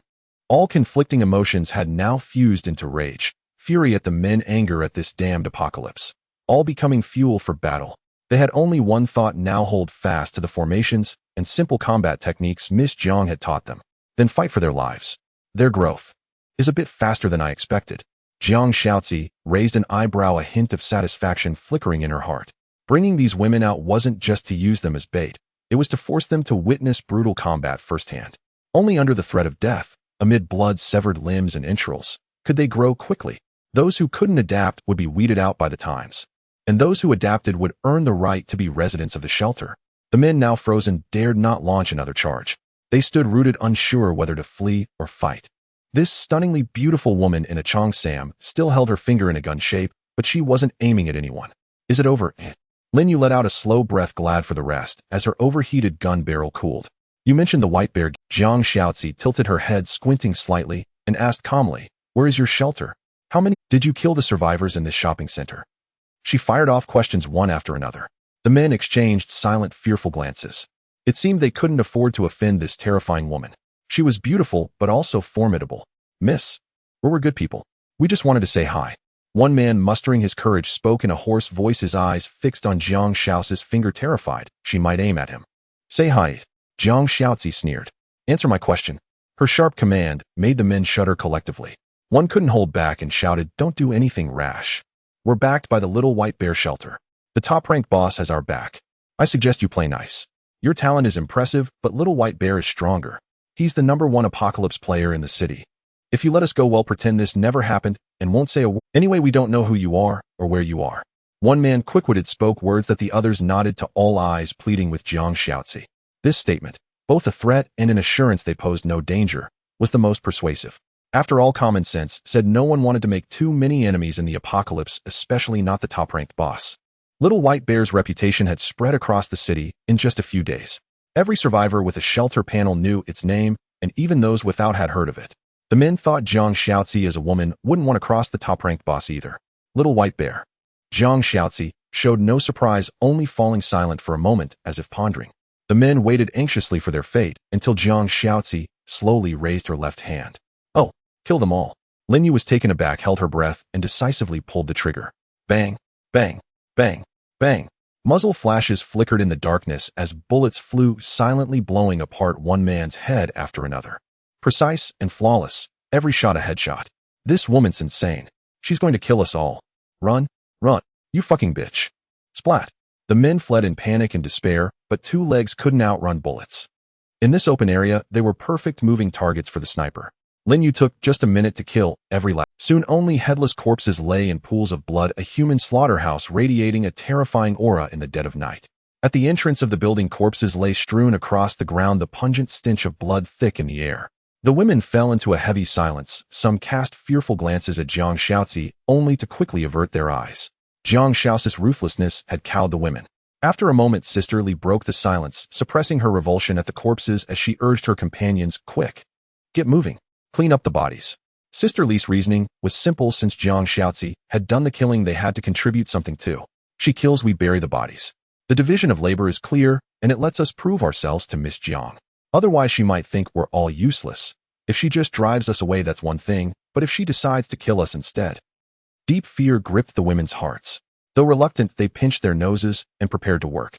"No need," Jiang Shaozi said, waving her hand. Her voice was calm and gentle, a stark contrast to her earlier coldness. "There are too many bodies to clean up. Hurry and continue gathering supplies. Don't waste time." "Yes, ma'am." Sister Li quickly nodded, her demeanor far more respectful. She promptly called for the women to keep loading supplies into the vehicles. Only a young girl of 17 or 18 seemed hesitant. As she passed by Jiang Shaozi, she couldn't help but voice her doubt. "Miss Jiang, why did you have to kill them all?" They had already begged for mercy. The girl looked at Jiang Shaozi timidly, still clinging to the moral stance of peacetime, unable to adapt to Jiang's merciless methods. "Hey, you little fool. Get to work." Sister Li stomped her foot in anxiety, scolding her. "Don't bother Miss Jiang. Know your place." She feared Jiang Shaozi might kill in anger. Jiang glanced at Sister Li, then smiled at the girl. "I remember you. You're Xiaoyan, right? 18, a freshman at Jinling University." Xiaoyan nodded. Jiang's smile faded as she said flatly, "Your younger sister, 15, died in the building. I saw her body. She died horribly. Hers was the only body I personally buried." Jiang's indifferent words made Xiaoyan tremble, tears welling in her eyes. "Don't cry. Look at me." Jiang's voice suddenly sharpened. Xiaoyan looked up, dazed, her face full of grievance. The women around them watched nervously, afraid Jiang might strike. "If you'd been braver then, if you'd dared to fight back and risk your life, your sister wouldn't have died so miserably." "Miss Jiang, I couldn't beat them. I tried to resist. Then fight to the death. Die by their hand. That would still be better than what your sister suffered." Jiang's tone was icy. Xiaoyan murmured, unable to speak, her head hanging low. "Even your sister's death hasn't made you see this era for what it is. How dare you question me? Either strip and kneel before a man for safety, or take up your weapon and fight anyone who dares to harm you." Jiang stepped closer, nearly face-to-face with the girl, her eyes narrowing. "So Xiaoyan, what will it be? Fight alongside me, or find yourself a good man?" I don't know," Xiaoyan sobbed, tears streaming down her face. She had only asked a simple question with no ulterior motive. "Miss Jiang, oh Miss Jiang. She's just a child." Sister Li hurried over, pulling Xiaoyan into her arms and bowing apologetically. "Please be magnanimous and forgive her. They'll teach her a lesson later." With that, Sister Li smacked Xiaoyan's arm hard, the pain making the girl cry even louder. "It's fine. I won't hold it against her," Jiang said flatly. "Let her cry. This may be the last time she can." "Miss Jiang, what? What do you mean?" Sister Li's eyes widened, fearing Jiang might kill Xiaoyan over a single word. Jiang didn't answer. She turned to leave, but after a few steps, she looked back at Xiaoyan. "You asked why I killed them all. My husband told me about the Little White Bear Shelter, a murderer with the highest kill count in the city. Think about it. Would such a heartless demon spare a group of vulnerable women? They saw us. If we didn't silence them, they'd come for us. Xiaoyan, you can have kindness, but next time ask yourself if your compassion will get us all killed." Jiang raised an eyebrow and turned to scan the women. "Get to work." "Yes, ma'am." The women nodded, quickly finally understanding her reasoning. Miss Jiang wasn't a wanton killer as she had acted to protect them. But the phrase, vulnerable women. Well, everyone thought Jiang Shaozi was anything but vulnerable. She seemed more like a killing fiend than the legendary murderer himself. Sister Li continued to comfort Xiaoyan, but the girl soon thanked her and pushed away. Silently wiping her tears, Xiaoyan slung a steel spear over her shoulder and returned to the shopping center to haul supplies. This time she carried even more, her small face flushed with effort as she gritted her teeth and persisted. It seemed she wanted to carry her sister's share as well. The scorching evening breeze blew. The remaining hours passed without incident, and by 2 a.m., the convoy set off homeward laden with supplies. At 4 a.m., Su-yi was roused from sleep by the chatter of women downstairs, punctuated by clear, cheerful laughter. Curious, he pushed open the door and descended the stairs to the first-floor hall. After his talent upgrade, he had 1 hour of outdoor immunity daily, so he didn't worry about affecting his talent rewards. In the corridor, Su-yi saw the hall piled high with all kinds of supplies stacked in shopping carts. The space was packed, and the women holding torches and flashlights were sorting the goods with laughter and joy. Their laughter brimmed with the joy of harvest, a happiness that even the scorching heat couldn't dispel the hope of survival. Lin Yu stood against the wall, cradling her gun, her vigilant eyes scanning the surroundings. She seemed to sense something and looked up at the stairs, spotting a man's silhouette. Snap! Lin Yu instantly snapped to attention, shouting reflexively, "Greetings, Chief." In that moment, the chattering women fell silent, the air freezing. Countless eyes turned to Lin Yu, then followed her salute to the stairs. In the heavy silence, only the crisp, firm sound of boots on the steps echoed. A man's figure slowly emerged from the dark stairwell. The women saw Su-yi, his face expressionless as he descended and came before them. It wasn't that Su-yi was putting on airs. He simply had no experience and kept a straight face to hide his nervousness. "Quick, stand up," he said. The women responded, rising and lining up behind Lin Yu. Sisterly bowed her head and said, "Greetings, Chief." The others followed suit, one after another, calling out, "Greetings, Chief." The voices were uneven but filled with a hint of curiosity. Some bold girls raised their heads, stealing glances at the chief by the torch. He was young, somewhat handsome, with well-defined features and sharp brows like swords. His fair face resembled a scholar's, far from the portly, imposing image of a leader they'd imagined. Su-yi's kind appearance quickly won the women over. He seemed harmless despite his stern expression, lacking any overbearing authority. Instead, he exuded a warmth that made people instinctively want to draw closer. Su-yi stood before the women, while Zhang Xiaozi watched with a faint, knowing smile, silent, yielding the stage to him. Lin Yu was even less talkative, standing like a sentinel behind Su-yi's most loyal guard. Zhang Xiaozi winked at Su-yi, signaling him to say something. This was the chief's first meeting with his residents. He ought to say a few words, at least a greeting. Su-yi took a deep breath, suddenly feeling the weight on his shoulders. His shelter now had its first batch of residents. These women who had endured hardship now depended on him, entrusting him with their lives. Indeed, he needed to say something to reassure these poor souls. Su-yi opened his mouth, but before he could speak, a clear murmur came from among the women. "Chief, you're really handsome."